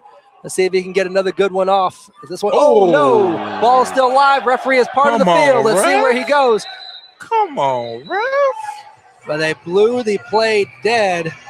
Hopefully everybody's all right. That was a pretty hard hit.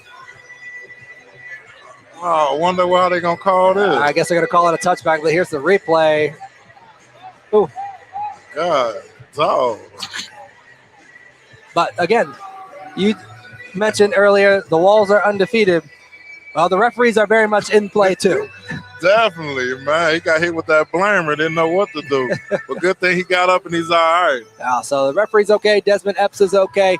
They're going to rule that a touchback, placing the ball on the left hash mark over there. So we'll see if the Bombers can go get this back. They've been very successful on their 2 drives, going for a rushing touchdown on that first possession, and then Shiloh Flanagan was able to catch a touchdown pass from Shea Spencer, the starting quarterback for today. But Darius Prince, also Jalen Marshall, 2 names you want to hear get going. Spencer looks deep. Who does he have back there? Good ball. Oh, Darius Prince with the receiving touchdown. 1 play, 1 snap, 1 throw. That's 1 touchdown for the Kentucky Barrels. How about that, Dominic? Man, that was all Spencer on that one. I mean, the DB had it covered. He figured out the double move. He seen it coming. He was on it, but Spencer put it where the DB couldn't get it. And Prince did a good job adjusting on that ball, making the play. I mean, Spencer's showing his tail off tonight already. I think they call that dropping it in the bucket. Here's a deep play from that, but the DB had no chance. Prince had a good 2-3 yards on him once he was able to break past the deep part of the field. Ball on again. He's missed his first 2, but fake this time. Another one. Prince gets in. There we go. Where's the signal? There it is. That's 2 points for your Kentucky Barrels. Bombers had the lead for the shortest of times, and the Barrels come right back down and take it right back. This is Arena Football 1. Hey, this is at its best. This is what we're talking about. So right there off the right side, direct snap, carrying it into the end zone. 1 play, 45 yards, 25 seconds. Shea Spencer lofting it up to Darius Prince for the touchdown. Gotta love the sudden change, taking the momentum right back. Got to, especially with a big play like that. It puts a dagger in Oceanside right now. Shoot, right there. Shoot, a lot of kids say it nowadays. What's my favorite color? Blur. So that was a nice throw by Spencer, man. I mean, he's doing a great job tonight. So it's a great game so far that we are having 20-15. Barrels leading right now. After the long touchdown throw, 1 play, 45 yards. Again, we're going to stay here, keeping the action moving. 11:47 left in this second quarter. So back on the defense this time. We talk about how good that defensive line is for the Barrels. Rudy Johnson, the first quarterback to really use his feet against the Barrels this year. We talked about Malachi. Can't remember his name from last week. Michigan Arsenal quarterback Malachi. He stayed in the pocket. He was off his back foot most of the time, but this time Rudy Johnson offers a different dynamic to what you have to defend. And that's deadly when it comes to this game because it just takes one guy to miss, takes one chance to make a guy miss, and you can get 6 quickly. So it's just big that on this drive that Kentucky keep Rudy Johnson contained in the pocket and make sure they wrap him up and make sure he don't get loose. The ball going out of bounds, dropped straight down off of the net, so the ball will come out to the 5-yard line for the Oceanside Bombers as they try to take the lead back, down 5 right now. They've been trying to take a couple deep shots. Mostly everything's been medium and short, so maybe there's cook something up here in the next few minutes where they do take that shot down the field. Yeah, I mean, Oceanside did their film. They did their homework. They know that front line is on attack mode all day and night. So they're going to try to take their shots, but also, too, they're doing a good job with the quick game. So back in action. Here we go on the field right now. Let's see where the high motion comes from. It looks like that's number 0, Tajay Brooks off the right side. We've got flags on the play. They're blowing it dead. Delay of game. That's the second time the Oceanside Bombers have been called for delay of game. Wonder if they are having trouble seeing where the play clock is. It is, if you are the quarterback, it's over his right shoulder and behind him. And when you go arena to arena, you got to find those little things to be ready for it. Definitely do. I mean, it's one of these things. I think they're just coming out here taking their time, thinking they got time. But you got to get your plane and get in and get out because right now you backed up in the end zone. You can't have any mistakes back here because the safety, like I said, every point, every possession counts. So it's a situation where they got to get out the back of the end zone. All right, keep an eye on Zeke Rose, number 5, the nose tackle right there. Was super disruptive last week. He's looking to get his name going, pushing it back. Got a flag on the play, but the play continues. Wide open. That's number 3, Jovan Tucker out there. He's going to go for 6, but we're going to see what the flag is. Let's say we got a false start.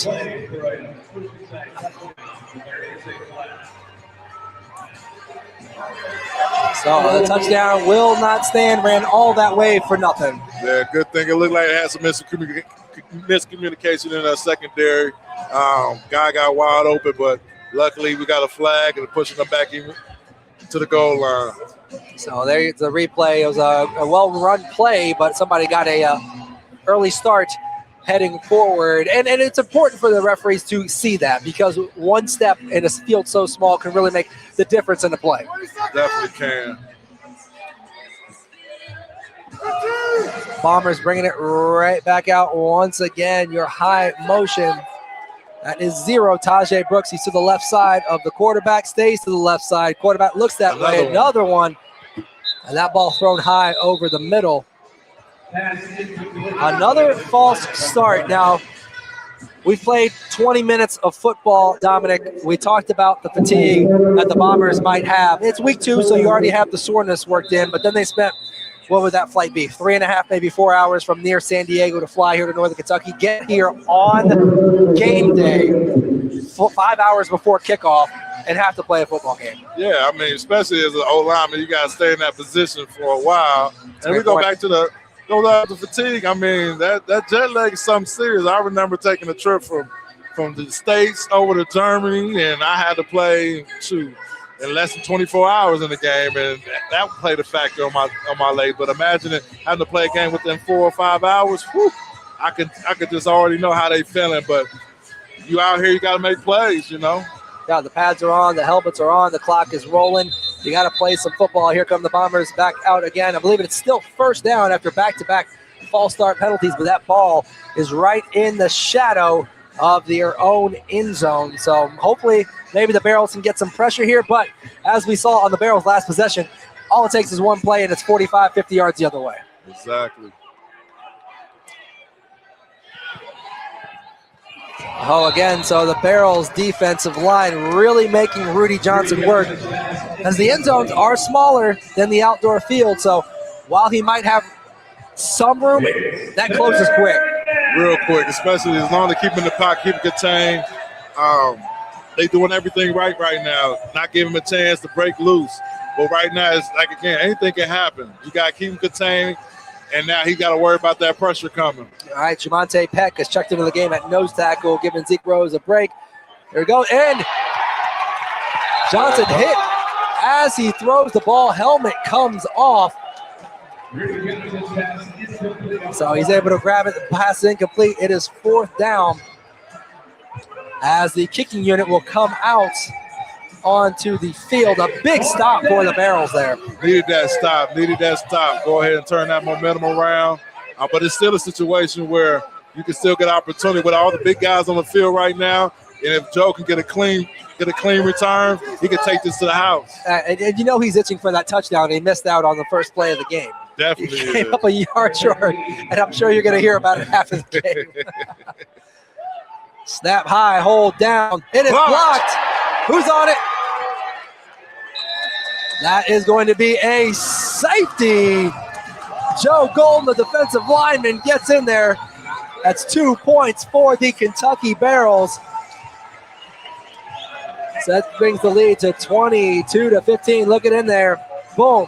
That ball never had a chance to get off the ground as Powell was able to get his big claws up there and hold it up. Watch him celebrate. Watch Zero. You know he made a big impact. Man, it's just tough down there. In my opinion, I just felt like you might as well take another shot. It is what it is. Let them score, and that's the thing about Arena. Non-stop scoring, so you better off just let them score in that situation and just go ahead and play ball.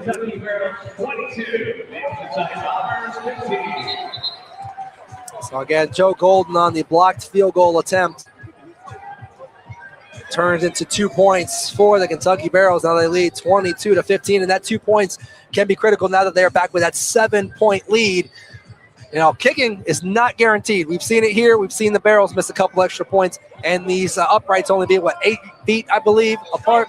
So that 1 point, these 2 points, I should say, could be huge. Yeah, it makes a difference. Every point counts, man. It's a game of game of points. I mean, you scoring points off if you tackle somebody in the end zone, you scoring points off of just anything. So it's crucial that you capitalize on every opportunity. Every opportunity, every point matters here. So Brett Reese, the kicker from the Oceanside Bombers, will put this one back. Desmond Epps, you know he's itching to get a good ball off the net or just a good catch. Is that after he had last week, he had a little over 100 yards in return yards and a score. He would love to make it back-to-back weeks doing a kickoff return for a touchdown. There goes the kick. Here we go. Got it clean. Got it clean. Everybody's in their lanes to see if he finds something up and over down at the 10-yard line. So we'll see the Barrels offense come back out. Last time, they were on the field for, let me check it, like 22 seconds, not even 6 seconds, not even. It was a one-play drive for a score for the Barrels. Let's see if they can do something similar this time as they get things set up. So what's the mindset now? We're 8 minutes to halftime. Do you have a chance to make it a much bigger, possibly two-score game here? Critical possession for the Barrels. It definitely is, especially Oceanside is going to get the ball after a halftime. So it's a big opportunity where they can get up 2 scores and just keep pushing the pedal to the metal. Jalen Marshall, a name we haven't heard much today so far, but he's high motion. Spencer is going to throw it to Darius Prince off the right side. He's into the walls, just past the 20-yard line into Bomber territory.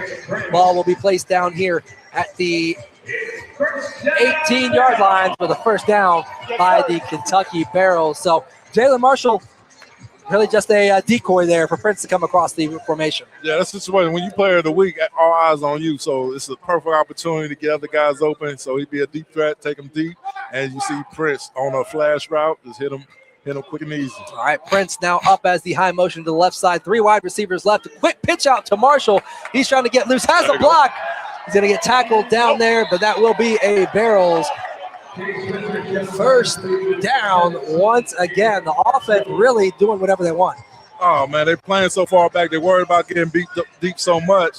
It's opportunities for quick screens, check down, wall routes, and over routes. So great play called by Coach Gray.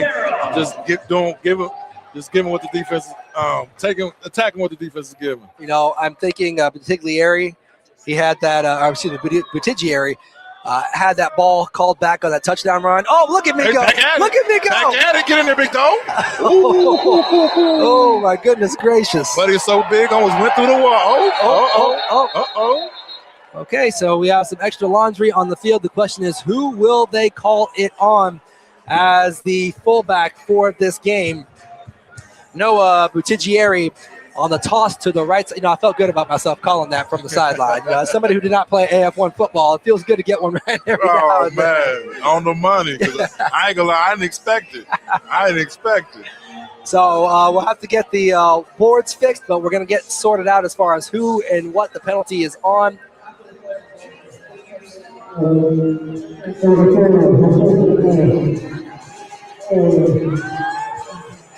So that personal foul will go on the defense and will be half the distance to the goal and will be an automatic first down. Ball will be placed at the 2-yard line.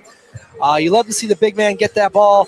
Wish he would have gotten in, but then the extracurriculars, because he went into the wall pretty hard, but somebody wasn't happy with what happened there at the end. And I say go ahead and give it to him again. Choo. Let him go ahead and get 6. Are you going to tackle him? I ain't. That's why I'm retired. Yeah, hold the helmet up so you can be over here with me. All right, 6:30 left on the clock here in the second quarter. The Kentucky Barrels looking to go up by 2 possessions here if they can get the ball across the goal line. Bombers really back on their heels. Had a big penalty there, have given up about 3 big plays in a row. Jalen Marshall will be your high motion to the left side, be trips left. And it's a sneak. Ooh, he in there. And that is...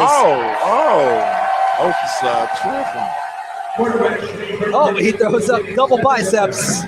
Shea Spencer with his second rushing touchdown of the game for the Kentucky Barrels. Oh, man, the way he going to be player of the week this week. I mean, he's playing great ball right now, doing everything that's asked of him, stepping in for Dalton and just doing a great job. So here's the replay once again. This got the big guys up front making a space, and Shea Spencer running through it.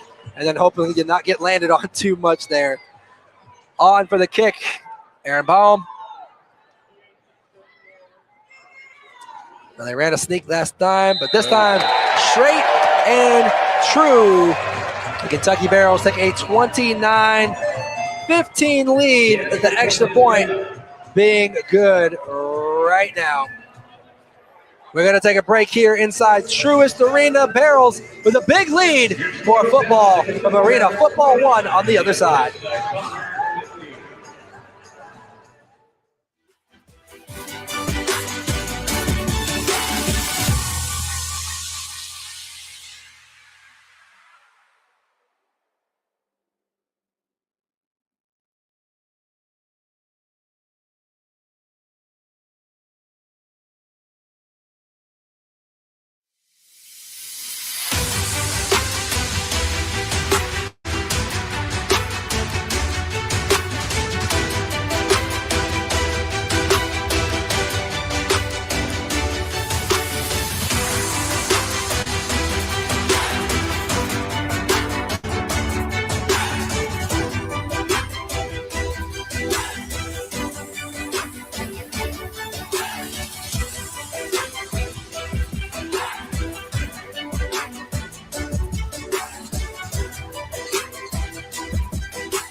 Back inside Truist Arena here in Highland Heights, Kentucky. The Kentucky Barrels leading 29-15 over the Oceanside Bombers as Aaron Baum puts his foot. It's an onside kick. Did it go? Is it going to get there?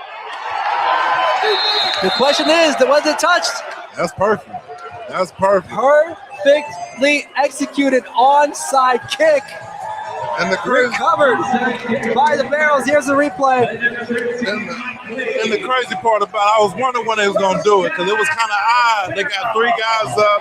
They got the 2 guys way back. So that was a perfect opportunity for an onside kick. And now this is another chance to get up 3 scores and really take over this game. Wow. A shout out to Mike Lee for letting the ball go, then landing on it. And also, Shiloh Flanagan, he's not small. He's 6'6".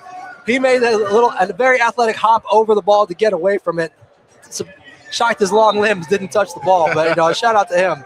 But that's stealing a possession textbook. Exactly. Now it's an opportunity to really take over this game. It really put Bomber in a position where it's a desperation. So Barrels now with the ball at the 10-yard line. Jalen Marshall in motion. Shea Spencer, breaks it, finds somebody. Desmond Epps brought down just past the 20, but we're going to check the flag. Might be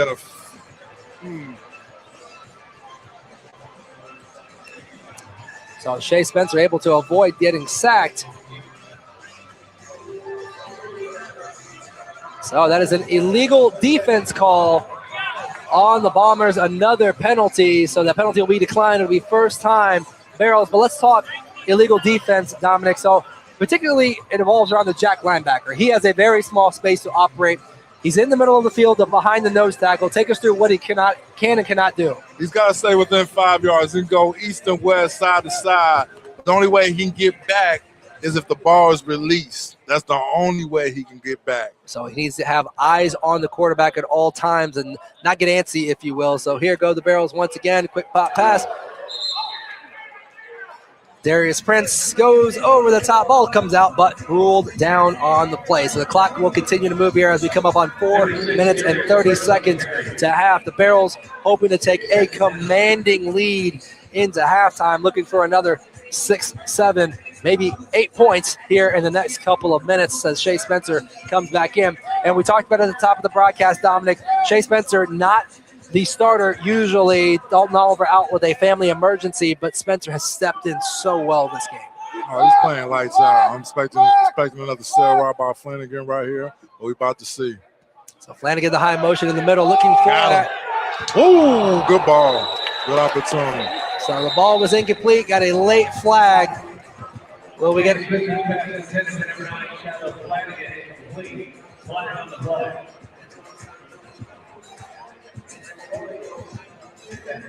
We have a defense holding on number 2. That's Simeon Burns, the defensive back. So Barrels get bailed out there. It will be first down going in. All right, Dominic, I called the last play when Buttigieri almost had that touchdown score. What are you calling here? Oh, man. Oh, shoot. I'll go back to the cell route. I'll go again with Flanagan, but I got a feeling we're going to go with Jalen on this one. Okay, so Jalen Marshall out to the right, Shiloh Flanagan also to the right, Darius Prince off to the left. Prince will be the high motion to make it a trips right formation. Prince is open for the corner. I mean, make it a little easier. Hey, too easy. Once again, got him in trips, went for a sail route. I mean, that's a situation where down here is just easy money. Easy money. So hopefully we get a replay of that. 3 wide receivers to the right, the 2 to the furthest outside, running short routes, barely moving almost. I mean, you could just see that 18, he's just out of position, and the corner was playing too far up, so he had no chance to bail back on that ball. So Darius Prince with the receiving touchdown from the hands of Shea Spencer. Aaron Baum with another kick. It is good. 36-15 Kentucky Barrels, and we have to shout out from earlier the onside kick. I mean, if they're gonna come back in that same kick return coverage, I'll kick it again. Kick it again. So that's the Spencer to Prince connection. That's their second connection of the day as far as receiving touchdowns. So another quick drive, 4 plays, 40 yards, just like the last one, 2 minutes and 28 seconds for the Kentucky Barrels. This was really turning into a rout. The Bombers need to get something back on the board, or this could get out of hand easy, and the Barrels put up a significant amount of points. And once again, they only got 3 guys up front. They need to move 97 and 95 up, because if it's me again, let's just go ahead and kick it again. Because this is an awkward kick return. I've never really seen this kick return in an arena game. Okay, so you can't see the wide view right now, but they have 3 guys up at the 10, another 2 back at the 20, 2 at the 5, and then their kick returner back there, number 4 on this play, Tyler Kennedy back to receive. So the same formation where the onside kick was successful for the Barrels just a few minutes ago. We'll see if they decide to do it again or if they let the defense get after it. So off the board, that ball is live, and it is brought out Kennedy. Good pursuit, good tackling by the Barrels here. Ball out to the 9-10 yard line. 3 minutes, 10 seconds left on the clock. So Rudy Johnson has tried to take a couple shots deep, a lot of short stuff, but on that last time, they really had the ball for a significant amount of time. He was really having some difficulty finding time to throw the ball. Yeah, it's tough. When you get back in the end zone like that, it's tough to really do anything. So this is a situation, got a little bit more room. Be interesting how they're going to handle this, but this is a situation where they got to score right away, and then because they're going to get the ball at half and have another opportunity to pick up on this. Barrels back under center. Rudy Johnson going to take the snap. 1, 2, 3 step. Ball is out. Ball through his hands. He wasn't ready. But we do have a flag on the play. The ball came out wobbly. Couldn't tell if it was tipped, but the ball did go through the hands of Brooks. Got to get your hands on that. So it looks like another illegal defense call. This time it will be on the Barrels. So that 5 yards will be marked off, moving the Barrels back a few more. 2:36 left on the clock. That will be a first down.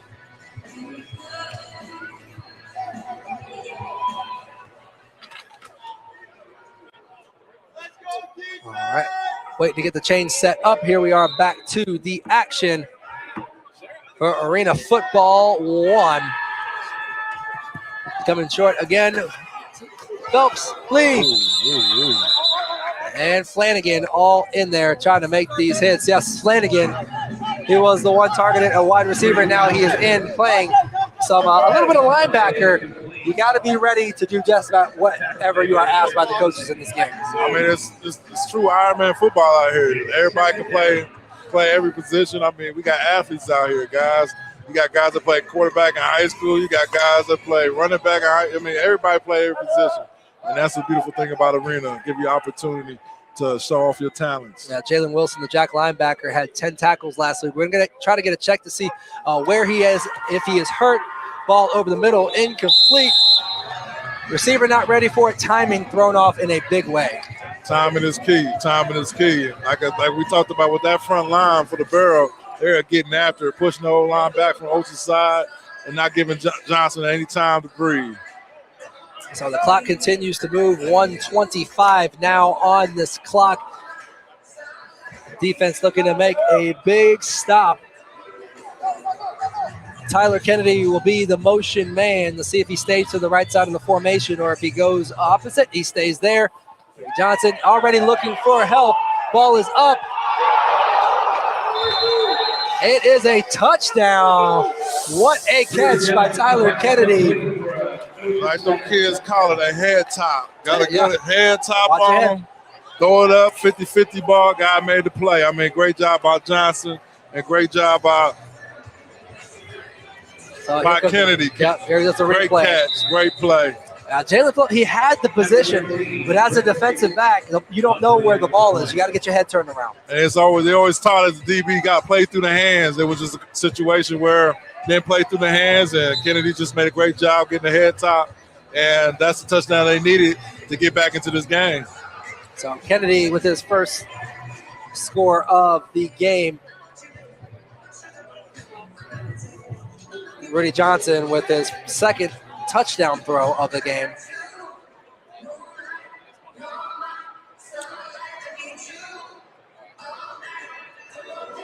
So that would be the 1 minute warning.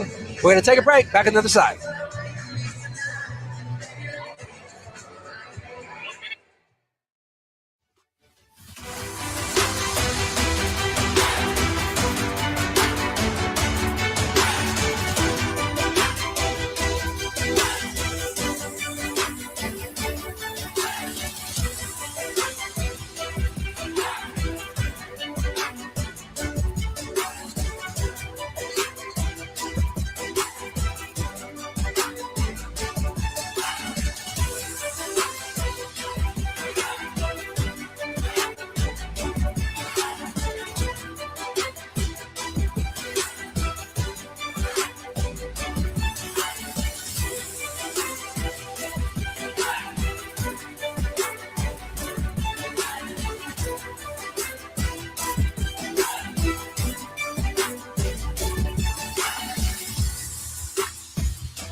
Back here, Truist Arena coming out of the Bombers touchdown pass there.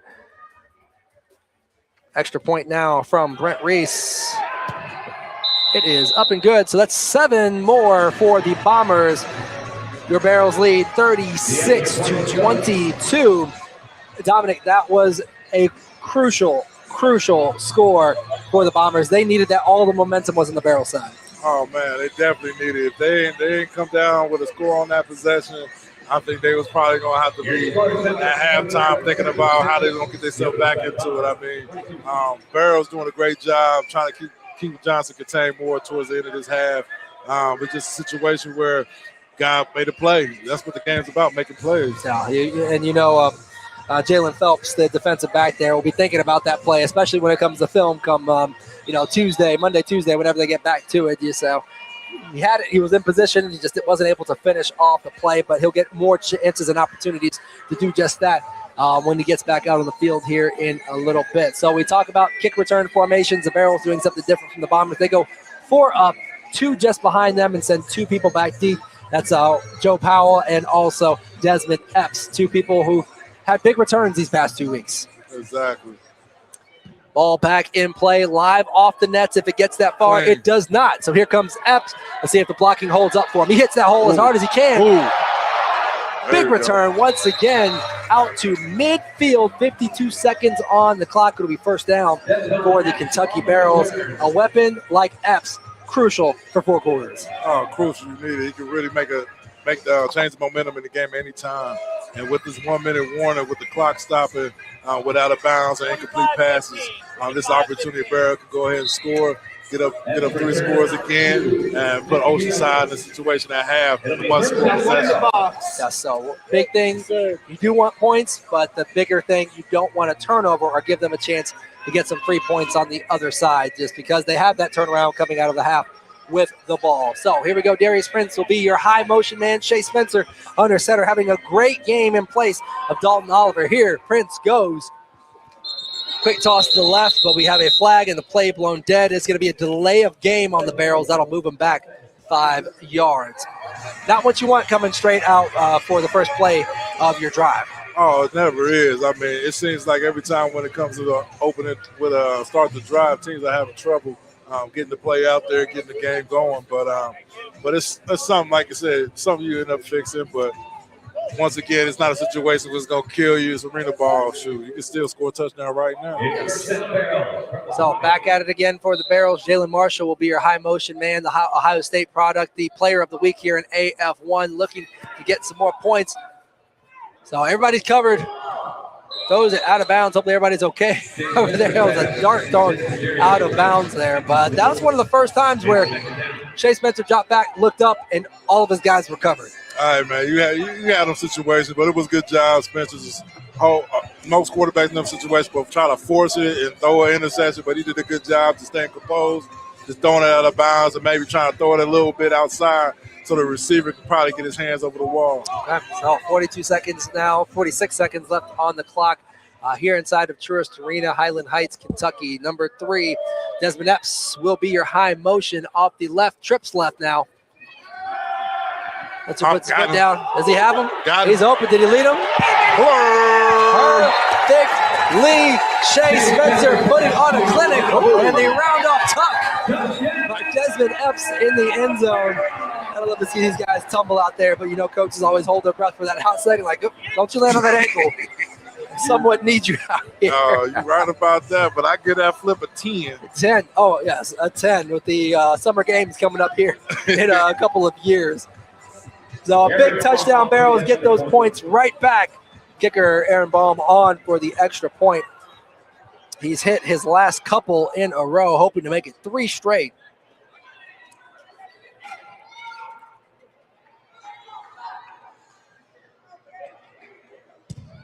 And he does just that. It is 43-22. Your Barrels on top. Here's the replay. I mean, the DB has no chance when he's running away from him at that point. And Epps did a great job just getting on his toes and beating him on the post. Once you get on the defender's toe, because usually in the outdoor game when you run a post or a corner route, you're taking it up to probably 8 to 10 yards.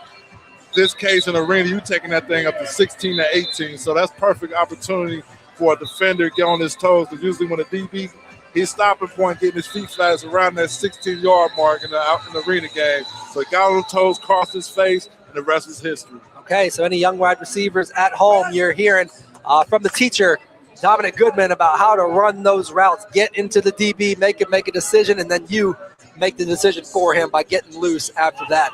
40 seconds left in the game. Barrels really starting to stretch their legs. The offense looks great.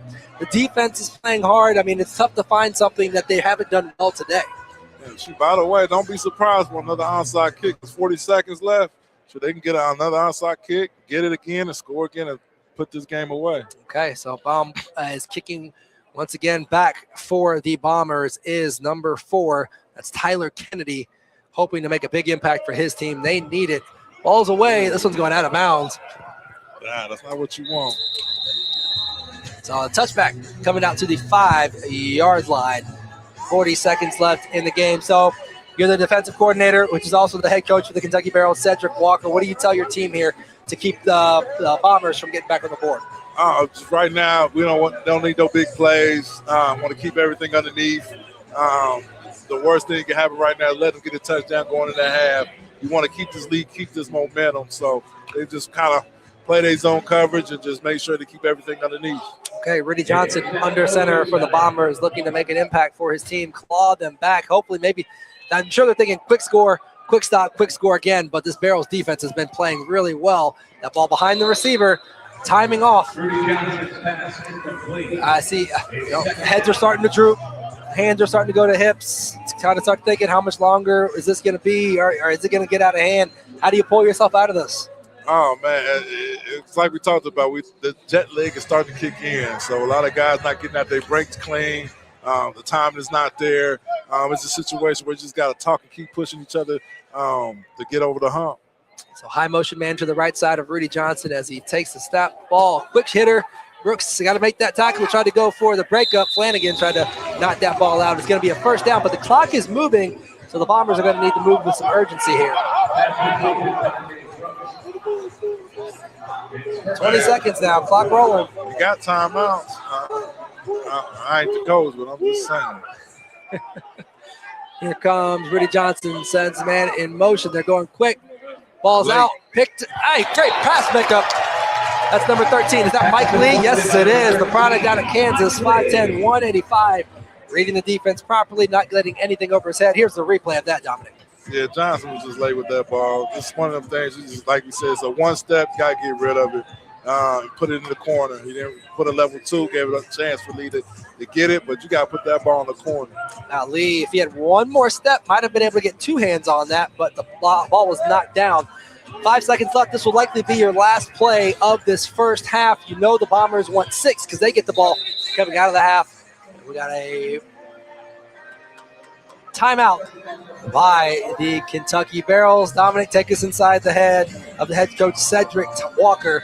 5 seconds ago. You have a 21-point lead. You got to feel good about that, but then there's the turnaround. You let them in, they get the ball coming out.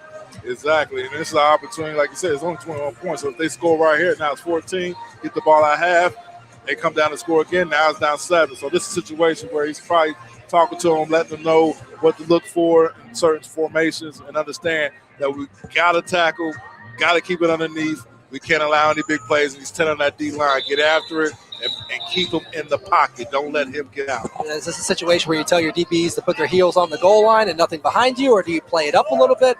Or is this like, read your keys, we're playing this man, they play a lot of man on the back end and just make it work? You're still playing up. You still got to play him up, still play honest, still force Johnson to make throws, because right now he's not really making the throws, and it's an opportunity they can get a sack or get a pick.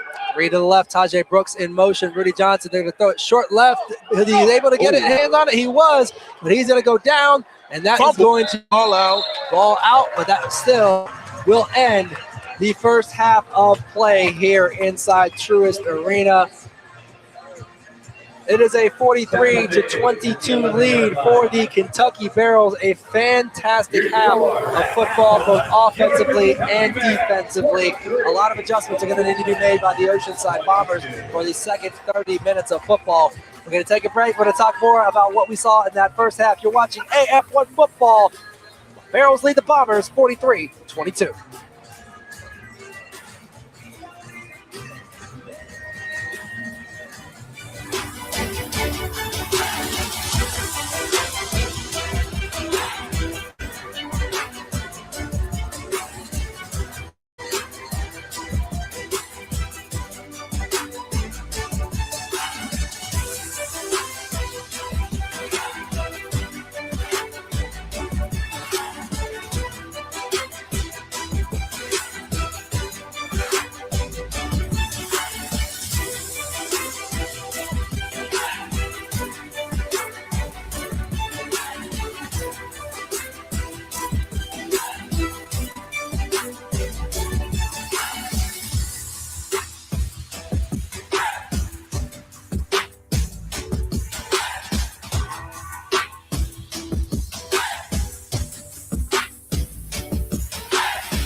Welcome to Fan Zone Offline. I'm Scott Burke, alongside Tim Capper. Week one's officially in the books, so let's kick things off with a look at our power rankings. Despite being 1 week in, you're already starting to see how teams are stacking up across the league. Hey, quick note, these rankings are a composite average of ballots from Scott, Howie Hansen, Zach Kyleman, and Joshua Cox. So what you're getting here is a full panel view, not just one person's perspective. And for the full breakdown, you can head over to af1fanzone.com. So starting at number 9, they may have a nice field, but they need to do a little bit better. We got the Washington Wolfpack.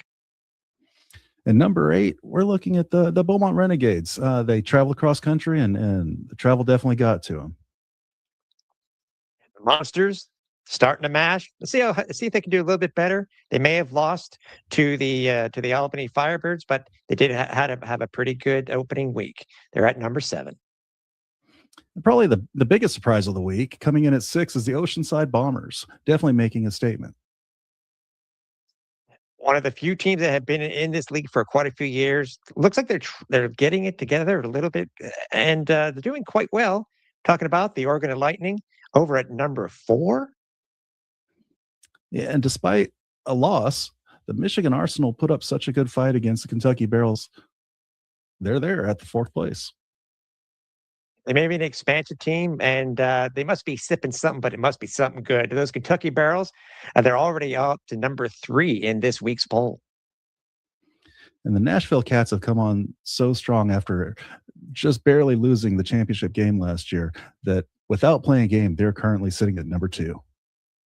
And at the top of the poll, the reigning, defending, undefeated Albany Firebirds. They're starting the season off strong, and they're looking to continue their undefeated streak. So, Scott, 1 week in, this is just a snapshot. And this is arena football. These rankings can change as quickly as the scores of the games do.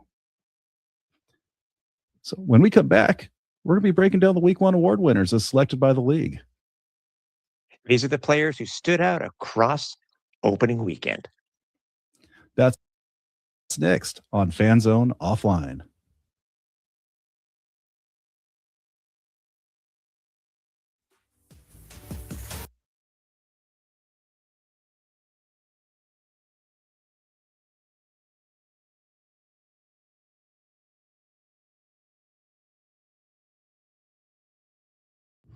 As Deputy Attorney General, I prosecuted corrupt officials who abused the public's trust.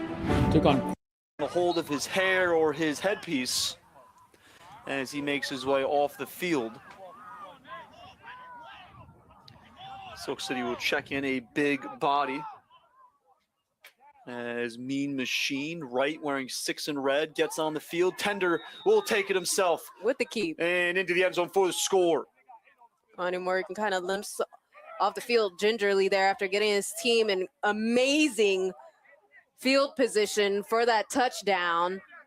All that hold up over that possible fumble, and the Animals have proved their point that they were going to get to the end zone regardless of all the conversation that was going on around that play.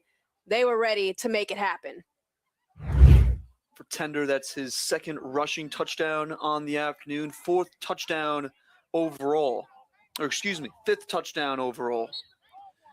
And now a 2-point attempt here for Silk City. They trail by 5, looking to try to make this a 3-point football game. Are we going to have somebody explain to us if there's an overtime rules? Silk City, they'll line up 2. We'll get there when we get there. We'll get there when we get there. We still got a lot of time Tender, left. pump fake, in trouble. Flag comes in. Don't hold me now to it. Now rolling to his right, throws it back to his left, pass knocked down. Nice defensive play there by Anthony Diaz, wearing 14 in green. Just swatted away there. Tender again with all the time in the world, as he usually has it. But again, time not on his side for that one. No score. We're lucky we got this door closed, Brona. The production doesn't like the O word. Yeah. The production doesn't like the O word. So sorry, we y'all. might get some overtime, certainly. 2 great teams, 39-34. Looks like we're going to replay. It's a close one. It's real tight. So I just, I want to be prepared. You're going to replay that conversion attempt. Seems like both teams are very locked in on the scoring initiative. Okay, so where are we going to land with that, considering absolutely 9 minutes left here? I assume this is a 2-point conversion from the 5-yard line following a defensive penalty. Tender, can he get there? Yes, he does. Sneaks his way into the end zone. I believe that is a 2-point conversion for Silk City. And it is to make the score 39-36 as we approach 9 minutes left to play.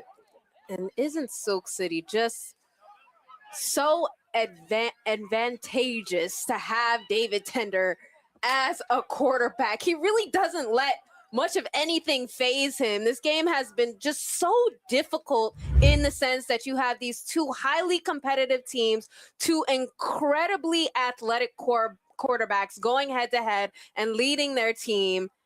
And David Tender just, again, adding something else to his highlight reel, proving.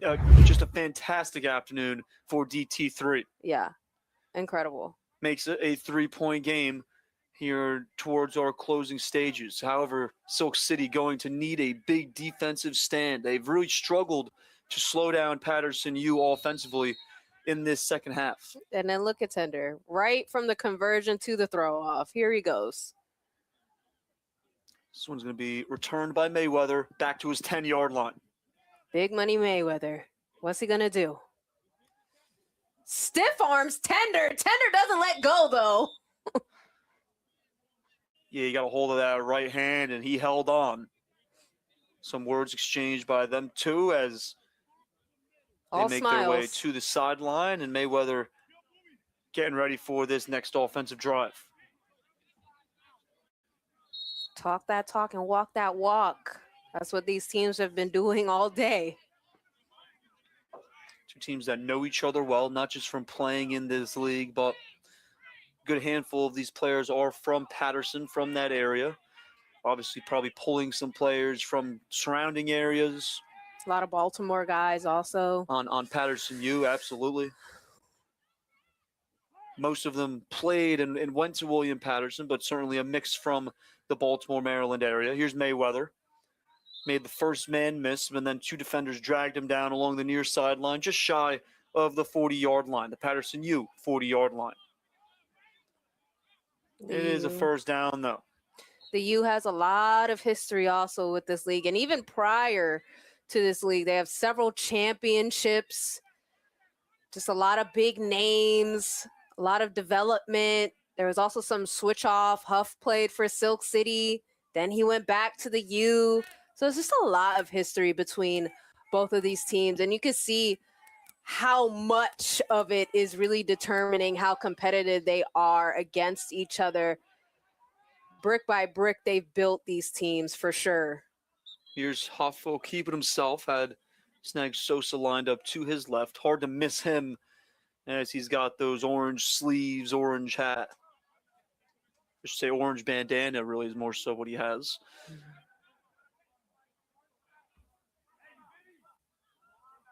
Orange hood. There we go. Orange gloves, orange leg accessories, orange cleats, all orange. As the U is inspired by Miami, I believe, the original orange and green.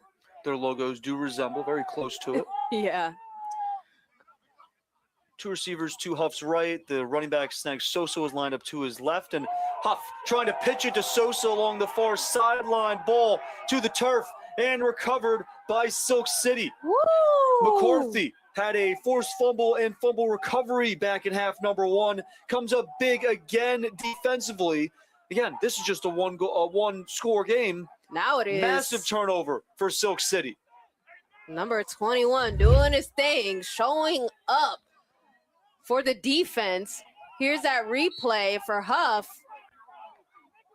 Huff often likes to hold the ball a little far away from his body. Sometimes that doesn't always work, and also tried to get away with a little bit of a trick lateral play. Silk City read that. Read it in weep. Patterson U will use a timeout. Silk City not too happy about it. It seemed like there were some Patterson U players coming off the sideline and onto the field prior to the timeout. They're trying to say there were too many men on the field. And again, we'll see that replay one more time. Huff. Yep, extended the ball and tried to flip it out to his left. 2 snags. And it never got there. Snags wasn't close enough to retrieve it. It was definitely a risky play. Huff is definitely sometimes reward over risk. But this one didn't work out in his favor. David Tender needs to come up clutch here. His team trailing by 3 points, just over 7 minutes left to play. And man, what a season the Animals have had thus far. They really called it pretty close against BIC last week too. They didn't command the entire game, but they did command and come away with the win when it meant the most to it. Handoff on first down, straight ahead. I believe that's Amari Thomas on the carry. He's tackled down, pushed down just shy of midfield. First down carry for Smart.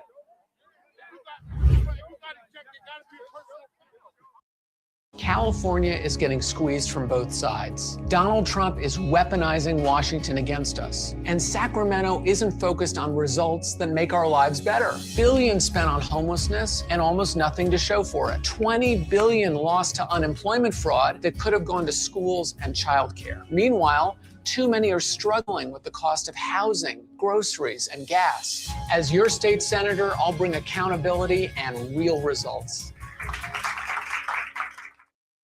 Riverside helps with the entire process of making a podcast, from recording to edit, and even generating clips automatically from your podcast to share on socials. Thanks to local recording, recording with Riverside means you and your guests get stable, high-quality recordings which still hold up even when someone experiences dropouts in connection. Your entire show gets transcribed into text once you're done with a take, which lets you edit your show by simply editing the text. With a single click, you can add captions, clean up your audio, refine your content, or generate a whole episode using Magic Episode. You can even ask the co-creator AI to generate short-form clips highlighting a specific topic, or come up with a thumbnail for your show. Whether it's making podcasting less work or making it in time for that short turnaround, Riverside's the perfect tool to help you out. Create your podcast with Riverside.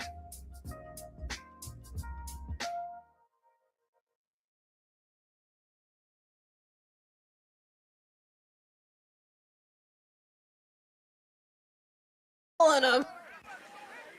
This guy's like a freight train going forward. Third down and short. It's going to be a handoff for Kwani Morgan. Tries to get it back to Tender. Fortunate for Silk City. Tender able to get back on top of the football, but then dragged down from behind. It's going to be a fourth down upcoming here for Silk City. Now is not the exact time that you want to have these real Hollywood plays going forward and, you know, create mistakes that are going to hurt you in the long run. Very lucky that Tender was wide awake and wide open there to bring it in. Yeah, I don't know if that was necessarily something that they had drawn up. Yeah. I think it was more so Kwani Morgan just ran to his left and into a couple green jerseys and said, all right, let me see if I can make something of nothing Of here. nothing. And almost turned something of nothing into something real bad if it would have been a Exactly. turnover at this stage in the game as we approach 4 minutes left to play. And Smart in the backfield with Tender. Silk City real smart with how they use their time management. And that was the fourth down play right there that Silk City needed to convert on, and they do. Quick pitch pass forward for Amari Thomas. He received the ball around the first down yard to gain and able to pick up the first set of downs, moves the sticks.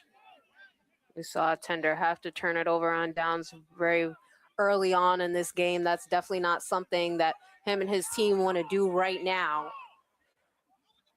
Still looking for the lead in this game. One receiver at the bottom of your screen, that's Kyle Ward. And Kasim Perry is the receiver up at the top of the screen. Handoff again for Thomas, and right away, quickly, green jerseys into the backfield. All pressure, no gains. Led by number 22 in green, along with number, I believe that's 31 and 18. There along the Patterson U defensive line. Loss of 1 on the first down carry, sets up a second down and 11. As Kwani Morgan, number 5 in red, checks back in to the backfield for Silk City.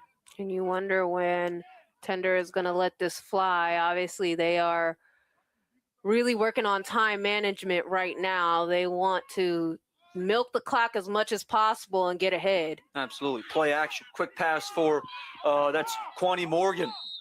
Tackled down at the 20-yard line. Woo. Nice pass and catch there from Tender to Morgan to pick up the first down on the second down and long. Kwani as we just quickly approach 2 minutes. too quick on his feet. Gonna love this replay. Here's that fake and then a pass. Turns around, creates even more space for himself. Really great block by his teammate Kyle Ward there. And then he just gets strung up.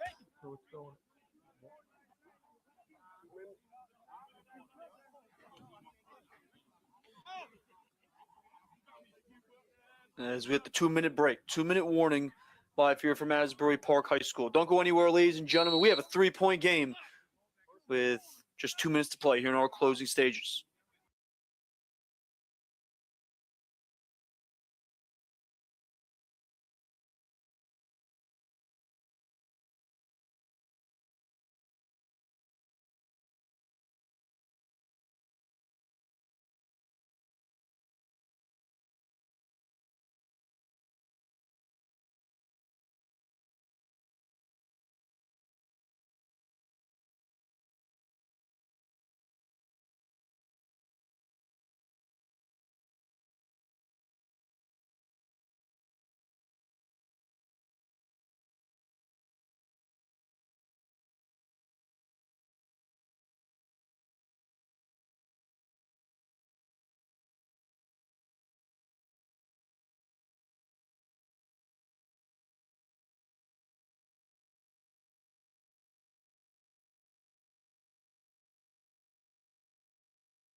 And back, ladies and gentlemen, out of the 2-minute warning.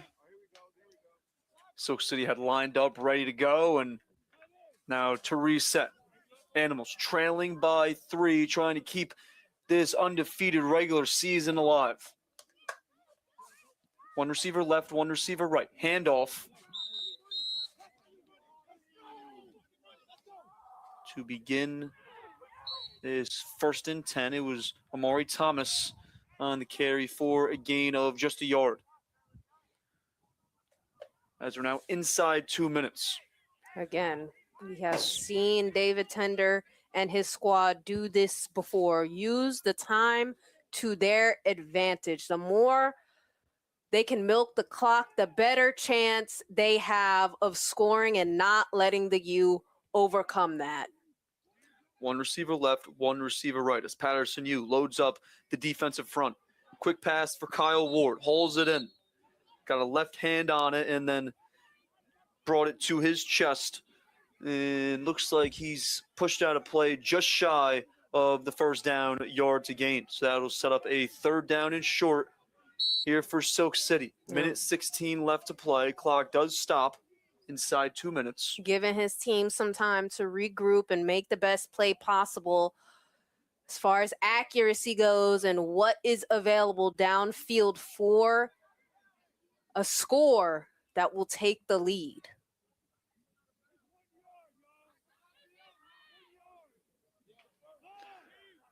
Silk City will again line up. One receiver to the left, Tender, one to the right.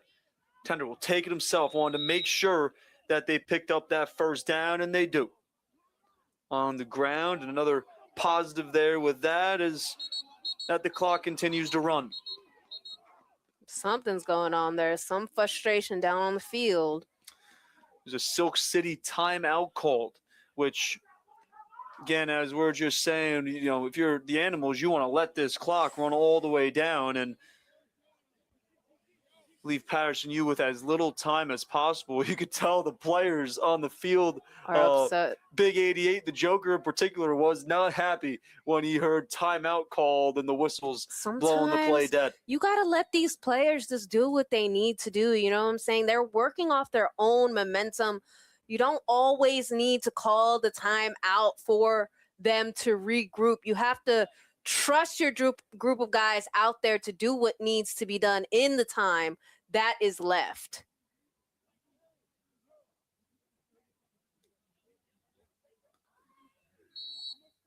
It was a chance to really let the clock milk down. Instead, clock stopped at 1:04. 1st down and goal here for Silk City. Now you got this one coming all the way down to the end. David Tender has the best option here. Absolutely. Morgan pushed out a play along the far sideline. Lost about a yard or two. Clock now stopped at 59 seconds. That's probably the quick conversation that Morgan and Tender are having right now, that if he stayed in bounds, clock would have continued to run. Instead, he stepped out of bounds. Yeah. Again, high football IQ here from Tender and the leadership that he runs. You know you want to milk the clock. There's no time left for really the U or Silk City to do anything if you take the advantage here.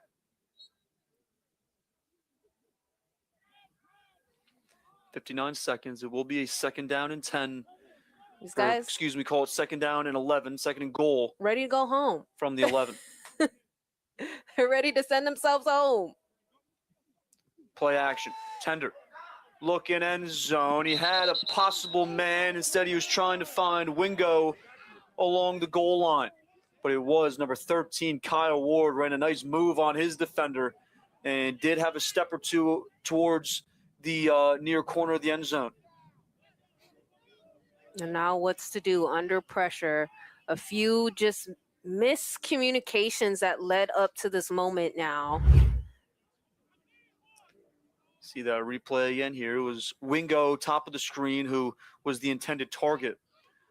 But Ward, you see right there, bang, on the left side of your screen. He's not on the screen anymore, but ran a nice route to create some separation for himself. Amari Thomas also, who had the fake initially. Here's Tender. 3rd and goal. To the end zone and intercepted. picked off by Patterson Yu. Who else? Quattrell Huffin with the interception. The man that does it all. Huff. He's a legend in this league for a reason. And then Huff, he threw the ball. Now he caught it and went to the ground. And then as he was sort of celebrating, running with the ball, not sure if he was necessarily down. Now our two teams off their sidelines, and they come together here. So we see the replay one more time. Tender doing everything he can in the pocket to try to create a good pass for himself. What a job by Huff to recalibrate his body there to come up with that interception. Yeah, just misses. And right there, I don't know if that was the smartest thing. He just threw the ball. And then a teammate ended up picking up the ball. And then that's where this all... So that's a positive. So he made the catch. So it is a reception, but when you make your impact felt on the other team, you're going to feel it on the very next play too. So here the Bombers go. Pressure on. All right, we're done. Ball's caught. That'll be a first down for the Oceanside Bombers, 0. Tajay Brooks on the reception off the crossing route. So they're still playing hard. They're still trying to make things happen here. You fall asleep, bad things can happen. But this is a great play call, Dominic. Yeah, I think they're going to adjust to a shotgun formation, try to give some time where he can look over the line and make them throws. So I think it's helping a little bit for him. The ball at midfield. Johnson looking back. He's going to call his own number. He gets about 7 yards there. 7 yards on the play. Johnson calling his own number. I am surprised, and Dominic, correct me if I'm wrong here, but I'm surprised there's not more design runs for a quarterback who plays the style of Rudy Johnson. Yeah, it's kind of hard because everything is set up for you to pass in the pocket. You got DNs not allowed to make any stunts. They got to go outside. Your nose guy got to play up front. You got a Mike playing in the gaps, and then you got a Jack in the gaps. So it's kind of hard to have design runs for a quarterback. That's why we bring the experts out here, folks. Got an inside run immediately. Barrels on top of that, trying to strip it. So a good hard run up the middle. That's 23 making the run there. Jalen Tucker. Jalen Tucker, yes, he is the brother of wide receiver Jovan Tucker. They did go to different schools. Jalen Tucker went to Southern Connecticut State. Jovan went to Lake Erie College up near Cleveland. So it's got to be kind of cool to be able to play a sport with your brother, especially at the pro level. So here the Bombers go. They need points, but the clock is ticking the wrong direction for them. Tajay Brooks, motion off the left side. Brooks will throw it over the middle. Brought down for another short gain. It seems like they're trying to find rhythm first, and then they're going to take a shot later. Yeah, that's all you can do right now, give rhythm. And I think Barrow right now is just playing a bend, don't break type of style right now. Letting anything happen underneath, but not letting the big plays happen. Not giving them a chance to get in this game and just wind the clock down. Second down for the Bombers, trying to get some points. It has been a while since they have scored. It's really been all Bombers the last few possessions, so they're trying to get some points of their own back. One first option covered. Mike Lee on the coverage. All right, good thought. I thought he was going to throw flag for a second, but good job. Good job by Lee playing through the hands. And once again, D-line getting up in his face and making him make difficult throws. So third down coming for the Oceanside Bombers. Looking to make something happen as they're in a very large deficit, nearly 30 points. Tajay Brooks, high motion. So the Barrels almost getting to Johnson again. In my opinion, it's just when you try to run a shotgun in the AF1, it kills the timing. That's why you see a lot of guys go under center, because you can do one step, get the ball off quick, take a two-step, three-step drop, and be on time. But when you're in shotgun, it's that little 1 second that kind of kills the time and kills everything. And this is a situation where I think it's cool for the quick game, but if you got to get deep, it makes it hard for the timing. All right, looks like we have a timeout on the play. Oceanside Bombers talking it over as it is fourth down. Want to make sure they get this one correct. And on that last play, it was Sidney Houston Jr., 6'2", 280 out of Ball State University, the Harvard of the Midwest, as one famous alumni, David Letterman, said years ago. I can say that because I also went there. No, it's fine. But he had the pressure on Rudy Johnson there, almost had the sack. So catching his breath, this defensive line about to go off again. They hungry back there. I think they smell steaks and shrimps. They want all that. So. The meal you get when you win. Yes. Exactly. So here we go, 4th down for the Oceanside Bombers, 6:40 on the clock. They need to pick it up. I think they can still get a first down. They have a little bit of space down there to pick this up. Oh. Johnson rolling left. Did he come down with it? Yes, he did. That's number 3. Jovan Tucker, another touchdown grab for him. You hate when you have it all covered and it's not enough. Yeah, it's just once again, Johnson just making plays with his feet, buying time, extending the play, and he got a chance to get out that pocket. That's why it's crucial. You got to keep him in the pocket, what they've been doing. But once you get a chance to get out that pocket, that's where he's making his plays. Oh, wow, great ball. It was a great ball. Put it right there. Mike Lee didn't get a chance to get his head turned around as he was chasing. Turned into 6 points for the Oceanside Bombers. So that's one of those things where they'll come back to the huddle and be like, y'all, get a stop. Keep it moving. That's it. Bad snap over the top. Fire, fire, fire. They just kill it in the middle of the field. So extra point, no good for the Oceanside Bombers. We're taking a break here. We got a long way of football left to go, but the Barrels are getting the ball back. It is 50-28 here inside Truist Arena.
Back to the action. You're watching Arena Football 1. The Oceanside Bombers trying to mount some kind of comeback, but they got a big hole to dig out of as they send the ball back to the Barrels. Desmond Epps on the receiving end of this one.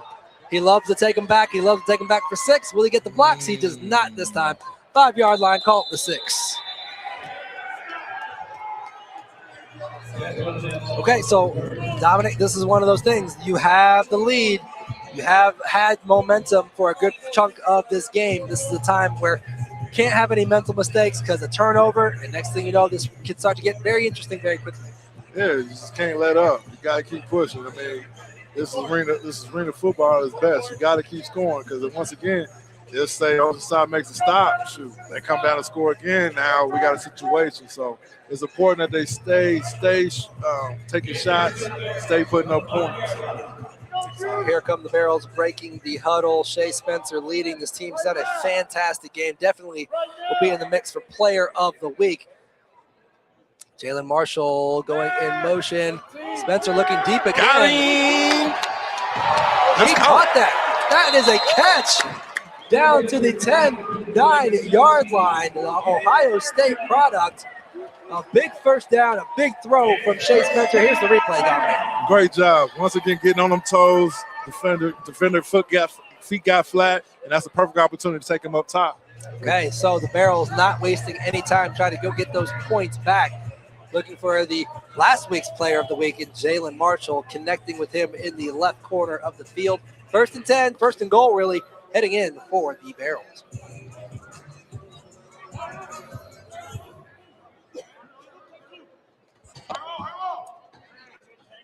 So Spencer sending Darius Prince off to the right side in the high motion. Quick pop to the outside, Jalen Marshall.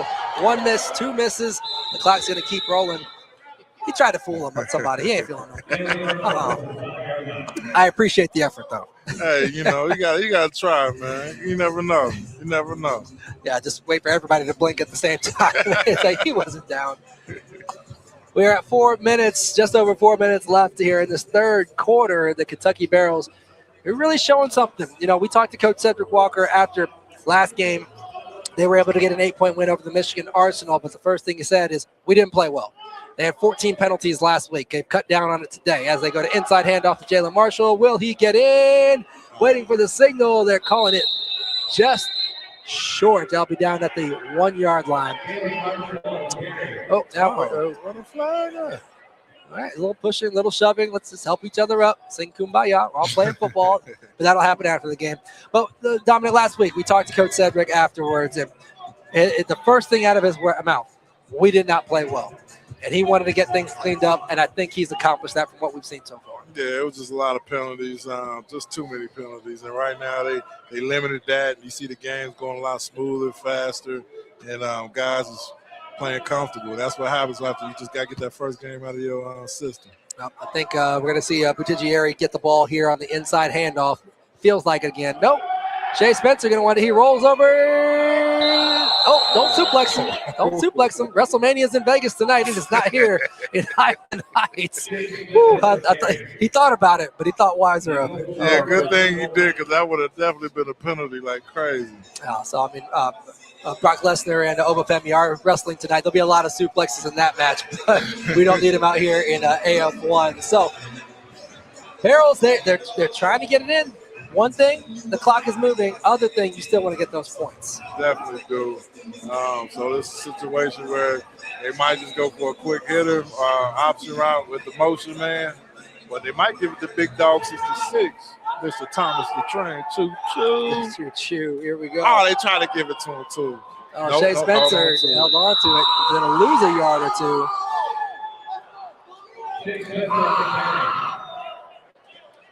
And that's what that's the stop we talked about. Now it gives Ocean Side a chance, an opportunity to go down and score. That's not what the Barrels wanted, to get it down to the 1-yard line, have 2-3 opportunities to get it in, and it did not happen. I imagine the Bombers, with that sudden change here, the turnover on downs, I imagine they might want to take a shot of their own. I definitely do, but once again, they backed in the end zone, so it's another situation. They're probably going to come out shotgun. So this is a situation where the D-line is going to go back there and try to get them again, and they're probably going to go quick game. The quick game is what Dominic Goodman is calling for right now, but Joe Golden, Zeke Rose, and also Sidney Houston Jr. on the defensive line are going to try to eat right now, get to the quarterback. Quick pass, little hitch route, gets them out of the end zone, give them a little more space to work with. That's number 3 making that catch, Jovan Tucker. So a chance for the Barrels defense to come up and make a play. Mike Lee's had a really good game. Jalen Phelps has had a decent game. Joe Powell, he's already been in the end zone nearly twice as far as the back end. Flanagan did have a drop pick. They did have that fumble recovery that they didn't end up recovering. So the Barrels defense have had plenty of opportunities to make a play. Hopefully another one coming. Ooh, once again, Joe snipped it out, came down, barreled down. But good catch by Tucker. Yeah, Jovan Tucker holding on to the ball as Joe Powell ran through him right there. But it's still, that's a first down. for the Oceanside Bombers. Clock rolling, 50 seconds. Here's the replay. Over the referee's head, into the hands, and Joe Powell ending the play as the Bombers break the huddle. Play clock at 15 seconds. High motion looks to be Tyler Kennedy coming out to the left side. A little confusion about where he's supposed to be, where he's supposed to go. Play clock under 0. Get the snap off. Oh, just thrown to the middle of the field. Nobody there. I mean, what is the confusion coming from? The high motion, the spacing, the route, the check. I mean, there's so many options here about where the confusion might be coming from. I just think it's them dogs up front causing him to be panicking, just like he's shaking, scared, worried about getting sacked and getting hit. But this is one of the situations where he's just trying to get rid of the ball and not get sacked. Second down coming out for the Bombers. That's going to be the quarter. 4 is up. One more 15-minute period left to play. It is 50-28. Kentucky Barrels leading the Oceanside Bombers. We're going to break. More football, more AF1 football when we return.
Welcome back. We're starting the fourth quarter here inside Truist Arena. Bombers versus Barrels. Barrels turn the ball over on down. Bombers trying to cut into this big lead as they send the man in motion. Ball is on the ground, and Rudy Johnson picks it up, and he's going to make something of it. Will he get out of the way? He will. Oh, a broken play turning into 6 for the Bombers. There's nothing better they could have asked for in that moment, considering the score. We do have a barrel down right now. That is number 1, Joe Powell. Let's see if we can see what happened there. He took a block and went into the barrel or into the wall there. Yeah, it looked like he got cracked back. It was vicious. It always sucks when you get a crack back. All right, we're Powell going to try to get up.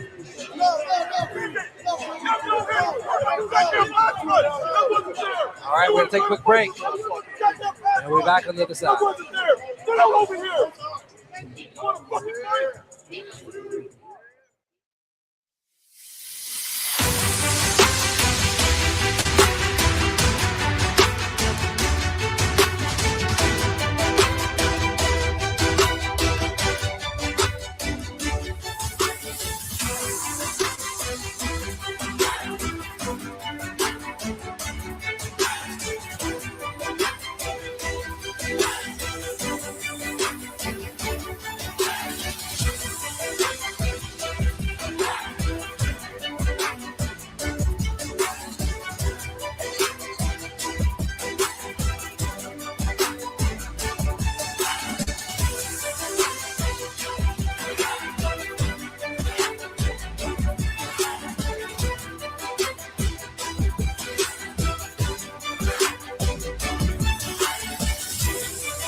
right, Joe Powell was able to get off the field. We'll check on him, but that touchdown, great scramble by the quarterback, Rudy Johnson and the Bombers, and they add an extra point to it. So the Bombers, they're not going away quietly. It is 50-35.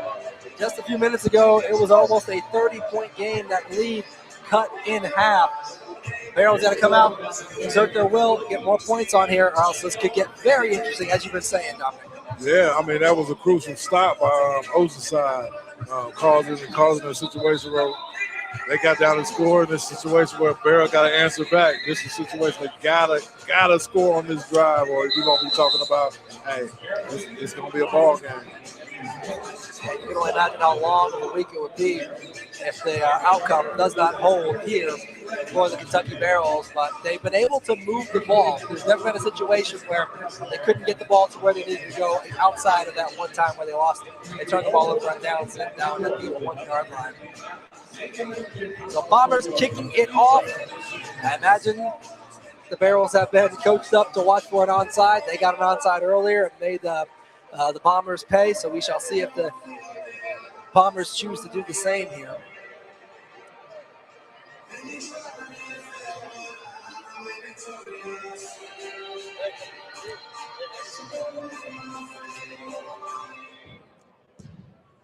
Ball is away. It will not be off the net. Here comes Desmond Epps on he got the a return. lane. He got a lane. Oh, and a shoestring almost. Ooh, luckily Tucker got him, because that was going to be sick. Great return there by Desmond Epps, nearly out to the 20-yard line. So Shea Spencer and the Kentucky Barrels offense coming out here, hoping to get more points on the board. Because just like that, that's back-to-back touchdowns by the Bombers. Rudy Johnson hit Jovan Tucker for a receiving touchdown to make it 50-28. Barrels had a turnover on downs at the 2-yard line. Bombers made them play, broken play. Rudy Johnson taking it about 35 yards for a rushing score to make it 50-35. That's where we are right now. Darius Prince will be your high motion man as it makes it a trips right formation with the motion. Oh, Kay's on the left side. Got him. 6. I mean, have they run a different play? It feels like the same play. We might have to stack up all of these touchdown passes and make sure it's not the same play on replay. On repeat, going to the replay, Darius Prince faked it to the right, then he came high motion off of the left side of the formation, and it was just a deep post route, and Shea Spencer dropped it in the bucket. Just that easy. He's playing lights out, like I said, lights out all night. Just beware, Spencer's going to get that player of the week. He's racking up the stats. This is the kind of arena football one game you want to hear. Spencer to Prince. Again, I'm trying to count up the touchdowns. There's been so many scored by the Barrels on repeat. One play, 32 yards, extra point. Good ball himself.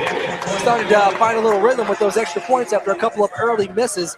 He's been on a streak of about 5 in a row. 57 points for the Barrels, leading the Oceanside Bombers. Dominic, you're grinning ear to ear for a lot of these plays, especially when these wide receivers are making these touchdowns. Because Coach Gray is seeing what Oceanside is doing, especially with the yo-yo motion. You're going to get your man-to-man matchup, and that's an opportunity to take them deep. Because when we talk about yo-yo motion, it's basically a guy we call the Y. He gets a lot of the one-on-one opportunities, going backside, and when he goes into trips, he's the 3 guy. So it forces the defense to get him man on man, and Prince is a guy that he thrives on man-to-man coverage. I'm counting up the touchdowns for Darius Prince. Maybe he has at least 3 so far. Yeah. And 5 throwing touchdowns for Shea Spencer, along with 2 more on the ground. And then, of course, Joe Powell with the missed field goal return for the touchdown. The Barrels have a safety in there as well. So they're really making it work in all facets. And I know, and you know just as well as I do, Dominic, that this defense is going to want to get that touchdown back. Definitely, because that was a touchdown that just shouldn't happen. But, hey, things happen, and you just gotta go to the next play. Go ball back over to the Bombers. This one's going to go off the net. Oh, there we go. That is a 2-point rouge. There's smiles on everybody's faces You put it through the uprights from that far back. That's points. 2 of them for the Kentucky Barrels. I mean, hey, that's just like a 2-point conversion. So they got a total of, I'm out of math, man, but 9 points off of that. So that's 9 points off of just one possession, just right there. 59 points by the Barrels so far. I mean, you got to be happy with kicker Aaron Baum. I mean, we all saw early in the game missing those extra points. I mean, they're not chip shots. They're not easy. People say, oh, kicker, you got one job. Those are much narrower than you see here on the broadcast. And for him to knock it through from that far away, whew, that's a weapon. Incomplete pass off the left side pass intended for. That's number 3, Jovan Tucker. So they do get the ball back, even though the Barrels got those 2 points currently with a 24-point lead. Clock moving 12-15 left on the clock. Rudy Johnson trying to do his best. He's been playing hard. He's been getting hit, but there's just been a little bit off the entire game. Man, I commend him, man. He's been playing hard, making plays, and trying to keep his team in it. And that's all you can ask out of your quarterback and the players. So as long as he's trying to continue to make plays on his feet, I think they have a shot. Rudy Johnson sends his man in high motion, sending him deep. But he's going to step up and take off and run with it. Pursuit. Oh, pick. Oh, is it pick? No. Mike Lee about had the pick. He jumped the route. Then it was fumbled around and ends up on the ground. Love to see a replay of that situation. So there was a fumble earlier. The Barrels didn't recover. There was an interception they did not catch. There was a broken play fumble that turned into a touchdown. Now this, Mike Lee right there to grab it. Offense playing defense to knock it away. Good on the Bombers to keep that from happening. But that's 4 situations by the defense. Man, 4. They haven't come up on any of them. They're going to have to be doing push-ups all day at practice. Johnson gets to the left side. Has some space to run. That's number 7 out there on the left side of the formation for the Ocean City Bombers. Great job by Joe running over there to stop the play, because that was a situation where they jammed the route, got it mixed up, got a little basically like a run right through it to the wall, and he got a chance to get some yak on that for the first down. That was Tajay Brooks on the outside making that catch. So the Bombers trying to make something happen. Jovan Tucker going to be your high motion man off the right side of the formation. There he goes. Here the play goes. Pick. 5. I'm going to have to make a new play sheet of just missed big plays for the Barrels right now, because they are stacking up. You know, the film session, it'll be fun. There'll be smiles, but there'll be lots of as this crowd is doing it. As that would have been a tough one for Shiloh Flanagan. Admittedly, that would have been a tough catch. Man, listen, man. Push-ups all day at practice. He got 2 hands on it. Okay. You got to make the play. You play receiver too, you got to catch it. Okay, second down now for the Bombers. The Barrels are going to get one of these. I don't know which one, but they got to make one of these happen. Low snap. Throws this thing out of play. Ball out. Ball out. Get it, big dog. Get it, big dog. Get in there. 6. That's number 21. Cianci Vino with the fumble recovery for the Barrels.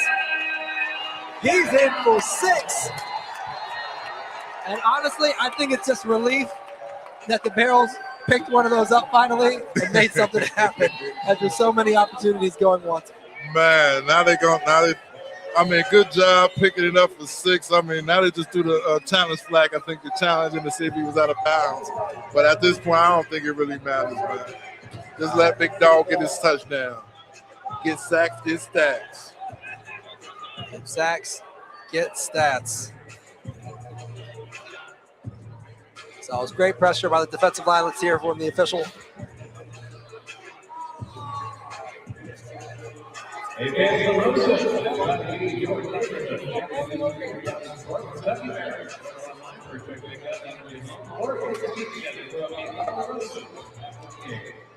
So as far as the play goes, they are challenging. It was called a fumble with a recovery by the Barrels, returned for a touchdown.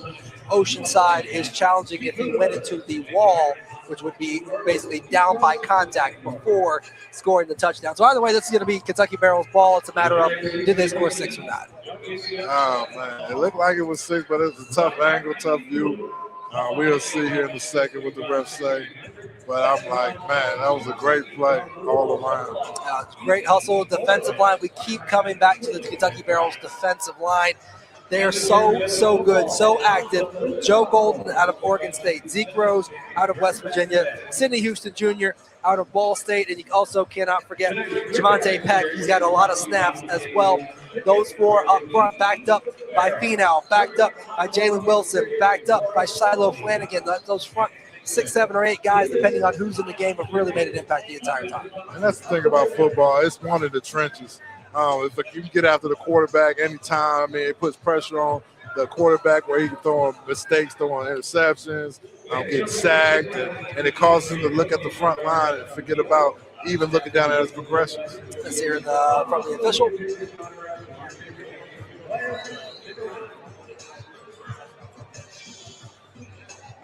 The official will announce to the crowd that the play is upheld as a touchdown for the Kentucky Barrows. Finau can celebrate. He might get himself a little game ball to celebrate that one. So a big fumble recovery and pickup.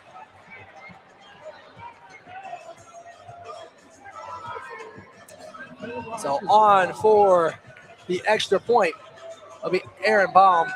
Number 31 has had a great day kicking the ball, a whole slew of extra points. Also got the deuce if you missed that. If you kick the ball off on a kickoff and get it through the uprights, it's 2 points for your team.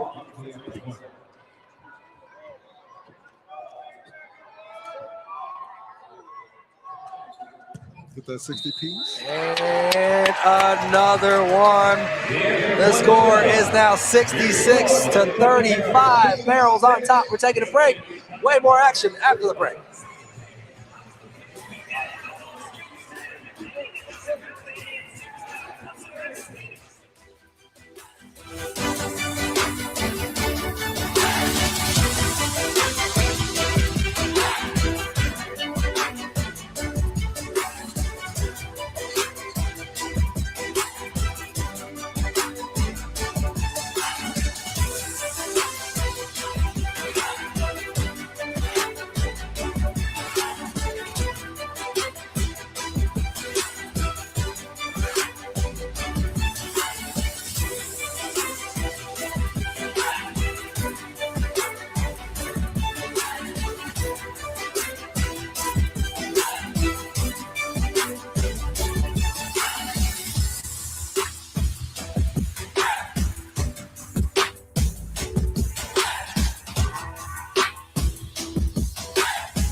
Action here inside Truist Arena. The end of the fumble recovery in 4-6 by Siausi Fee now. It was a great defensive play. They all worked hard to get that one done, especially with the defensive line pressure. 66-35. Barrels as we are back in action. This one into the stands. Everybody okay? Everybody's good. Everybody's good. So the ball will come out to the 5-yard line as a touchback. Shout out to the fan for collecting that one. Hey, you want to keep it? He's like, you sure? Can I keep it? There was a time back in the day where that was a thing, but It not was right a now. thing. But see, them balls cost a lot now. Yeah, yeah. Oh, yeah. All right, so that ball coming out to the 20-yard line.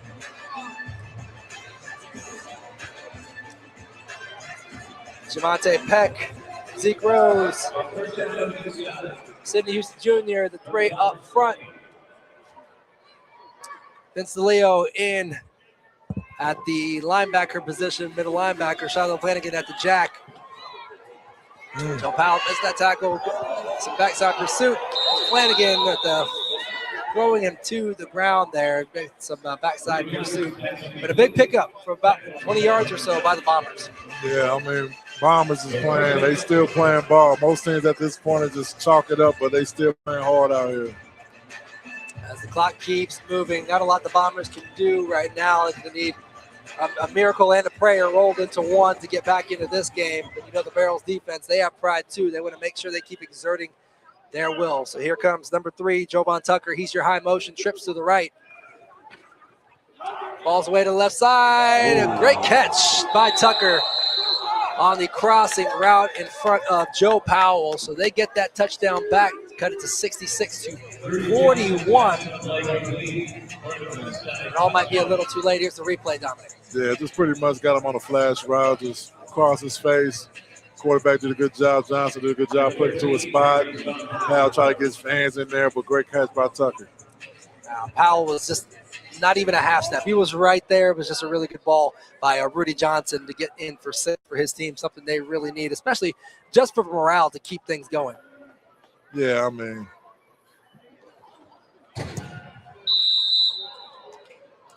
you just got to feed off the morale, just feed on it for next week, watch film, and just take what you did wrong and fix those things at practice. So that's Tucker with the score. He scores again. He's having himself a pretty good night so far. 66-42 now. That's a 2-play, 30-yard drive. Took about 1:55 off of the clock. Now, we talked about it a little bit last week, Dominic, as far as when the clock gets to this point, you have the lead. You don't want to take your foot entirely off the gas considering the way Arena Football 1 runs. It's quick scoring, quick strike. Even though they have a 24-point lead, that is a big lead.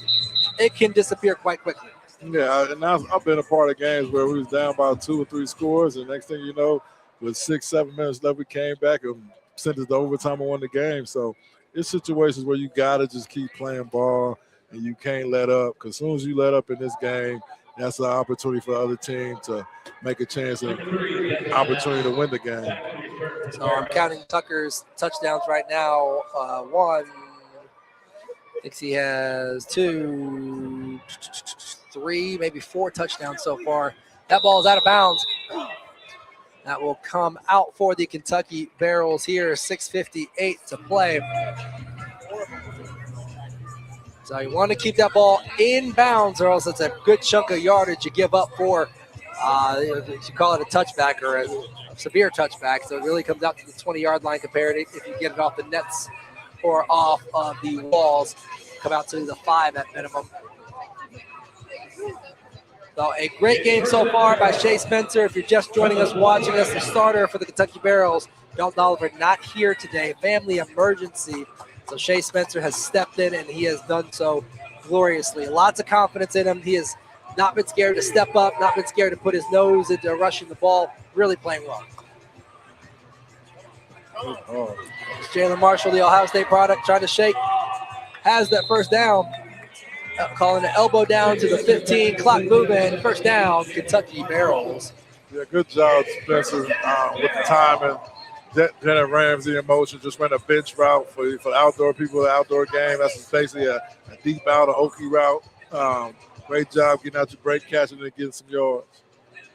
Barrels break the huddle, not going fast, taking their time to get to it. Darius Prince will be your high motion off the left side. Will he stay that side or will he go to the right? He will.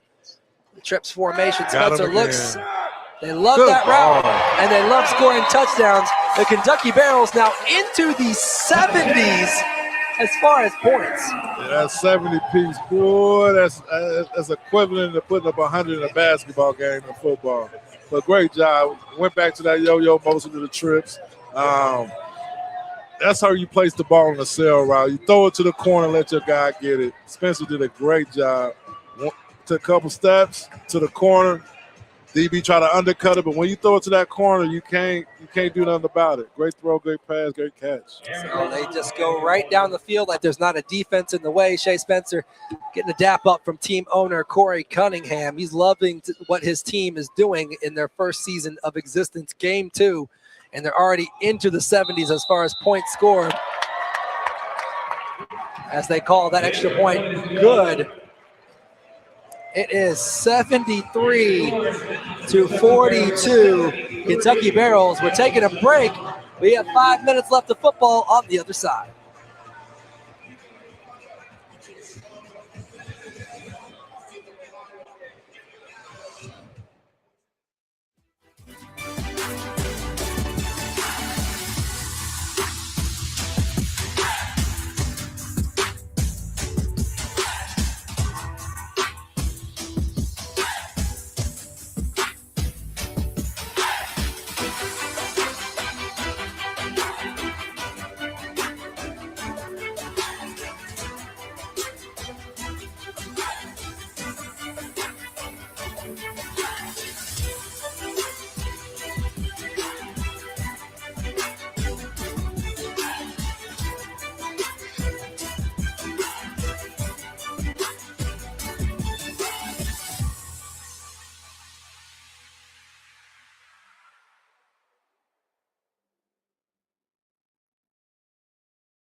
.5:18 left in this game. The Kentucky Barrels putting on an absolute clinic. 73 points so far. The high for week 2, 78 by the Nashville Cats. They did that on Friday night. Can they top that? I think they will, considering the way this offense is really almost unstoppable. Ball is received. DeLeo in there. Ooh. Will they get the outside?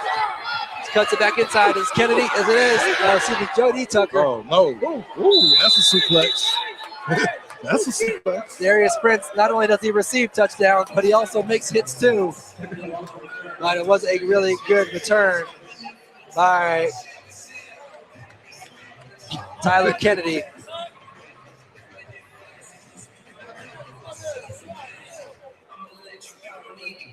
So the Bombers have really good field position to start this drive.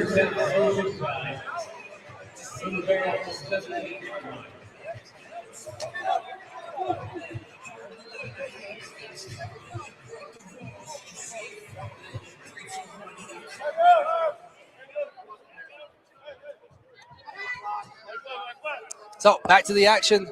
Bombers looking to score some points as it's going to be called a timeout.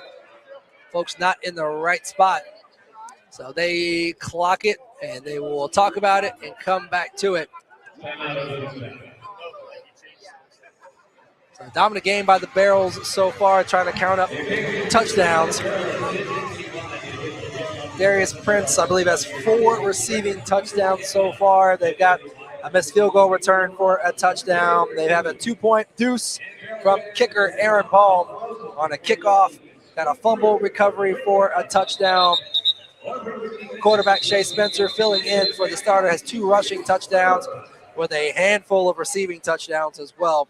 So really it has been a full team effort. Everybody's been able to contribute in some way so far. But back to the action. Rudy Johnson under center, actually goes for the shotgun now. As Joe Von Tucker's your high motion. Crossing route again, picked off. That is Shiloh Flanagan. All 6'6" of him. Will he get all the way back? He will not, but how about that catch? Wow. Yeah, he made up for it. But I think the coach is going to try to throw the red flag for Jack out the box. I don't know. Is he going to throw it? He's asking about it.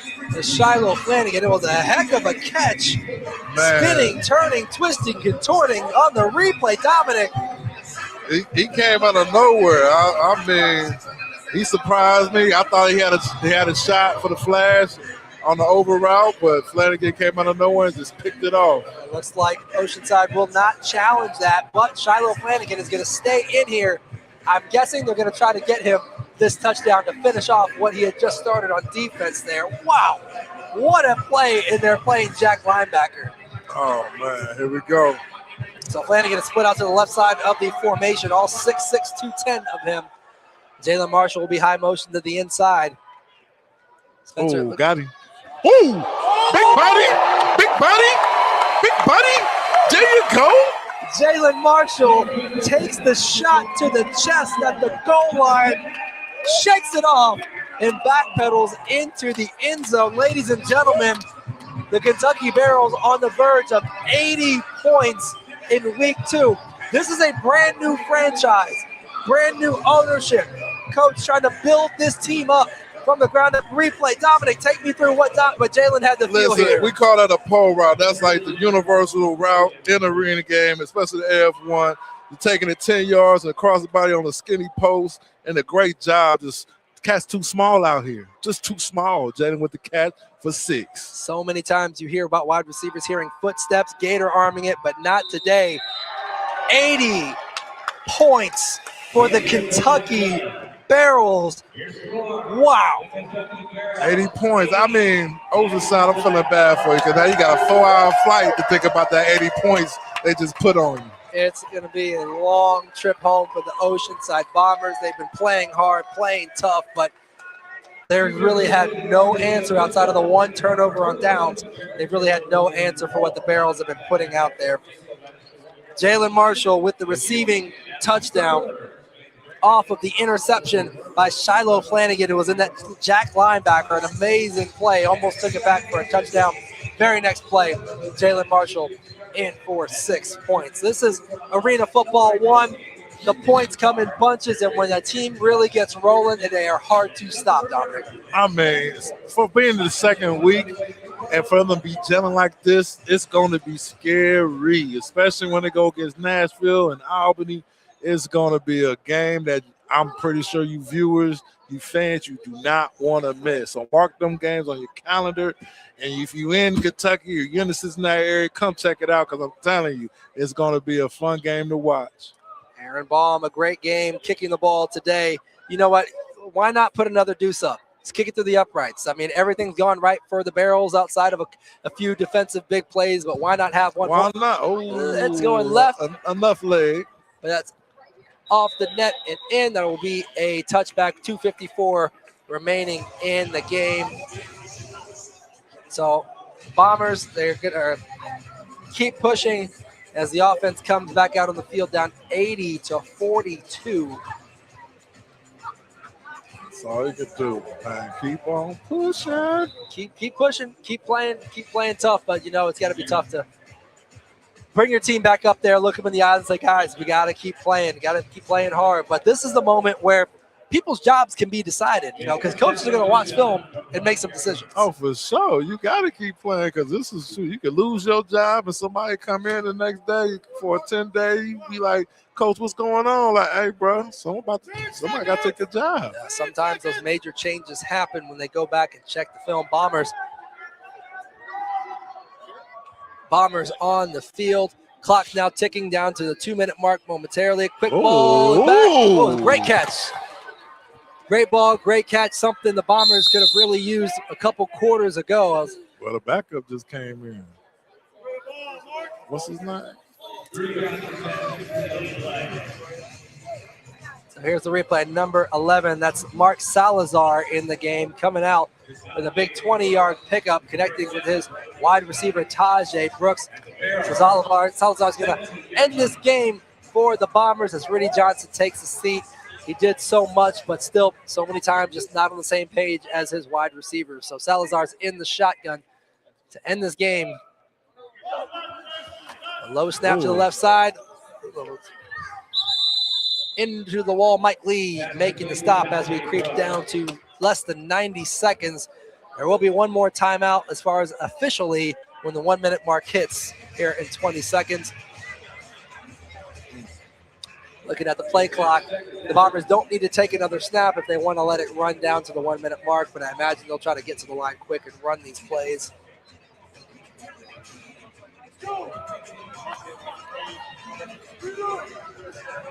Nope, 1 minute. They decide not to. We're going to take a break. This is the 1-minute timeout. The Barrels lead 80-42. That's the 1-minute warning.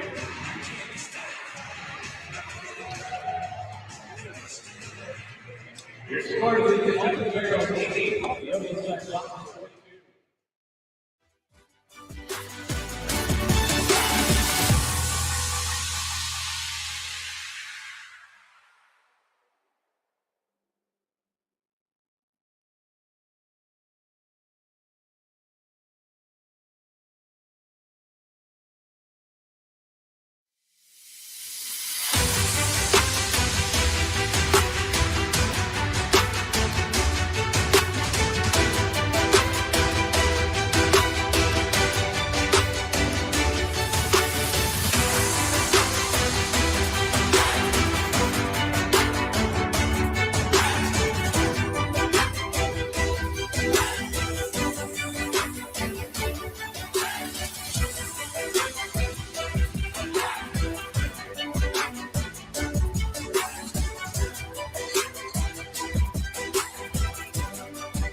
Back here at Truist Arena, it's been all Kentucky Barrels so far as the Oceanside Bombers try to wrap this game up. They've replaced their quarterback, Mark Salazar, in. He takes a couple steps, lofts it up to the corner. Incomplete pass. So they will line it up again. 55 seconds left on the clock. Taking their shots, why not? Yeah, just allow your playmakers to go make a few plays, even when it's out of reach. Like you said, Cass is auditioning for a job right now.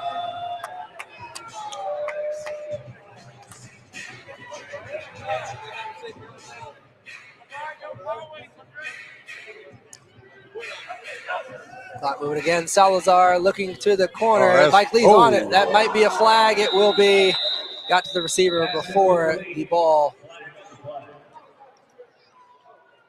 Is he okay? Or he just mad if I could have made that play? Looks a little shaken up, a little mad too. I mean, they just sail route. I mean, Salazar did a good job throwing it to that corner, away from the corner, but just gotta stay away from getting running into the receiver. I wonder if he, as Mike Lee takes another seat, I wonder if he hit his head going down. He might be a little shaken up by what's going on, so he's going to take a knee, get some attention. As Dominic, I mean, even though this game is well out of reach, people might say, hey, get your starters out. Well, the two deep is all that really is, and your two deep is probably playing on the other side of the football as the starter. Exactly. You don't got many subs. You probably got one sub for the secondary, and that guy plays jack too as well. And then on the D line, you only probably running with 4 guys, and sometimes you got to put that Mac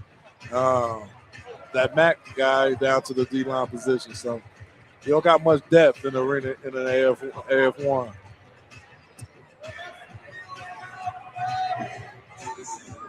.47 seconds left. Barrels up 80-42 as we get down to the end of the game. The Barrels have the high score of the weekend, 80 points. Just looking at the stats, Shea Spencer, the backup quarterback, getting the start today, 15 of 19, 281 yards, 7 passing touchdowns, 2 rushing touchdowns. Definitely be square in. No, sir. There's levels to this. That's Jamonte Peck, 6'3", 325 out of Davenport. Not fooled by the fake toss. Getting in there and making his impact in the backfield. TFL. Man, you can't let them guys unblock. I mean, shoot. You can't do that. I mean, ain't no one going for the fake toss with a bootleg. So they will have to run one more play. Actually, they won't have to run one more play, but we'll see if they do as the play clock said. 17, game clock at 14. But the Bombers are going to line up one more time. This one's for pride. Salazar in the shotgun. Ball's in the air. Ball is... Oh,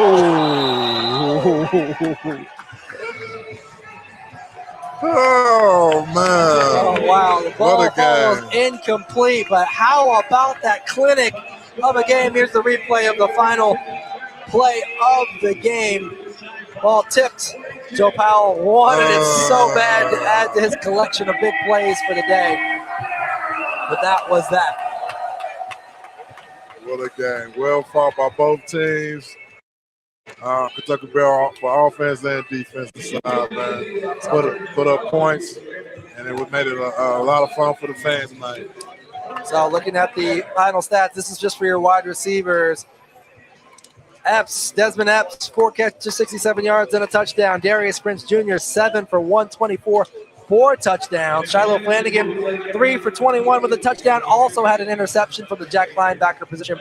Jalen Marshall, last week's player of the week, 4 catches, 69 yards and a magnificent touchdown there towards the end of the game. It was a full-on effort by the Barrels. They really did just about everything you could ask for. Had a fumble recovery return for a touchdown. They had a missed field goal return for a touchdown. The opening kickoff of the game, Joe Powell returning that 50 yards to the 1-yard line. That would have been a kickoff return for a touchdown had he not been tackled there, which you know. He'll think about that one tomorrow.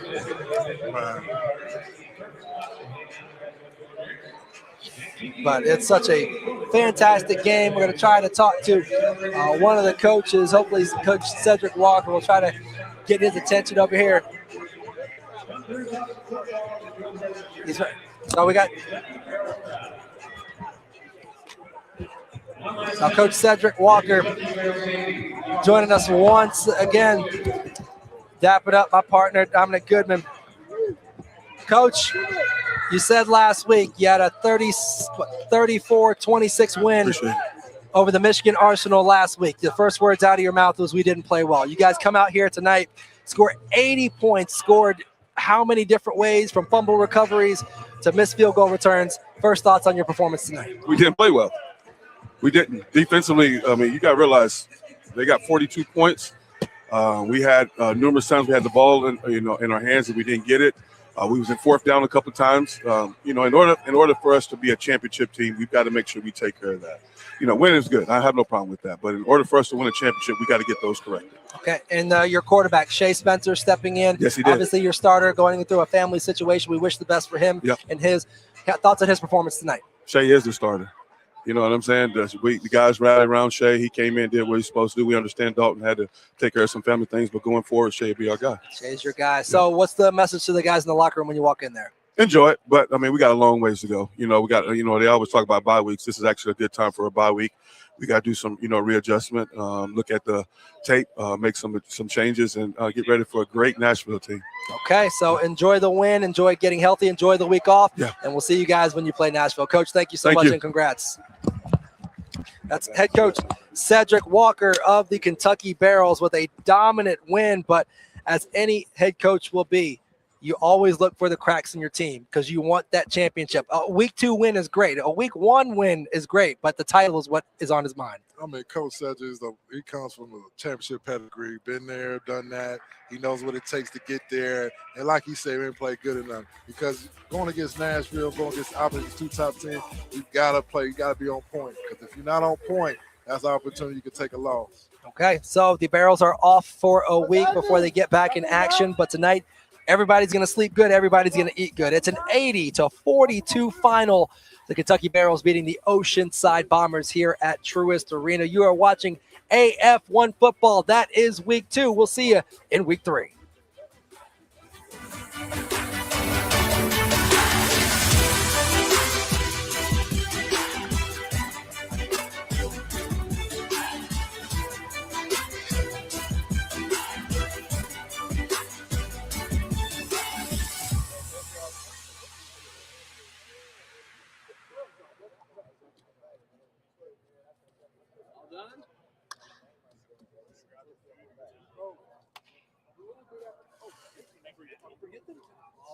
Thank you, gentlemen. Great job.